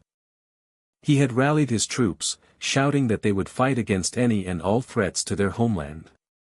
His voice had rung with passion as he proclaimed that their struggle was not yet over. Back in the present, Kweku faced the tall, surprised hero who had just made an impossible promise. Representing his people, he formally pledged that they would fight alongside SeoJoon. The story then moved to Cape Town, the legislative capital of South Africa, specifically to its bustling international airport. SeoJoon's statements at the ensuing press conference were broadcast in real time, sending immediate and powerful shockwaves across the globe. Headlines erupted, questioning if his declaration of war against the Order of Truth was delusion or arrogance, as global opinion instantly split between staunch defenders and harsh critics. However, cutting through the noise, the Korean Professional Hunters Association issued a decisive statement, pledging their unwavering support for hunter Kim SeoJoon. This announcement from Korea opened the floodgates, with Italy's Prime Minister, Samuel, quickly following suit. Shortly after, the esteemed Queen of the United Kingdom, Arya, added her nation's powerful endorsement. The United States Hunter Administration, represented by Risbury and Lucas, also declared their allegiance to SeoJoon's cause. And finally, Kweku, speaking for the nation of South Africa, cemented the growing international alliance by voicing his support for SeoJoon. Amid this escalating chaos, the Order of Truth, which had remained conspicuously silent, finally released an official statement promising to reveal everything about the apostolic rite. The world held its breath as a single, ominous term echoed through the news: the apostolic rite. Meanwhile, deep within the sacred grounds of Shinno Mountain, a profound discussion was taking place. He was questioned about sleeping inside the mountain, and he explained that after consuming the Shinong immortal grass, he had lost consciousness, while he worried internally about Instructor Lu discovering his possession of the Shinong pharmacopoeia. His master, however, scoffed at the explanation, dismissing his words as the typical lies of a deceptive man. Despite this, the young man privately considered Instructor Lu Canyon's consistent help, wondering if she might be trustworthy and if the path to power had to be a solitary one. He then pushed that thought aside, puzzled by the fact that he hadn't fallen asleep the first time he absorbed the legendary grass. Questioning his master's presence, he learned that the old man could only remain inside for a few minutes before a blinding celestial light had blocked his divine senses. This new information left the young warrior wondering how he had managed to endure for so much longer, with the distinct feeling that he could have stayed indefinitely. His master, however, grew irritated, belittling his achievement by pointing out it was merely 31 minutes and demanding to know why he was making such a fuss. Unperturbed, the young man's thoughts drifted back to the mysterious and vivid scene he had witnessed within his dream. Later, Feng Hao greeted the Academy's dean, who immediately asked if he had visited Xinyan Mountain. Feng Hao confirmed that Instructor Lu had taken him, where he successfully acquired the Shinong immortal grass. The dean's demeanor grew intense as he urgently demanded to know how long Feng Hao had managed to last inside the mountain's sacred light, to which the young man replied it was 31 minutes. The dean stared in utter disbelief, repeating the duration as he struggled to comprehend the seemingly impossible feat. Confused by the overwhelming reaction, Feng Hao cautiously asked Dean Wan if something was wrong. The dean, still reeling, sought to clarify if Feng Hao had been forcefully ejected from the mountain after that time had passed. To the dean's astonishment, Feng Hao casually stated that was not the case, as he had simply walked out on his own.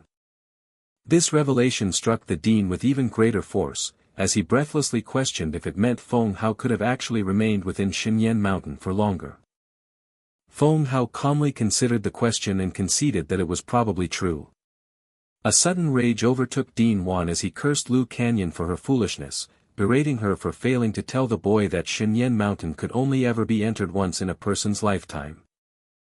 Trying to de-escalate the situation, Feng Hao asked if the amount of time spent inside the mountain was truly that important. The dean then revealed the stakes, explaining that the legendary god of void had achieved his supreme power only after enduring the celestial light for a full 49 minutes. Understanding finally dawned on Feng Hao as he realized the immense benefits those celestial lights must have bestowed upon him. He reflected on his own body, recognizing the tremendous improvement in his physique after just 31 minutes and lamenting what greater power he might have attained had he stayed longer. He hopefully asked the dean if there was truly no way to enter again, but Dean Wan simply told him to let it go, as what was missed could not be reclaimed.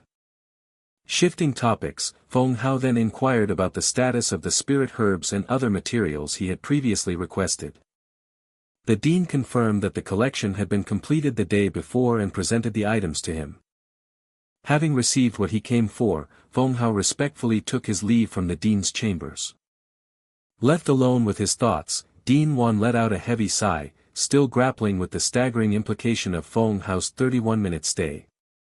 Just then, a subordinate entered to report that the left guardian had sent for him, and the dean acknowledged the summons, stating he was on his way. Within the human emperor house, the left guardian revealed that every major race was now scouring the lands for the boy who had mysteriously withstood Xinyan Mountain for 31 minutes.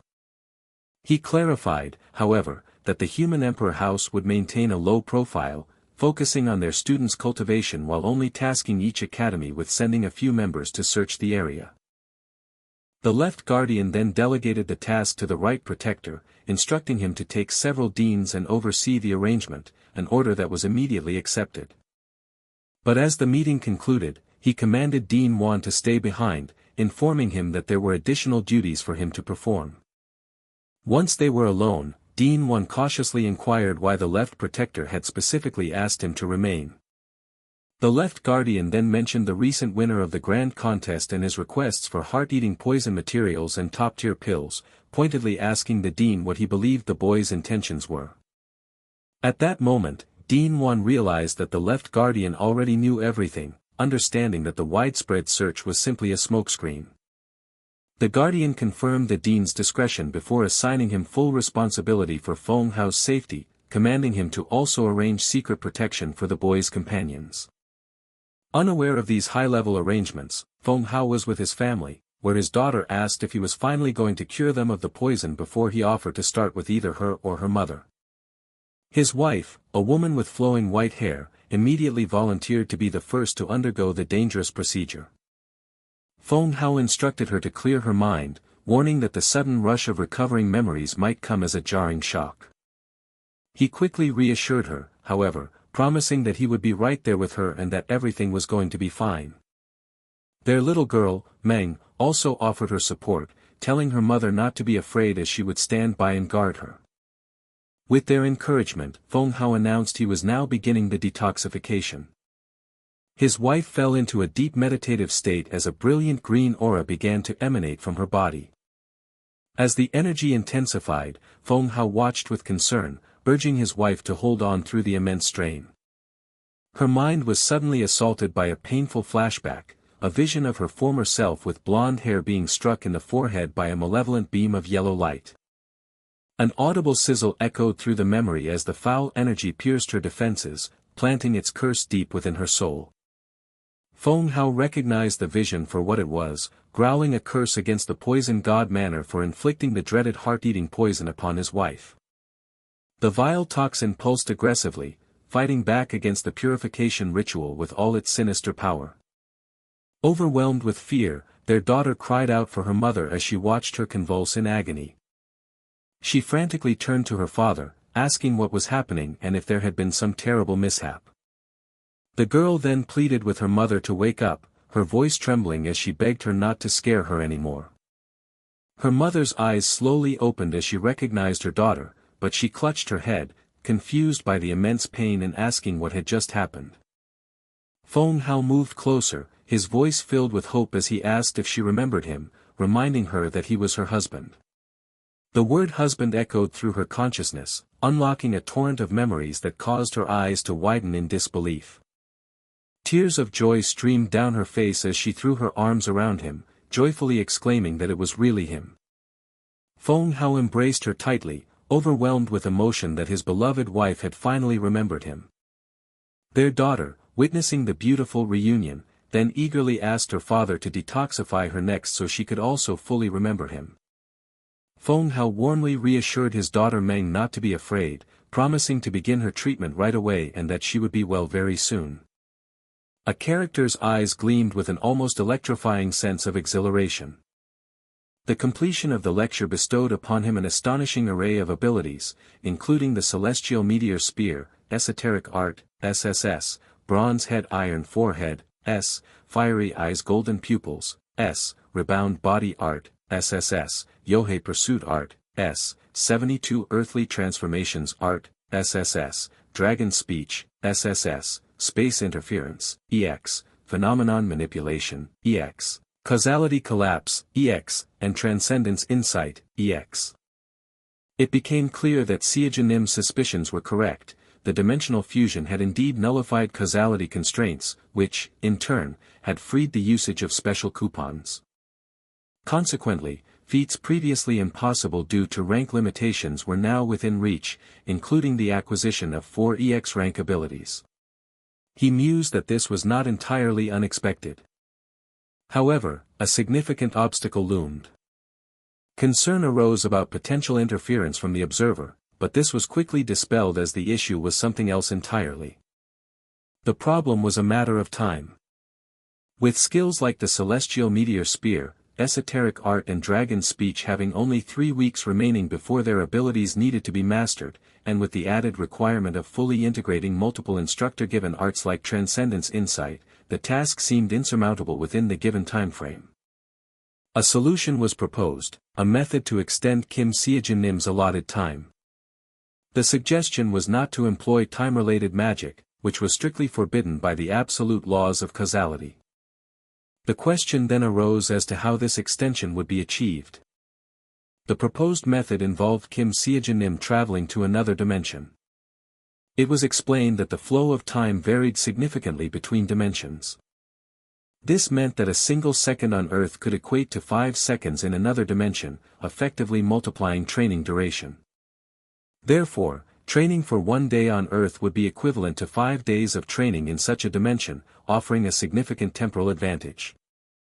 While interdimensional travel was usually extremely difficult, it had become feasible with the ongoing integration of all-dimensional causality, though it would consume a considerable amount of it, mitigated by the availability of free coupons. A round trip required 2 coupons, and any shortfall could be covered by using causality to purchase the Dragon Speech Lecture, which was relatively inexpensive. The question was then posed regarding the director's response to this plan. The Transcendent Academy had been placed in a state of complete lockdown due to the entanglement of dimensional causality, affecting not only Earth but other dimensions as well. The director believed that Kim SeoJoon was the only one capable of resolving this critical situation. She pledged her unwavering support for any decision Kim SeoJoon made, a sentiment echoed by the speaker. The maximum time ratio achievable for Kim SeoJoon's chosen dimension was a staggering 20-to-1. Given that 2 weeks remained until the Apostle Ceremony, a 20-fold increase would grant approximately 40 weeks, or about 10 months, of effective training time. With the explanation concluded, the urgency to depart was expressed, but a moment's pause was requested. A request was made for a short period of time. A massive, inky vortex churned ominously in the night sky above the city. A man, appearing disheveled with his tie loosened, was fast asleep with his mouth agape. A soft groan escaped him. 2 children slept peacefully on the floor as a man worked diligently at a desk in the background. A soft, sibilant sound was heard.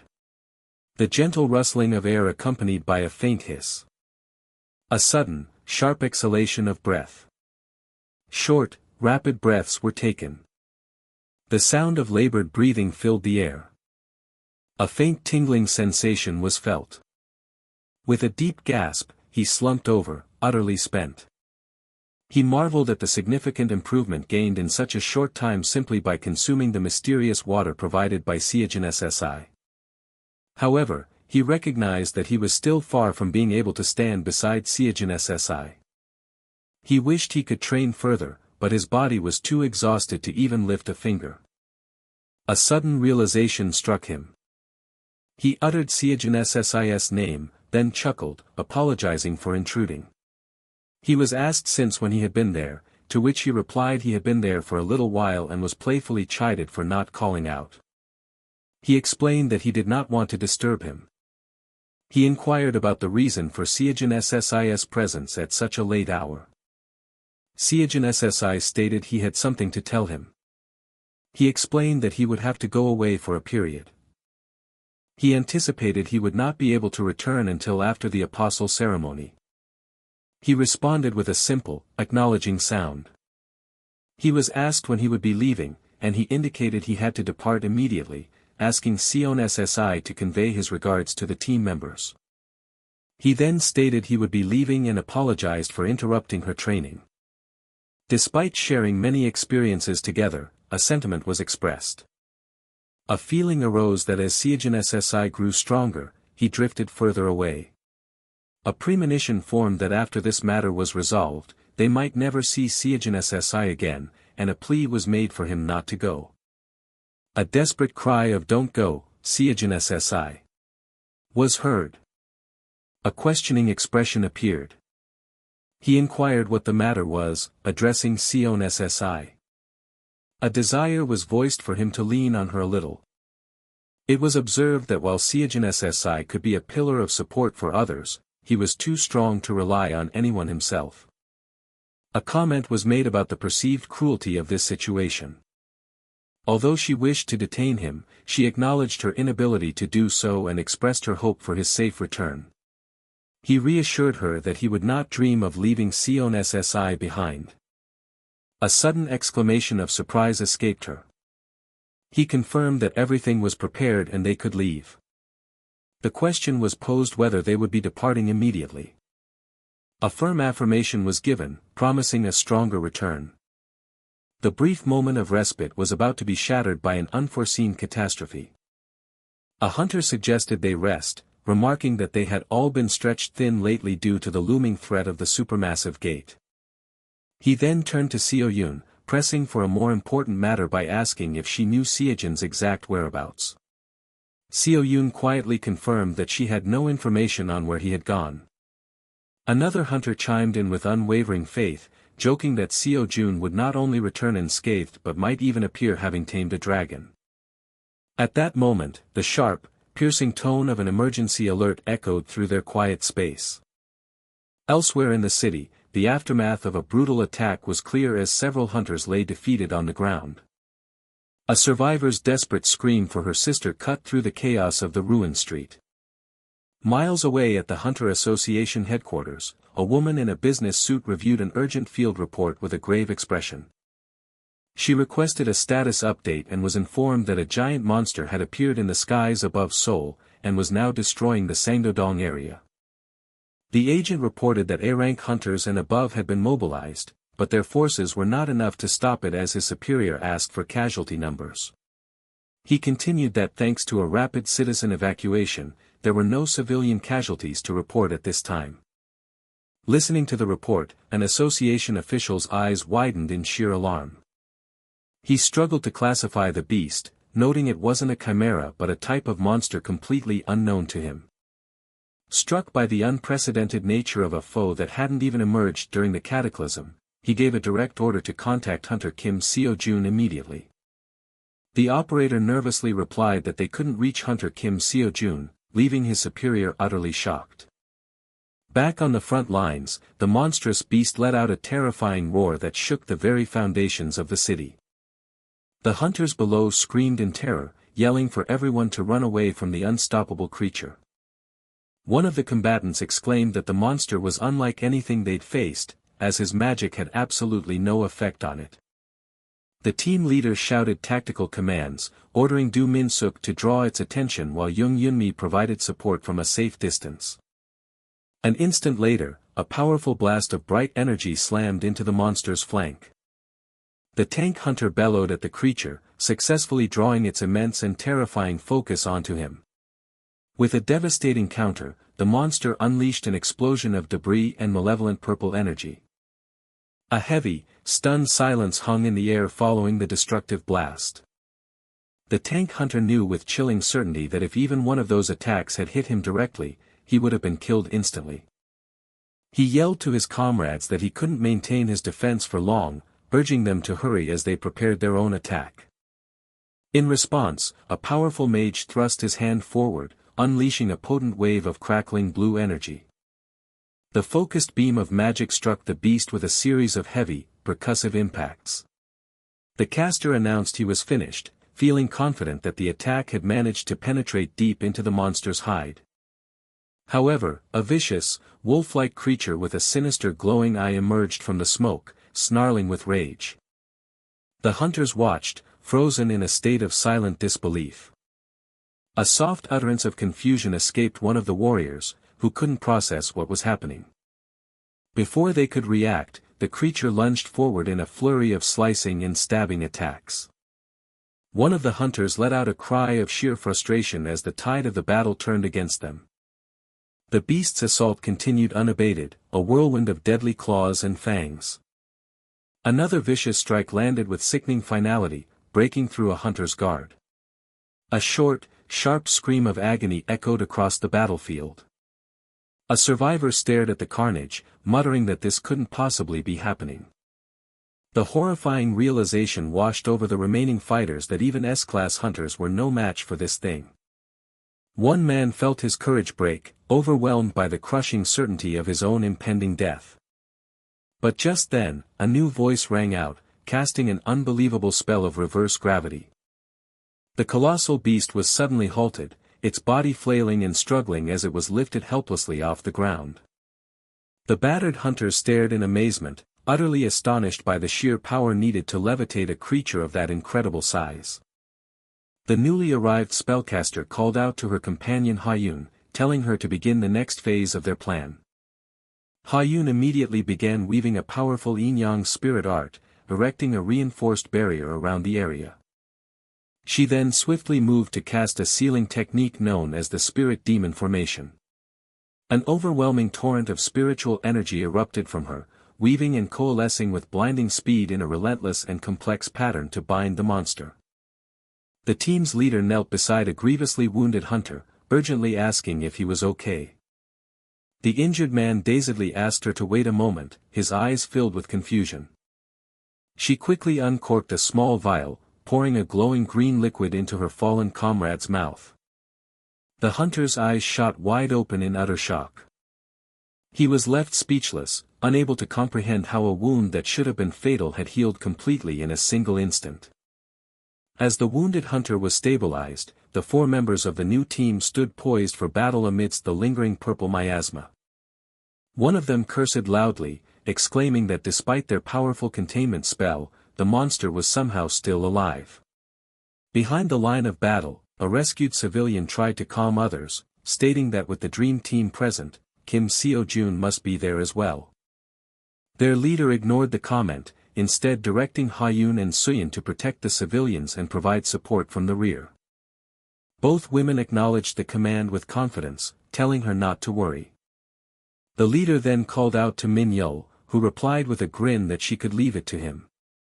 Inside a shimmering hexagonal barrier, the evacuated civilians huddled together, their faces a mixture of fear and awe. One of them looked out past the heroes, a puzzled expression slowly forming on his face. He finally voiced the unsettling question on everyone's mind, asking why Hunter Kim SeoJoon hadn't come to fight. A grotesque monster's face snarled, its features contorted by a furious maelstrom of dark energy.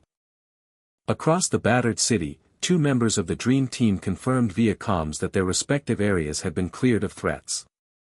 One of them, a hunter with spiky black hair, took a moment to gaze out over the damaged urban landscape.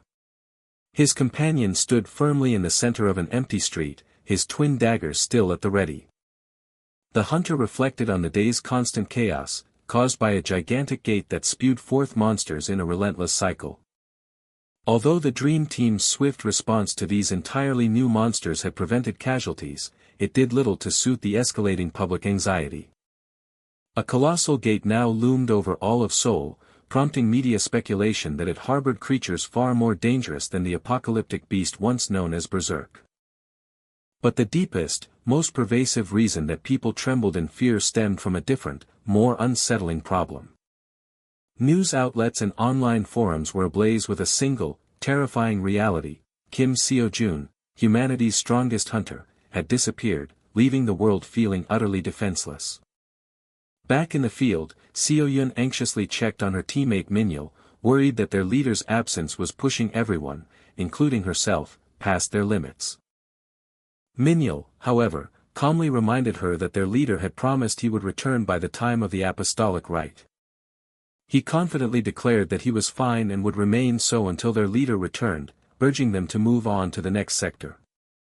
Meanwhile, the world's attention was shifting toward the Order of Truth, a peculiar organization that worshipped the very concept of truth as its deity. Formed around a mysterious figure called the Great Voice and their 7 apostles, the group had evolved from a fringe cult into a global religion following a great catastrophe a century prior. At the sight of the apostolic rite, a man grunted, feeling crushed by the sheer density of the crowd. Onlookers remarked that such a massive gathering was to be expected for a major event hosted by the Order of Truth. Still, some felt the crowd size was excessive given Seoul's instability, though it turned out there were several compelling reasons for the massive turnout. The first reason was an unwavering faith in the organization that had supposedly saved humanity and ended the Great Cataclysm 100 years ago. The second reason was simple curiosity, driven by the public's intense desire to finally see the Order's enigmatic leader, the Great Voice. Although the Order was structured around the Great Voice and their apostles, only the 7 apostles ever made public appearances, leaving their leaders shrouded in mystery. No one knew the leaders' age or even their gender, and widespread rumors circulated questioning if the Great Voice even existed at all.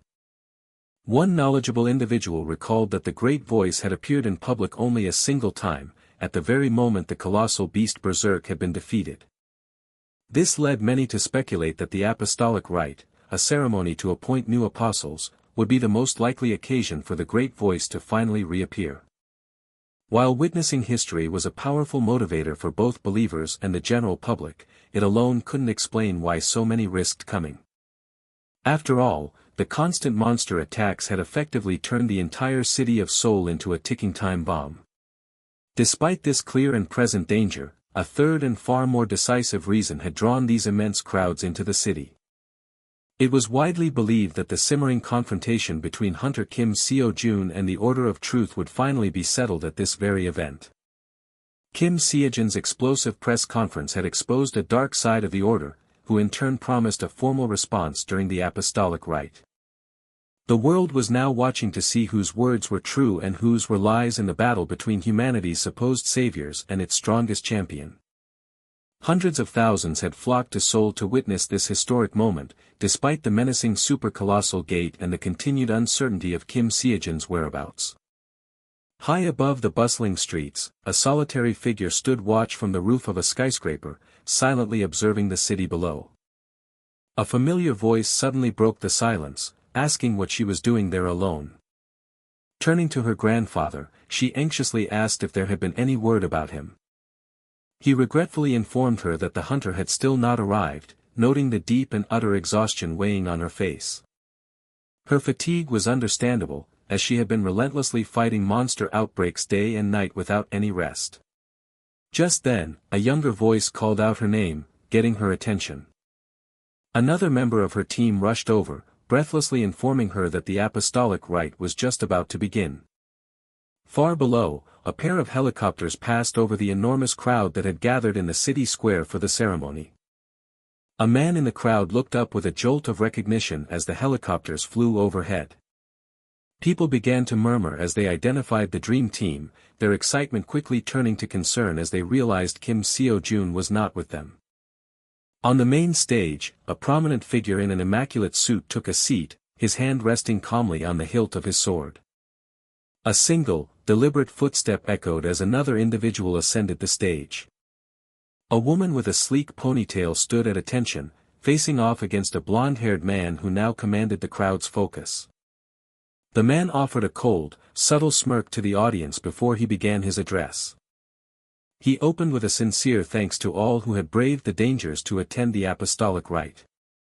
He then announced that before the ceremony could proceed, he first wanted to address the doubts and questions lingering in everyone's minds.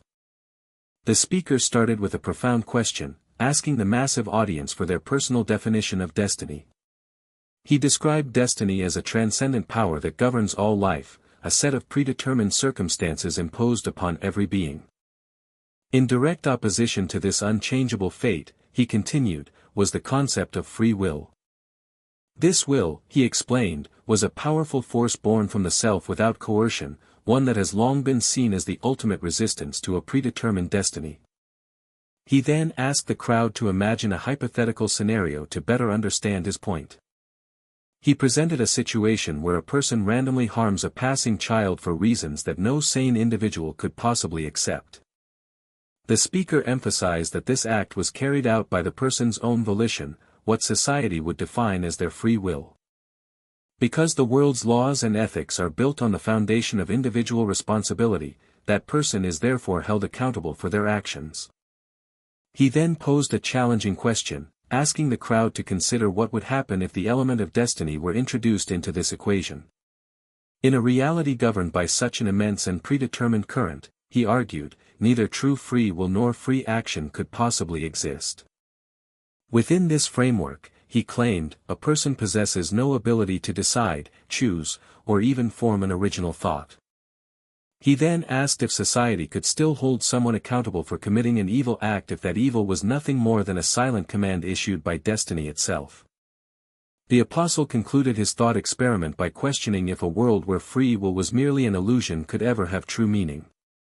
An enraged man from the crowd shouted out, demanding that the speaker stop spouting sophistry and reveal the truth he had promised. Unfazed, the apostle replied that he never expected someone of such limited intellect to understand his lesson. The heckler's eyes shot wide with terror as an invisible force suddenly seized him. He choked violently, his body convulsing as he struggled against the unseen power crushing his throat. As the man screamed in agony, the apostle chillingly informed him that this was the very truth he had demanded to see. A maelstrom of violent energy erupted around the man as the speaker declared that the Order of Truth's sole purpose was to forcefully create its own version of truth and order in the world. In a quiet home far from the chaos, a woman called out to her partner, urging him to hurry as the much-anticipated apostolic rite was about to begin on their screen. Her partner wondered if he had missed the start, but she assured him that while it hadn't officially begun, Kalia, the future apostle of purity, was already taking the stage. The view on their television screen filled the couple with a sense of profound awe. They remarked on the incredible grandeur of the Order of Truth's ceremony, lamenting their own failure to secure plane tickets to witness the spectacle in person. On the broadcast, the apostle's chilling speech replayed, opening with a challenge for the audience to define destiny. He painted a world where destiny was an absolute force that ruled over everything. He then pushed the hypothetical further, suggesting that all human action was nothing more than a carefully crafted illusion. The apostle concluded his unsettling monologue by questioning if such a predetermined world could ever hold any true meaning. Back in their living room, the couple stared at the screen, their faces contorted in sudden, utter shock. They wondered aloud if the sudden violence was just part of the show, but the raw screams for mercy echoing from their television told a much more horrifying story. On the scene, a hero uttered Kalia's name with a trembling, betrayed voice. The hero looked on in disbelief, desperately trying to comprehend the reason behind the unfolding atrocity. The apostle declared that this brutality was the very truth demanded of him, explaining the order's sole purpose was to forcibly correct destiny itself. This chilling declaration sent a shockwave of realization through the heroes present. A woman with white hair observed the chaos, a look of mock pity forming on her face. She then scornfully remarked on how pitiful the victims were, describing them as creatures utterly powerless before the whims of fate. A member of the Dream Team reasoned that this overt attack was suicidal, wondering if the order had foolishly seized the opportunity presented by SeoJoon's absence. However, he quickly focused on the undeniable fact that the order had just revealed its murderous intent to the entire world. Kalia addressed the heroes with condescending sympathy, acknowledging their confusion but telling them not to worry. She then formally introduced herself as the Apostle of Purity, vowing to correct even those as insignificant as them. One of the heroes defiantly challenged her, questioning what a single person could possibly hope to accomplish. A determined female warrior stepped forward, declaring that in SeoJoon's absence, she would be the one to stop their rampage. Channeling her power, the ponytail-wearing hero lunged forward, her weapon wreathed in fiery energy. Her powerful, flaming sword strike was met by an impenetrable, glowing blue shield that absorbed the impact completely. A close-up revealed Kalia's purple eyes flaring with a malevolent red energy as she effortlessly held back the assault. At the same time, her white-haired accomplice let out a piercing battle cry, bringing their own fiery blade crashing down from above. A hero recoiled, completely overwhelmed by the immense power emanating from their enemies. The apostle gloated, revealing that the suffocating magical force blanketing the venue was the culmination of a month's preparation by the order. He taunted them further, explaining that even in its initial phase, the magical pressure was designed to be completely overwhelming. A figure engulfed in roaring flames stood poised for battle, their sword glowing with immense, destructive energy. The subsequent clash of powers resulted in a massive explosion that rocked the city streets. A hero was sent skidding violently across the pavement, their shield barely holding against the devastating blast. Nearby, a woman with a braided ponytail braced for the shockwave, her glowing shield the only thing standing between her and annihilation. She gritted her teeth, forced to admit she had never imagined the enemy's assault would be this severe. Refusing to yield, she summoned her own power, enveloping herself in a vibrant aura of pink and yellow energy. From the ground below, one of her allies unleashed a colossal vertical slash of pure purple energy, tearing through the air towards their foe. Kalia acknowledged her opponent's impressive speed but contemptuously dismissed the hero as nothing more than a single, scurrying rat. She then gave a simple, brutal order to her followers to corner the hero and eliminate her without mercy. An agonized cry erupted from the battlefield as one of the heroes was struck down by the coordinated assault.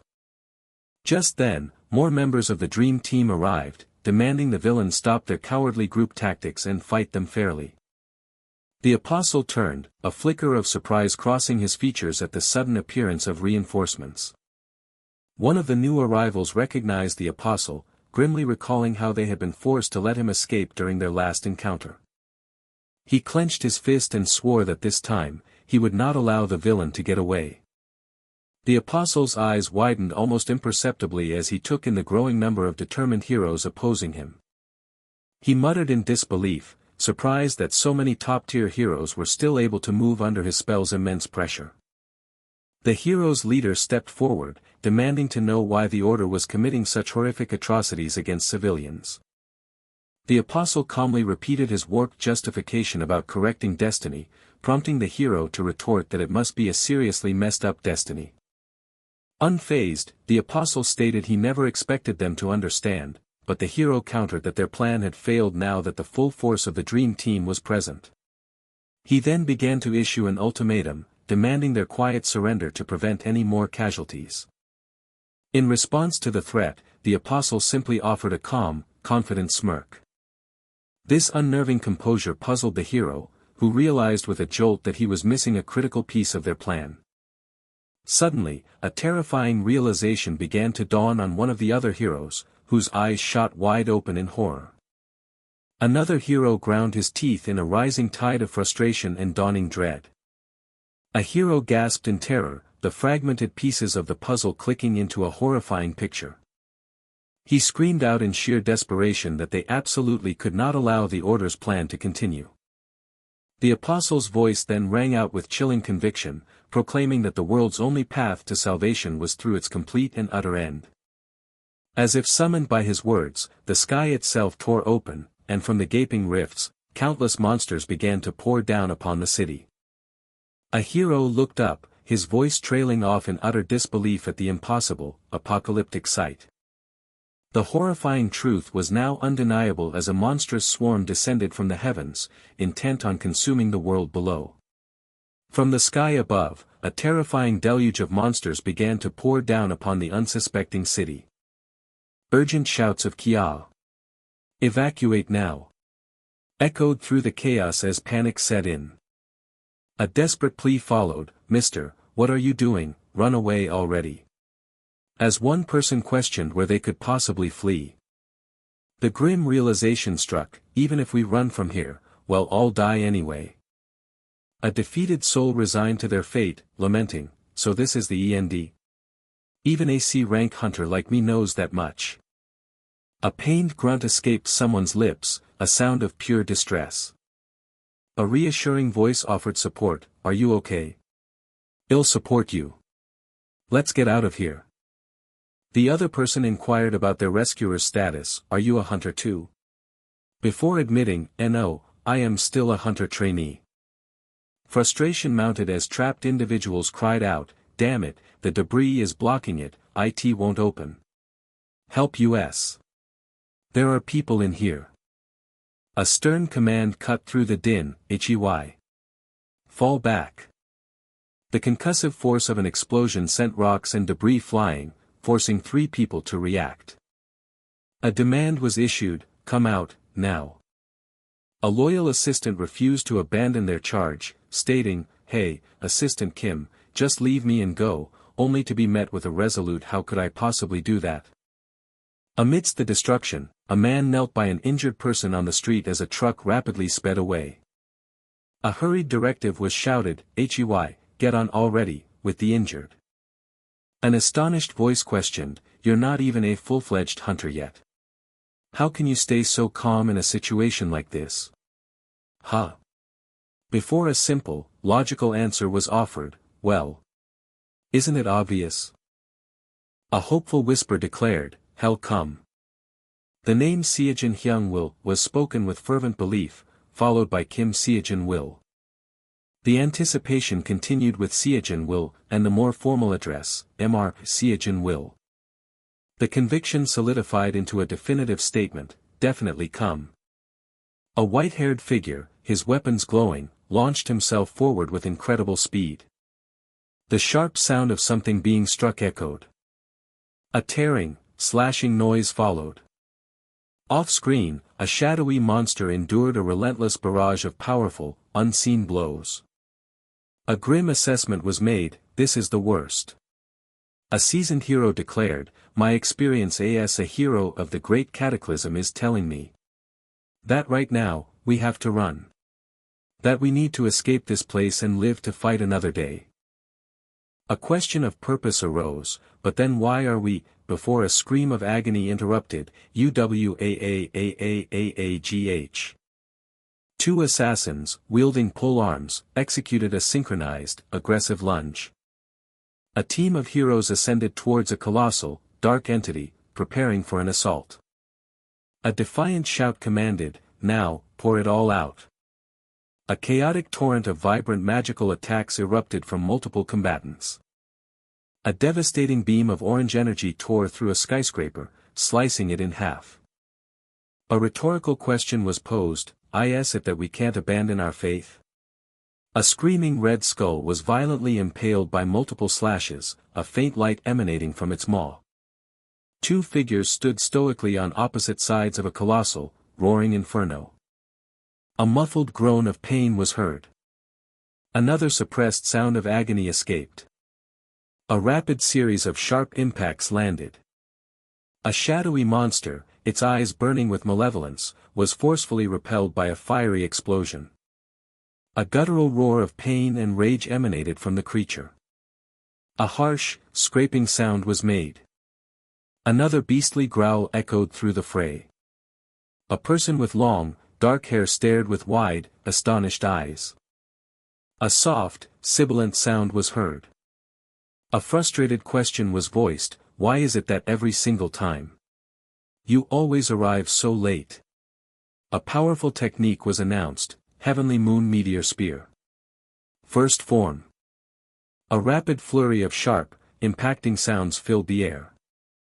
The declaration of heaven and earth collapse was made. Observing the overwhelming number of monsters, someone apologized, all those monsters. Leader. Sorry, I am a bit late. A jubilant crowd cheered as a warrior, astride a radiant steed, engaged in a fierce battle in the streets. A playful, yet slightly exasperated, inquiry followed, why are you only coming now? If you had been here earlier. A swift whooshing sound passed by. A sharp gasp of surprise was heard. The shock of more monsters appearing was met with a pragmatic statement, my God, more monsters are coming out. For now, dealing with what's left in the world comes first. A sound of impressed admiration was heard. A decisive command was issued, strike them down. A rapid and forceful series of metallic impacts resounded repeatedly. A stunned question was voiced, draconic speech. How can, human, wield draconic speech? The nature of draconic speech was explained as a form of sorcery where language itself could interfere with the very laws of the world. This potent art was a realm permitted solely to dragons, and with a single word, the user commanded all his enemies to kneel.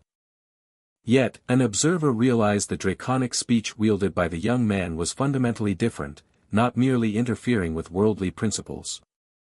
Instead of bending the laws of the world, his power began to shatter them entirely. It was a terrifying display, demonstrating that he was breaking these fundamental rules outright. The warrior landed firmly back on the ravaged ground, his presence heavy with power. A swift current of air was displaced as he prepared for the next wave of foes. He assessed the battlefield and despaired, realizing there was no end to the monstrous onslaught. His thoughts raced back to a failed attempt to destroy the gate using Principal Irina's powerful draconic speech, making him wonder if the structure was truly indestructible. He concluded that among all the techniques he had mastered, only one possessed the force required to collapse such a monumental gate. His memory drifted to a time when he had asked his master if this technique was the legendary ultimate art. His master had indeed confirmed it was the ultimate art, offering the knowledge as a final courtesy before his eventual departure.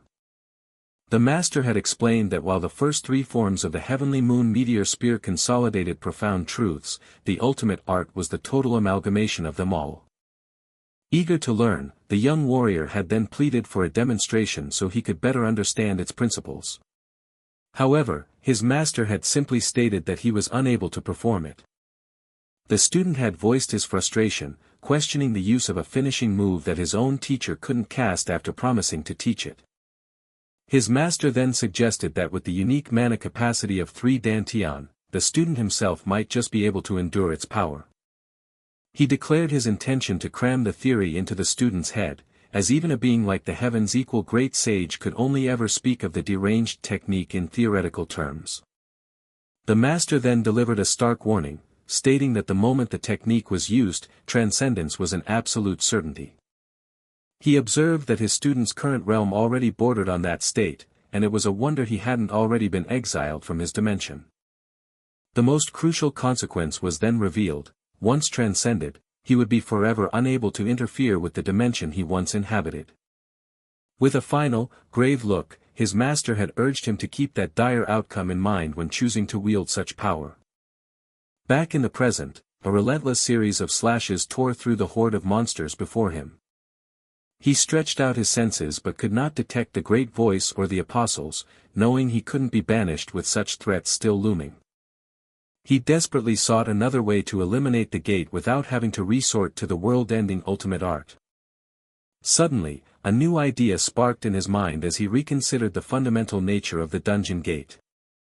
With newfound resolve, he took a decisive step forward, his new strategy forming. His nearby companion agreed with his line of thought, stating that they absolutely had to eliminate the gate. Though she initially voiced her disbelief that such a gate could be shattered, he confidently replied that it was possible. He then revealed his audacious plan: he would enter the gate and clear the dungeon from within. His ally quickly understood the logic, admitting the gate's overwhelming scale had made them forget it was essentially an ordinary dungeon. Despite agreeing that a cleared gate would vanish, she immediately pointed out the immense danger and questioned his intent to venture in alone. She began to offer her assistance to go with him but was abruptly cut off by the escalating chaos. A wave of exhaustion washed over the defenders as yet another endless flood of monsters emerged from the portal. A warrior choked on a pained gasp as the relentless assault continued. A blur of motion zipped past the beleaguered fighters toward the gate. A deep, powerful hum began to emanate from the hero as he gathered his energy for the jump. A rapid succession of bright explosions erupted around him, clearing his immediate path. One final, powerful blast of light marked his entry into the colossal portal. His figure was briefly silhouetted against a brilliant flash as the chaotic purple energies of the gateway shattered around him. He strengthened his resolve, knowing that clearing the dungeon was the only certain way to remove the gate. A sense of grim purpose settled upon him. He understood this was a mission he alone had to accomplish. In his last moments on the outside, he mentally urged his comrades to hold out until he succeeded. His name was cried out in a panicked, unfinished shout from behind him. Another ally yelled for Mr. SeoJoon, her voice filled with alarm as he disappeared from view. SeoJoon materialized in a new, perplexing space, his senses taking in the sudden shift.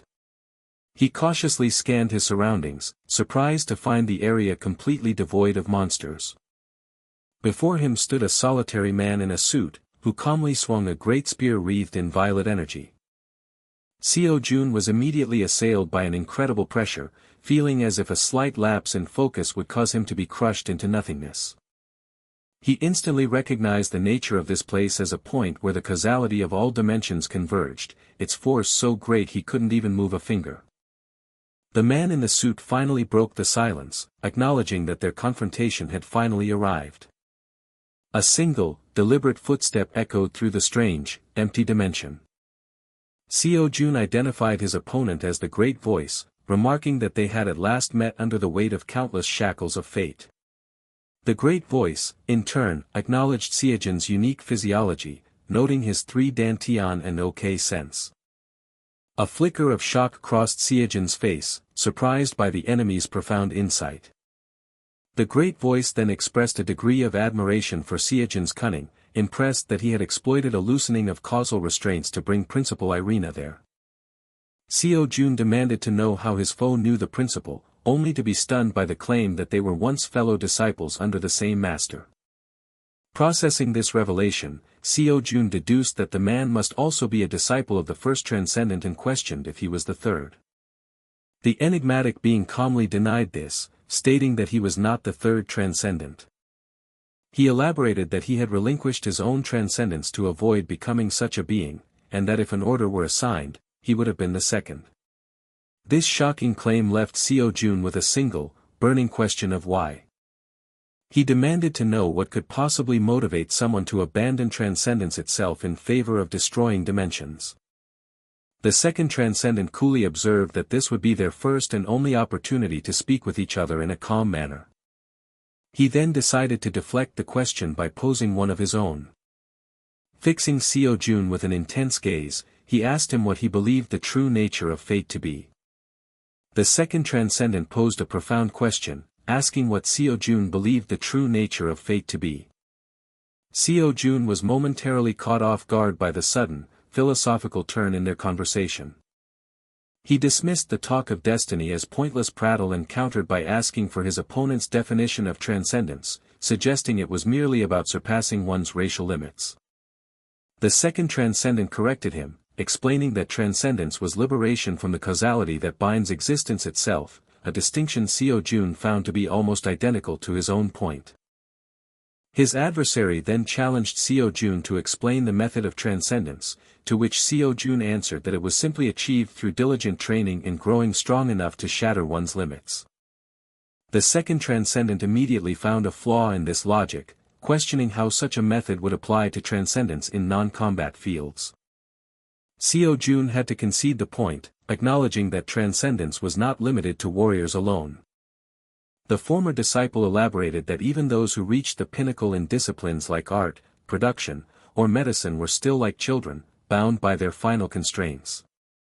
He clarified that SeoJoon's answer applied only to combat classes, reiterating that true transcendence was liberation from the causality that fetters all existence.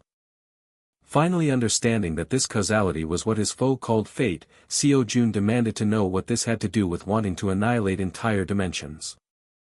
The second transcendent began to explain, stating that the very current of their world was predetermined. He described a universe locked within a fixed framework and a sealed timeline, where the concept of change was an illusion and everyone was merely chasing a false sense of progression. He then revealed that every action and thought SeoJoon believed to be his own was nothing more than a fabricated, predetermined fact, and that he and his master had sought to shatter this faltering world. Their ultimate goal, he confessed, had been to create a world completely unbound by such fetters. With a hint of sorrow, he admitted that their grand attempt had ultimately failed. It was in the wake of this failure that they came to a stark and terrible realization. They had concluded that the only salvation permitted to the world was its complete destruction, an act that would save not just a few, but every single being in existence. SeoJoon stood in stunned silence, struggling to comprehend the sheer insanity of the proclamation. He finally found his voice, decrying his opponent's words as utterly absurd. He scoffed at the lunatic logic of destroying the dimension simply to alter a future that was supposedly already decided. As a counterpoint, SeoJoon presented himself as living proof against this theory, questioning why he wasn't ensnared by causality if it was all-powerful. He reminded the second transcendent that even the observer couldn't foresee his actions, but his foes simply stated he never expected to be understood. Declaring that their debate no longer held any meaning, an immense pressure began to crush SeoJoon. The second transcendent announced his intention to sever all things, right there and then. He reached out and began to manipulate the very fabric of causality itself. In that moment, all causality from every dimension began to flow inward, converging upon the great voice. He proclaimed this a fitting finale, planning to absorb all reality into one cosmos to forge a new world born solely from his will. With everything in place, he prepared to initiate the beginning of his cataclysmic plan. A subtle, almost imperceptible sound broke the silence as SeoJoon fought against the pressure. The second Transcendent warned him that any resistance was futile, as the force pressing down on him was the combined causality of the entire universe. He declared that no being in existence could withstand such a force, only to pause as he noticed something was wrong. SeoJoon revealed that his foe wasn't the only one who had been stalling for time as he unleashed the third form of his meteoric spear. He roared the name of his ultimate technique, Void Supreme Void. A spectacular explosion of colorful energy erupted as the two beings clashed with devastating force. The resulting shockwave tore through the empty dimensional space with immense power. Far away, an injured Principal Irina gasped for breath, her hand tightly gripping her sword. Her eyes suddenly shot wide open in alarm. She realized with a surge of panic that the gate was becoming unstable. She knew this space intertwined all causality, a place where any normal being would have their existence collapse instantly under the pressure. Yet, instead of SeoJoon being crushed, she witnessed him actively severing the interdimensional convenience with his own power. Back in the Nexus, the second Transcendent realized that despite his absorption of causality being incomplete, he had no other choice but to press his attack. He unleashed a colossal blast of purple energy down upon SeoJoon, who was now wreathed in his own storm of crackling red lightning. SeoJoon glared down from within his crimson aura, his eyes glowing with raw power. The two adversaries collided again, their opposing red and purple energies detonating in a world-shaking explosion. The second Transcendent's overwhelming purple energy blasted outwards, consuming the space around them. Watching from a distance, a hooded figure with a shadowed face turned his head to observe the climax of the battle. The observer remarked to himself that SeoJoon had finally managed to break free from the shackles of causality. Back in the fight, SeoJoon declared that he didn't truly understand all the complex talk about predetermined endings and fate. He argued that it didn't matter if life was meaningless, as that was simply how all humans lived their lives anyway. Faced with this undeniable will, the second Transcendent was forced to concede that his grand plan had failed. He lamented that his strategy to use SeoJoon as a filter to absorb causality was now impossible, as SeoJoon had severed its flow entirely. With his primary option gone, he resolved that the only path left was to wager his very own existence on a final, desperate move. He then taunted SeoJoon, questioning if he truly believed he had managed to escape fate. A bizarre and disconnected memory surfaced, recalling a critique of a noble student leading a lewd life unfitting of his station. The fragmented thought continued, remembering whispers in a palace about a promiscuous womanizer whose life of luxury was destined for a swift and sudden end. An apocalyptic blast of intertwining red and purple energy then completely engulfed the scene in pure chaos. For a fleeting moment, a strange pattern of light and text materialized within the violent energies before vanishing completely. Within crossing beams of fiery energy, a figure was trapped, struggling against the inferno. A stern-looking older man, his white hair flowing, cast his gaze downwards. A woman wielding a katana stood protectively over a defeated beast, her eyes fixed on a mysterious purple rift tearing open the sky. A voice questioned the nature of the phenomenon, identifying it as the gate. A sudden exclamation indicated surprise or alarm. Cracks of white and purple lightning crisscrossed through the dark expanse. A glimpse of a bright blue sky was visible through a barrier that was shattering like glass. Exclamations confirmed the vanishing of the gate and questioned if Hunter Kim SeoJoon had succeeded. A woman's eye, wide with shock, filled the frame in a close-up shot. A man, armed with a large spear, descended headfirst through a brilliant sky, falling upside down.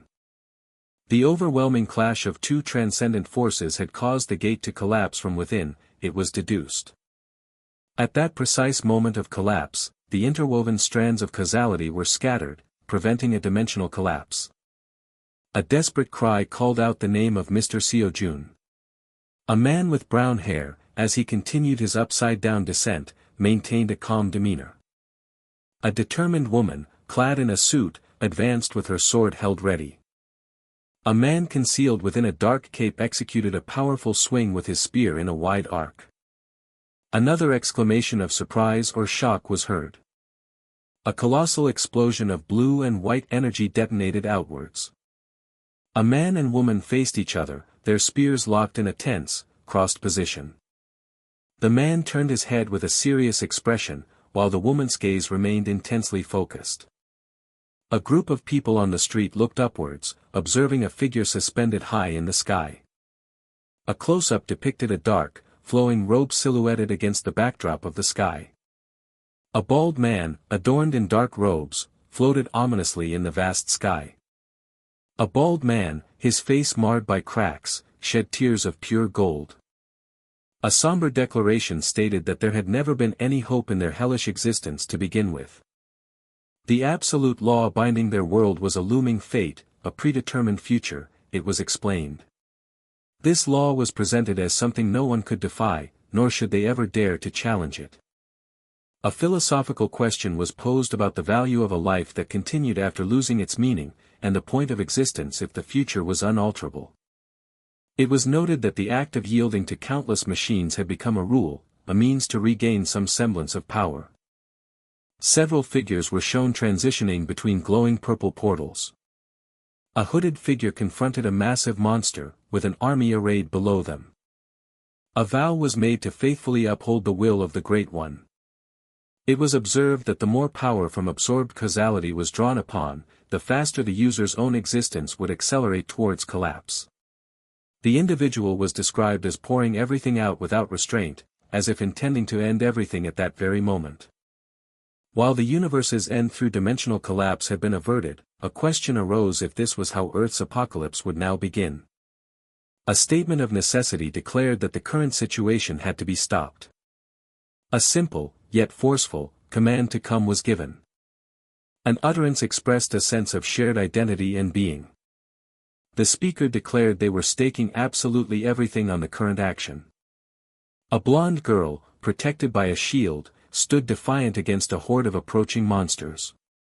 Various monstrous entities were engaged in a violent and chaotic battle, amidst flames. A grim pronouncement proclaimed that annihilation alone offered salvation for the world. A dismissive remark declared the previous sentiment to be utterly foolish. A man, enveloped in purple energy, launched himself into the air, positioning himself above another figure. A man with glowing purple eyes lunged forward aggressively, wielding a pair of daggers. A sound of exertion or distress was emitted. A massive explosion of white light erupted, illuminating a cityscape. Sounds of gasping and distress were heard, indicative of pain or shock. A determined man, cloaked in dark attire, raised a weapon high above his head in preparation. A vocalization of effort or surprise was made. The suffocating pressure that had been constricting space itself was reported as having peaked and vanished. A question arose whether the young man had forced back the white mana with his own power, deeming the situation unacceptable. The immense sense of domination wielded by the great voice was recognized as surpassing comprehension, and the speaker admitted their current strike was the best they could manage, requiring withdrawal of their sensory domain to strike directly. A concern was voiced that withdrawing the domain at that moment would leave others vulnerable, urging them to go. Despite not grasping the full situation, it was understood that the recipient was unable to move due to holding back white mana, and they were urged to release it and go, with assurances that the others would be fine. A defiant question was posed, asking who they were thought to be. A declaration of their lack of weakness was made, urging the recipient to stop worrying about them and move, reminding hunter Kim SeoJoon that he must go and end the battle. Multiple calls of Captain and hunter Kim SeoJoon, along with Appa SeoJoon, were made. A forceful command to go was repeated. A person dressed in a blue suit began to walk forward. The speaker stated that the rear was being left to the other person. A devastating series of impacts and slicing sounds initiated the high-speed exchange. The relentless assault continued, its force echoing like thunder across the sky. Amidst the chaos, a swift, cutting motion sliced through the air with deadly intent. A piercing strike was met by a crackle of raw energy and a sharp, resounding impact. Another powerful explosion of force erupted from the point of their clash. A strange, high-pitched hum of energy began to build ominously between them. The unsettling resonance continued to grow, seeming to warp the very air. A decisive, penetrating blow finally landed, striking true. The great voice let out a guttural cry of pain as the attack found its mark. He staggered backward, his perfect posture faltering for the first time. In retaliation, a sudden burst of brilliant energy erupted from his position. SeoJoon's eyes widened in a silent exclamation of surprise at the counter. With renewed focus, the great voice landed a sharp, piercing strike of his own. He immediately followed up with a second, equally penetrating blow. Their furious exchange culminated in a final, earth-shattering series of impacts. However, the figure SeoJoon struck dissolved into nothing, like a mirage. The great voice identified the technique as a telling little trick, recognizing the earthly fiend art's clone illusion. As he struck again, another one of SeoJoon's clones dissipated into thin air. In response, dozens of new clones began to materialize all at once. The great voice dryly noted that SeoJoon was attempting the clone technique again. But with a single word of power, he simply denied the art's formation. SeoJoon felt a jolt of pure shock as his signature ability failed to manifest. He reeled in utter confusion, unable to comprehend what had just transpired. The half-formed images of his clones were violently torn apart by an unseen force. They disintegrated completely before they could even take solid shape. SeoJoon knew he had just narrowly avoided a catastrophic fate, realizing that being even a fraction slower would have meant being torn apart in that distorted space. He then tried to process what happened, feeling as though his art had been erased from existence, and wondered if he was facing some unknown form of magic. Yet, he quickly dismissed that notion, recalling a similar sensation from their last battle and concluding this power was something else entirely. He theorized that while magic bent the world's laws, the great voice used primordial mana to forge a completely new chain of causality. This led him to the terrifying conclusion that his opponent had absorbed every strand of causality in the cosmos. In that moment, he understood that the great voice was no different than a creator god. Just then, a sudden realization struck SeoJoon as he noticed a change in his surroundings. He observed that the suffocating white mana that had devoured the area was finally beginning to subside. He speculated that such a reality-warping power could not be used indefinitely and must have significant limitations. SeoJoon felt a stroke of luck, realizing the great voice had been unable to fully absorb the causality of his last attack. Armed with this new insight, he understood with perfect clarity what he needed to do. Fine cracks began to splinter across the great voice's body, a clear sign of immense strain. SeoJoon's new strategy became clear: he would drag out the fight, forcing his opponent to keep expending causality until he shattered under the pressure. A flicker of hope ignited within him as he believed time was now on his side. But the great voice shattered his confidence with a single, condescending question. From the city below, a sudden, piercing scream of pure agony tore through the air. The desperate cries of his comrades reached him, and he screamed for them to endure, to not die, even as their screams intensified. The great voice coldly defined a heart swayed by such trivial attachments as the very definition of weakness. He deemed SeoJoon's desperate thrashing to be a truly pitiful display. The great voice then invoked a new technique, the heavenly emperor soaring through the void path. A wave of terrifying power surged forth, aimed directly at SeoJoon. The very fabric of reality seemed to crackle and break under the sheer force of the coming attack.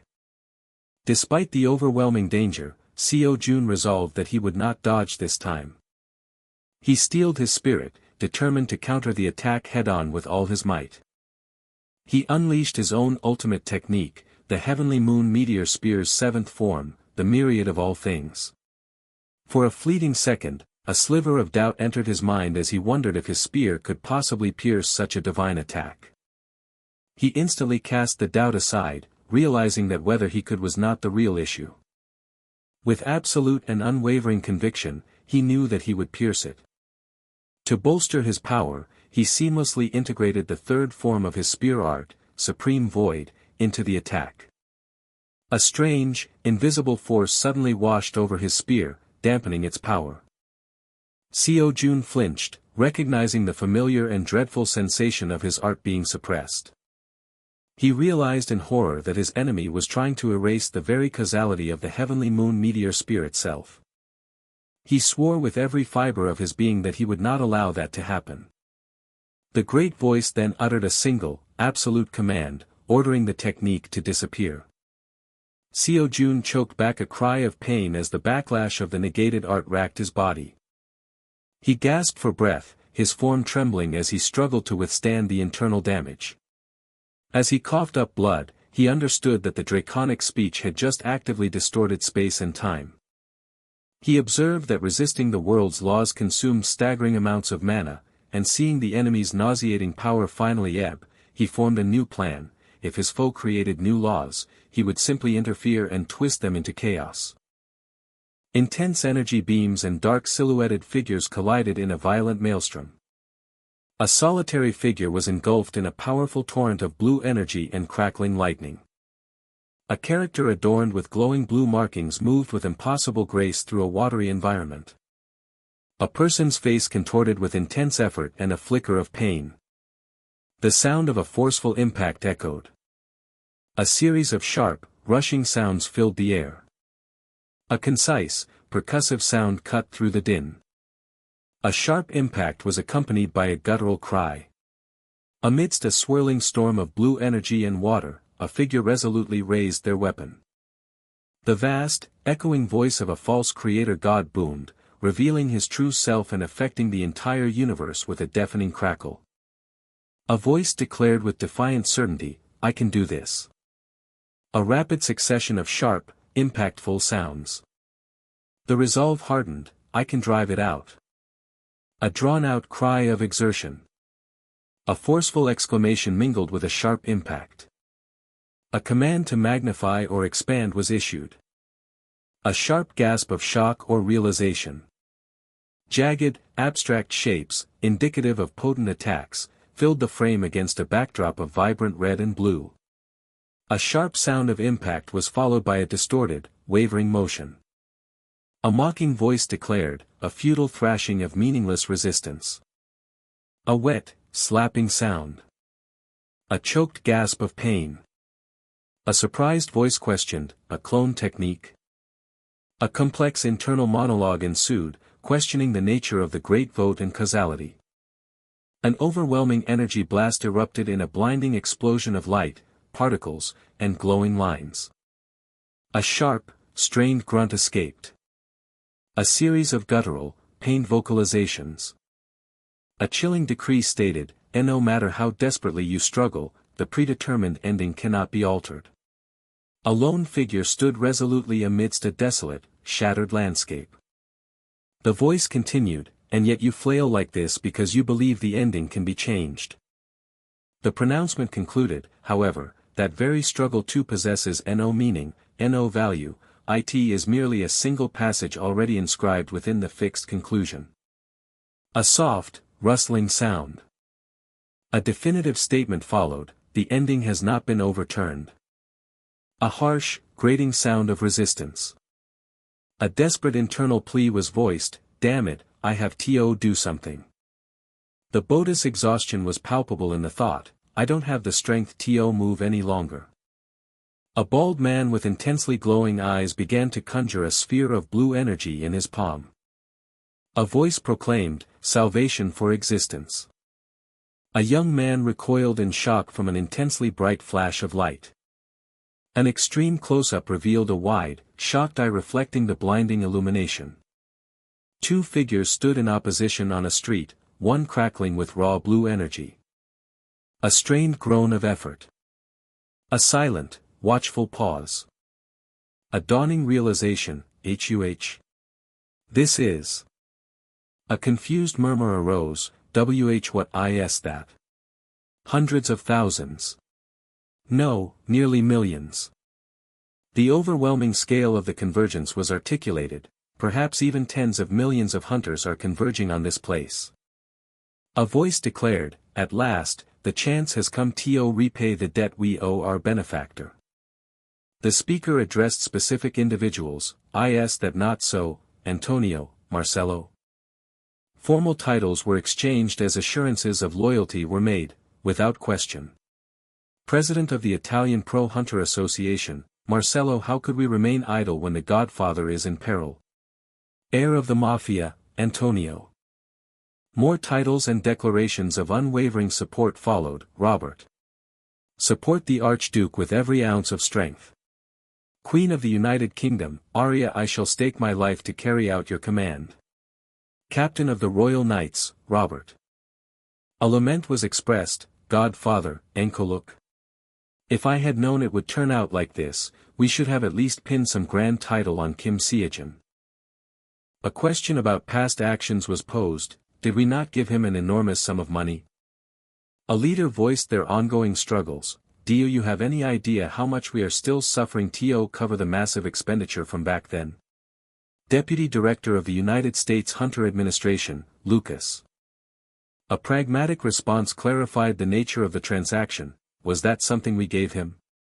Whether it was extorted or handed over willingly, in the end, we still gave it, did we not? Right. I already said that was my mistake. A report of successful evacuation was delivered, Kweku.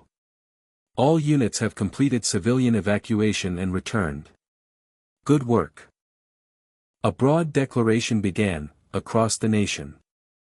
The scope expanded, across the entire world, every hunter has gathered.